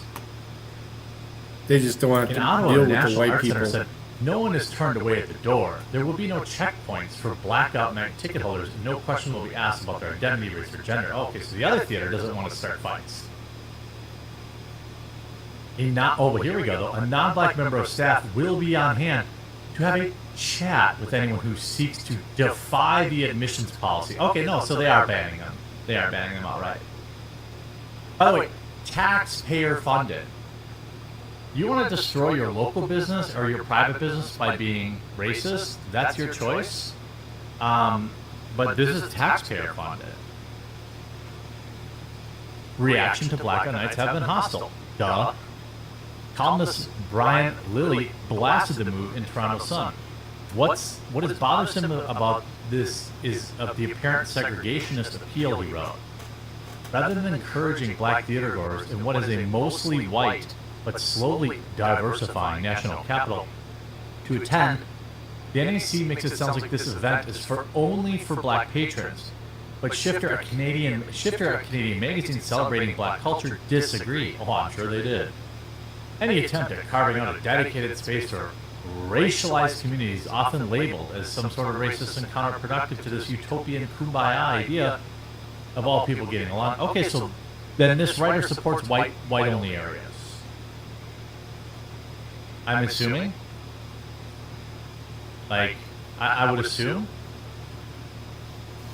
And like, again, this is not uncommon. Although, also, you know, question, what in the heck is black identifying? You either are black or you're not. How do you identify as it? I don't understand. Now you can see update. Canada's NAC has tightened up the admission requirements for its upcoming race-segregated performance. It's no longer black identifying. It's now black, full stop. So don't even think about going if, say, you're Indigenous, Asian, or white. I've contacted Canada's NAC just to confirm that their anti-racial mixing policy for this public prohibits mixed-race couples. What if your wife or husband is black? Are you not allowed? Them damn Norwegians. Jump to conclusions about poor old Manny. To attend? He acted like he knew you. It's absolutely appalling that anyone would bend over backwards. You can tell it's a serious language issue too, though. It's just racist.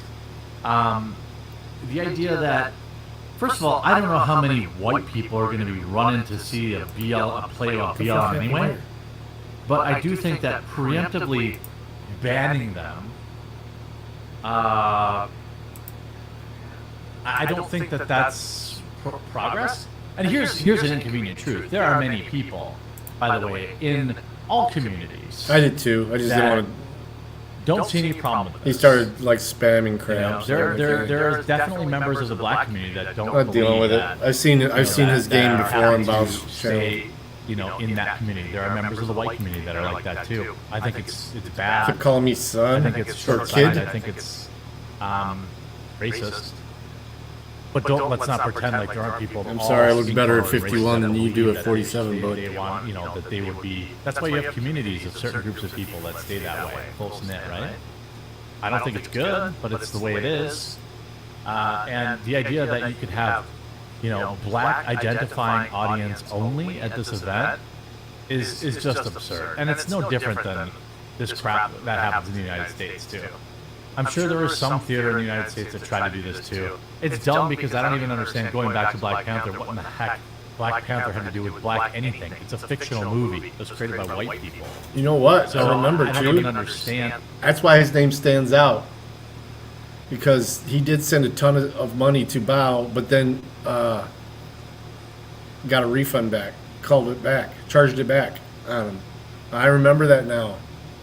This tape, just because it's a black superhero and that's important, okay. I mean, Blade was a thing. There are other Spawn. There are other black superheroes, but like, you know, I don't know why you'd want to prohibit other people from celebrating your superhero. It just doesn't, and none of it makes sense to me. Hope you enjoyed this video. I remember that now. Make sure you leave a like on it. If you haven't yet, please do subscribe down below. We'll talk to you again soon. What an idiot. He had a short. It says this teacher should be fired. Woke. Sure, eggs are $8 a carton, and our economy is spiraling into a recession, but this teacher has the real concerns on mind. Make sure to leave a like on this video and subscribe so we can keep bringing these folks to light. Today I feel sad because I had to sit through a professional development where we were talking about culture and climate, and we were looking at different subgroups of students and how they had answered different survey questions. And when we were looking at gender, the only students listed were male and female. Not the non-binary students, not the transgender students, not students who marked prefer not to respond. I feel sad. I feel sad for them, but I also feel sad for me. It's sad because I now know that no matter how I feel on the inside, outside, the only thing I can mark on a form to have my voice heard is email. And that just sucks. That really sucks. My name's Reporter, and if you enjoyed... So let me get this straight. This teacher's quitting their job because they can't groom kids with their political ideology anymore? Good riddance? Make sure you like this video and subscribe so I can keep bringing these folks to life. I have no idea what comment this video goes back to, but the comment, like, there's a groomer flag in the background. I was able to pull a screen grab, and if you see in my old classroom, I have my pride flag right there. It's in a different spot in my new classroom. It's still there. Here's the thing. I am going to quit. I am 100% going to quit. And it is because, not comments like this, but it is because people like this have taken over or are starting to take over education, and education is not what it once was, and it's not worth it anymore. I support every single one of my students, no matter what their views are. Just get it. My name's Reporter, and if you enjoyed this, leave a like on it and subscribe or follow for more. So let me get this straight. This teacher... Yeah. So 10 million short views is what we need.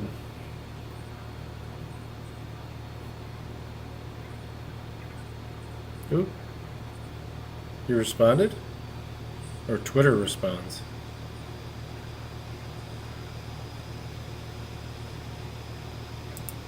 So I think most of us are pretty familiar with the Eliza Blue situation at this point. A lot of us know that Brittany Venti, The Quartering, Yellow Flash, Camelot, all these people are getting banned on Twitter just simply for posting public images of Eliza Blue. Well, now Twitter, Elon Musk, and others are responding to these. Even WorldStar themselves have responded to Eliza Blue, threatening legal action. 10 with a big M, so I assume that's 10 million.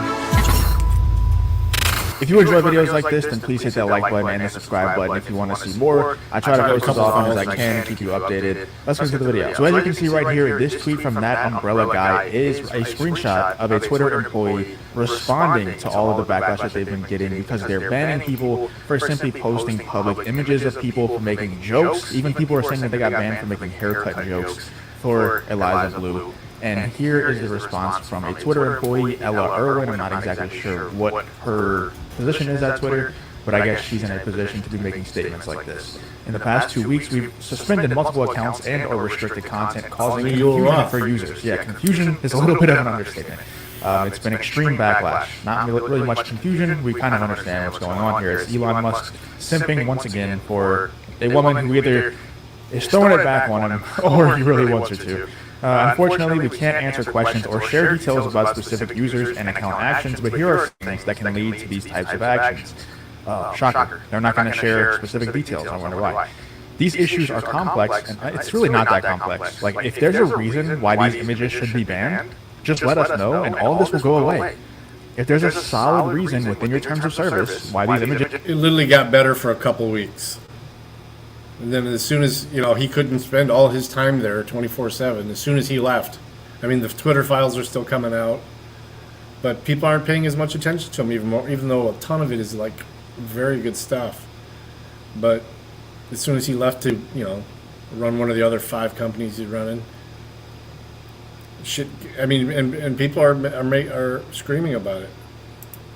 And people are getting suspended and banned, then just tell us. And the issue goes away just like that. I saw a lot of people commenting, talking about the Streisand effect in my last video on Eliza Blue, and they're all spot on. You're all spot on. Oh yeah, for sure. For sure. He's a dude. And it's definitely the Streisand effect. Because if Eliza Blue just simply ignored this, let people post their memes, let people expose her, this would go away within 2 weeks, maybe even less.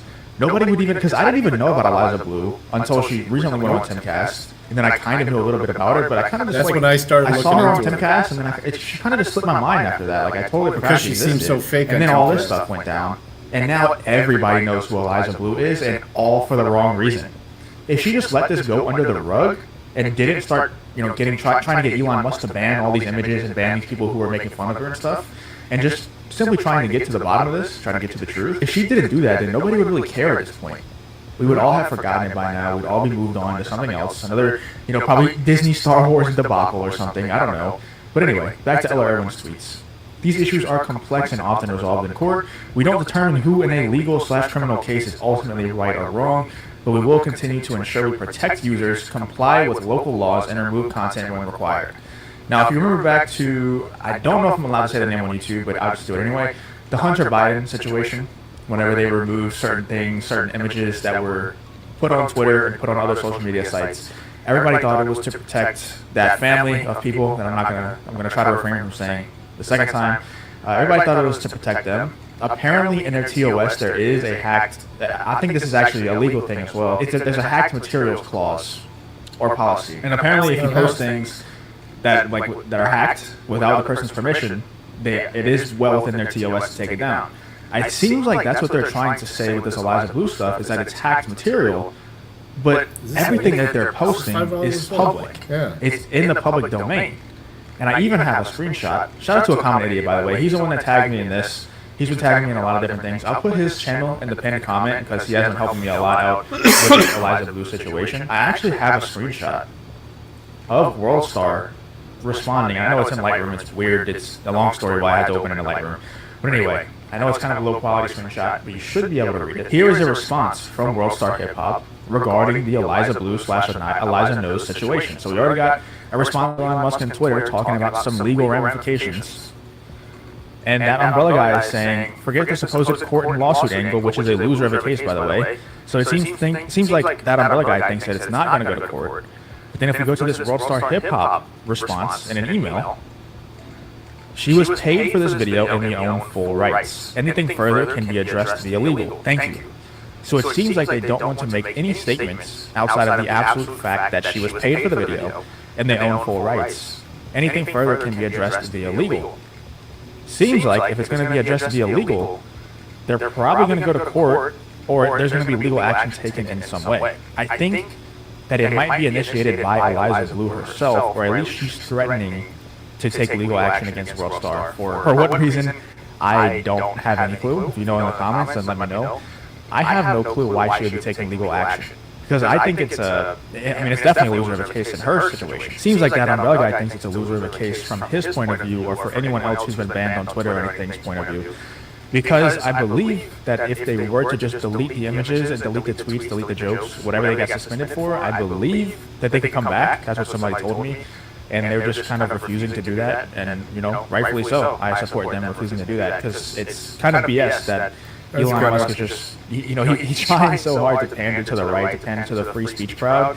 And then when a girl who has been shaking her ass in some music videos tries to throw it back on him, he just starts simping for her immediately. He starts banning everything that doesn't put her in a very positive light. And I also saw that she messaged Elon's mom or something, and it's like a very cringe message to Elon's mom saying thank you for having your son and things like that.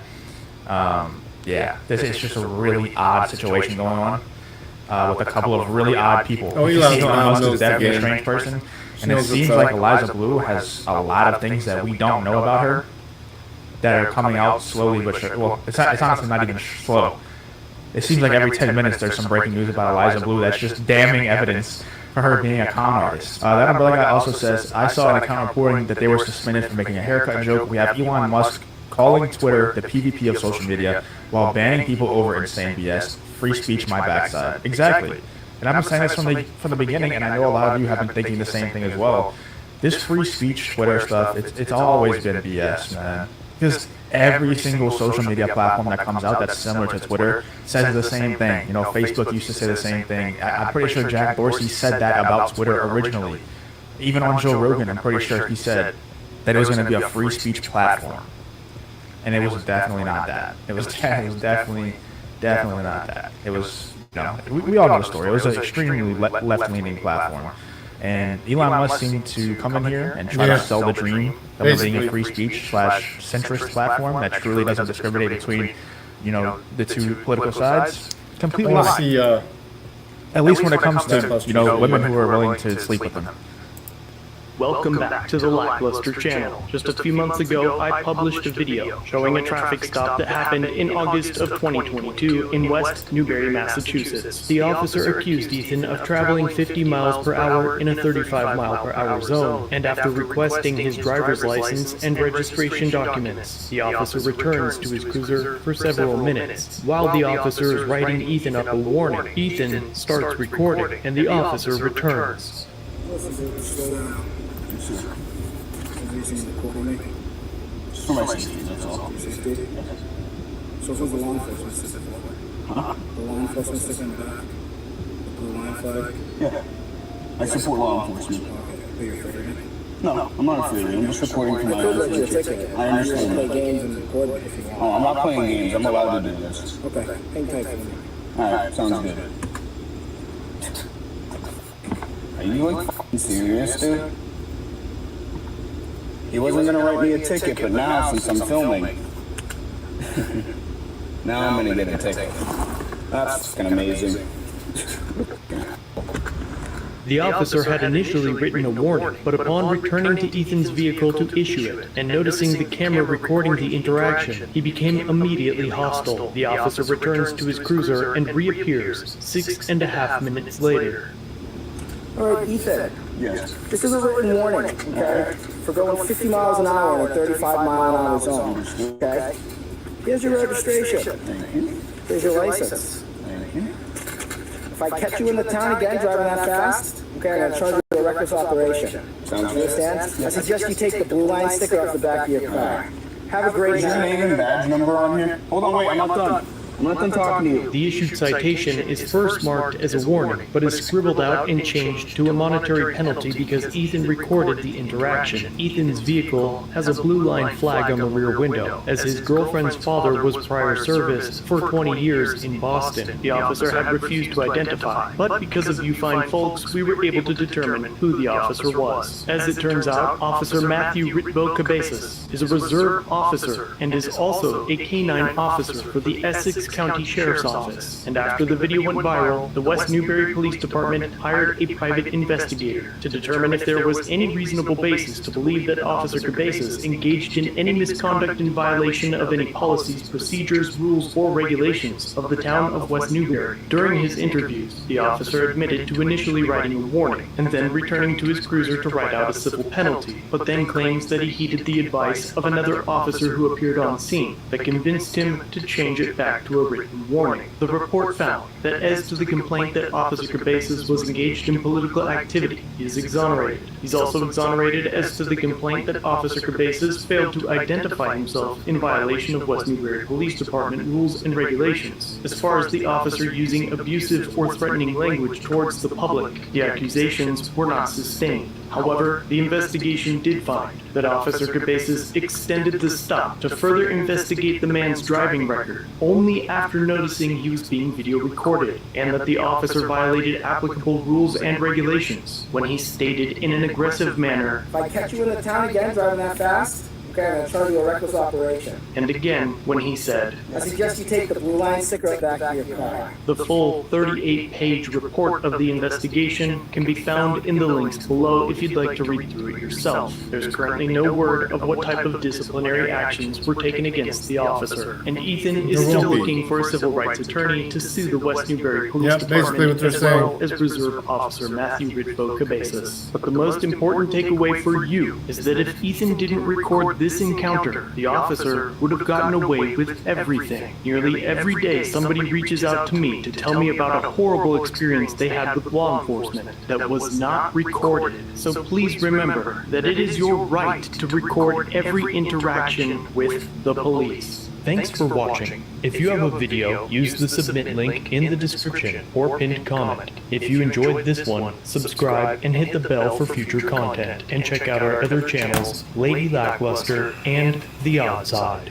Remember to like, share, and leave a comment about what you think of this interaction. It's the easiest way for you to help expose corruption and misconduct. Merchandise is available using the links below. Join the Lackluster family for just $1 if you'd like to further support the channel. Get a Lack logo next to your name, custom emotes, and early access to videos. I look forward to seeing you in the next one. All links are down below.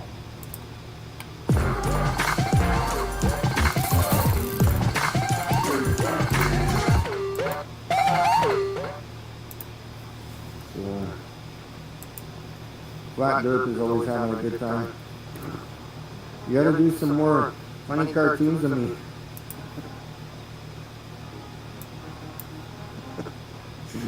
My head, it's so heavy. Oh, my head. My head is heavy. My brain is so big. With all this damn information.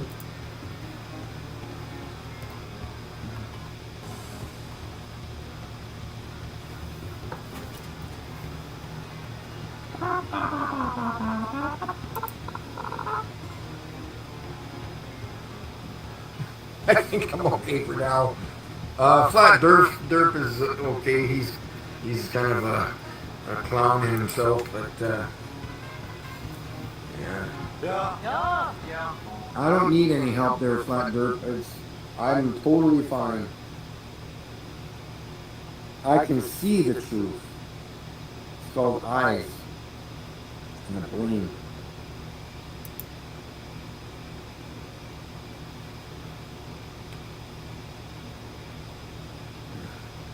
No. I know, because you're a global. He's being sarcastic. So. I think everybody. But I'll let him explain himself. That's the difference between you and me. I respect people, and you don't. Absolutely, I love it. All these morons. Yep, we're just observing it. That's how I feel. Like to criticize my my demonstration. Alright guys, just having the got the mirror in the tub with water on it, and we've got the exact same effect as the stars On how some stars appear to look like they are in water. Of course, these are nincompoops that have not filmed the stars themselves with a Nikon P900 or a P1000.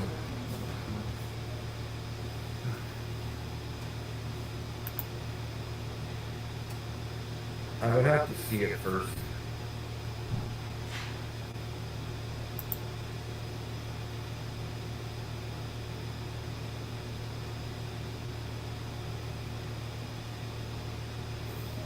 Show me your evidence of curvature.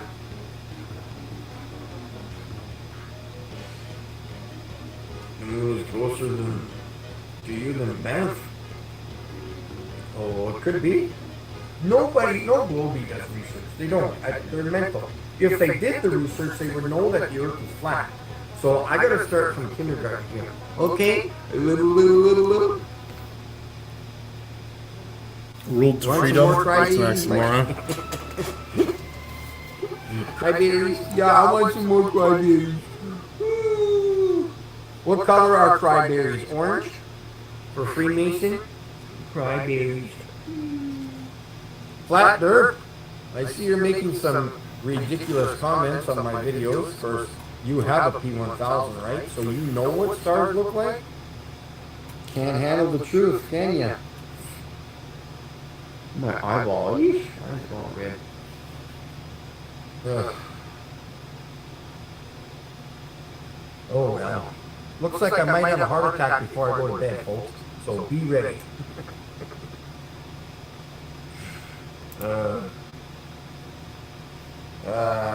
Here's some, do I have any baby food for these globies? Ooh. Is it baby food time for you, Flat Derp? Is it baby food time before you go to bed?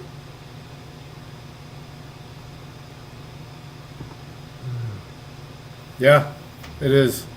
I love the man on the street interviews of just like basic history or basic geography or anything like that. And you would think they're just pulling the the bad ones, but I've seen them live before, and wow.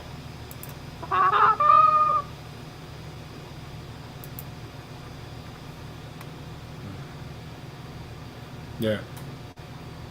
All right. Any single women on here yet? I'm waiting. Alien Nation, get real. Why would I want to? That's what. Alien Nation, that's what you look like. That's hilarious.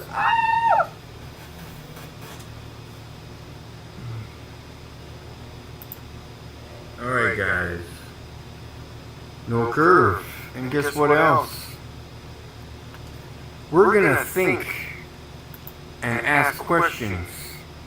Oh. Watch this, Reese. You can actually pinpoint the second when his heart rips in half.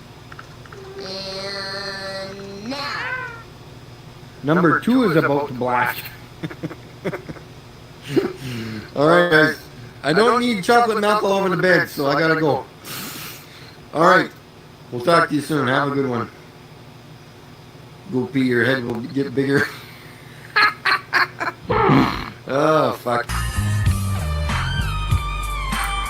Glad Dirt. I ain't seen many of his videos. He hasn't done many chili ones. Like, oh, he just did one 2 days ago. Oh, shit.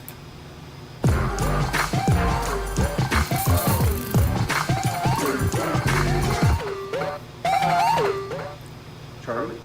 Charlie? Charlie?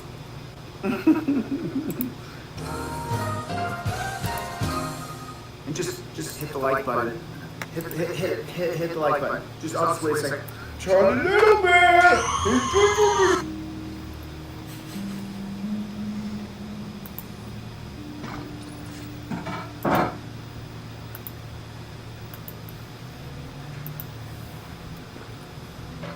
What are we gonna do? Told you. We're gonna hang out. Watch a movie. Gonna take some pictures. I'll pay you. I wish I could give it away for free still. And I do give it away for free. If you don't have any money, man, I'll give it to you for free still. So if you guys are watching this later, can you just drop in the comment section if you're watching on YouTube right now? Talking about trifold. The word $5. Is that what you want? Is that what you want, Playboy? Is that what you want? Is that what you want? Is this what you want? Is this what you want? Okay, I gotta get out of here. All right, I gotta get out of here. Listen, I got nothing but love for you guys. Take advantage of this $5, $5, dollar, D-O-L-L-A-R. Hey, man. Balls to steel, brother. You got huevos, my friend. Gigantic huevos. For me personally, though, and you guys know I take out all the time, when I got a pig in my own, dude, I'm a little bit like the yellow for a second. It's so funny because it's true. Back and forth. Where are you going? What are you doing? What's your favorite color? Do you like blondes or brunettes? Shut the front door! I don't want to talk to you. F off. I'm sober. I can say whatever I want. I'm sober. Cop. Write your damn ticket. Go steal my money. But don't waste my time anymore. Here's the 5th Amendment. I got the right to remain silent. I'm yelling at you because I don't like you. Get the fuck away from my car. Get away from my car. You got a tight little man pussy on you, don't you?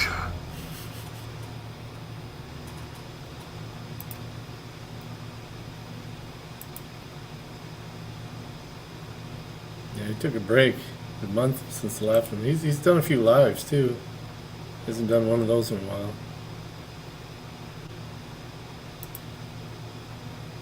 But yeah, his memes are hilarious.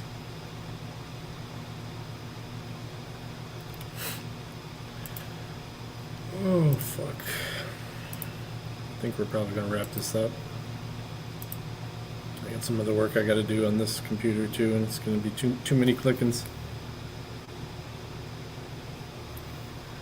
I think he's comedic as hell. I mean, he's a moron, but he's an ultra grifter, like ultra mega.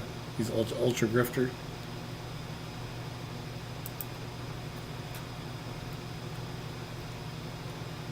But yeah. So.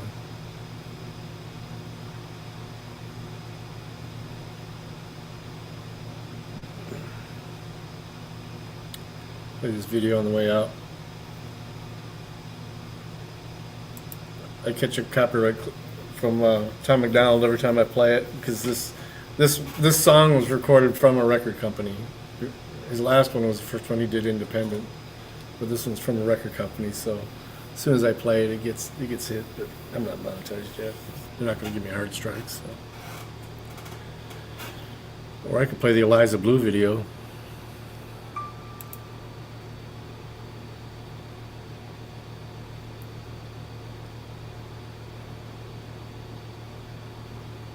Thank you.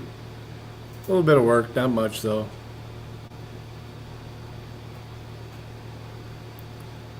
Appreciate it.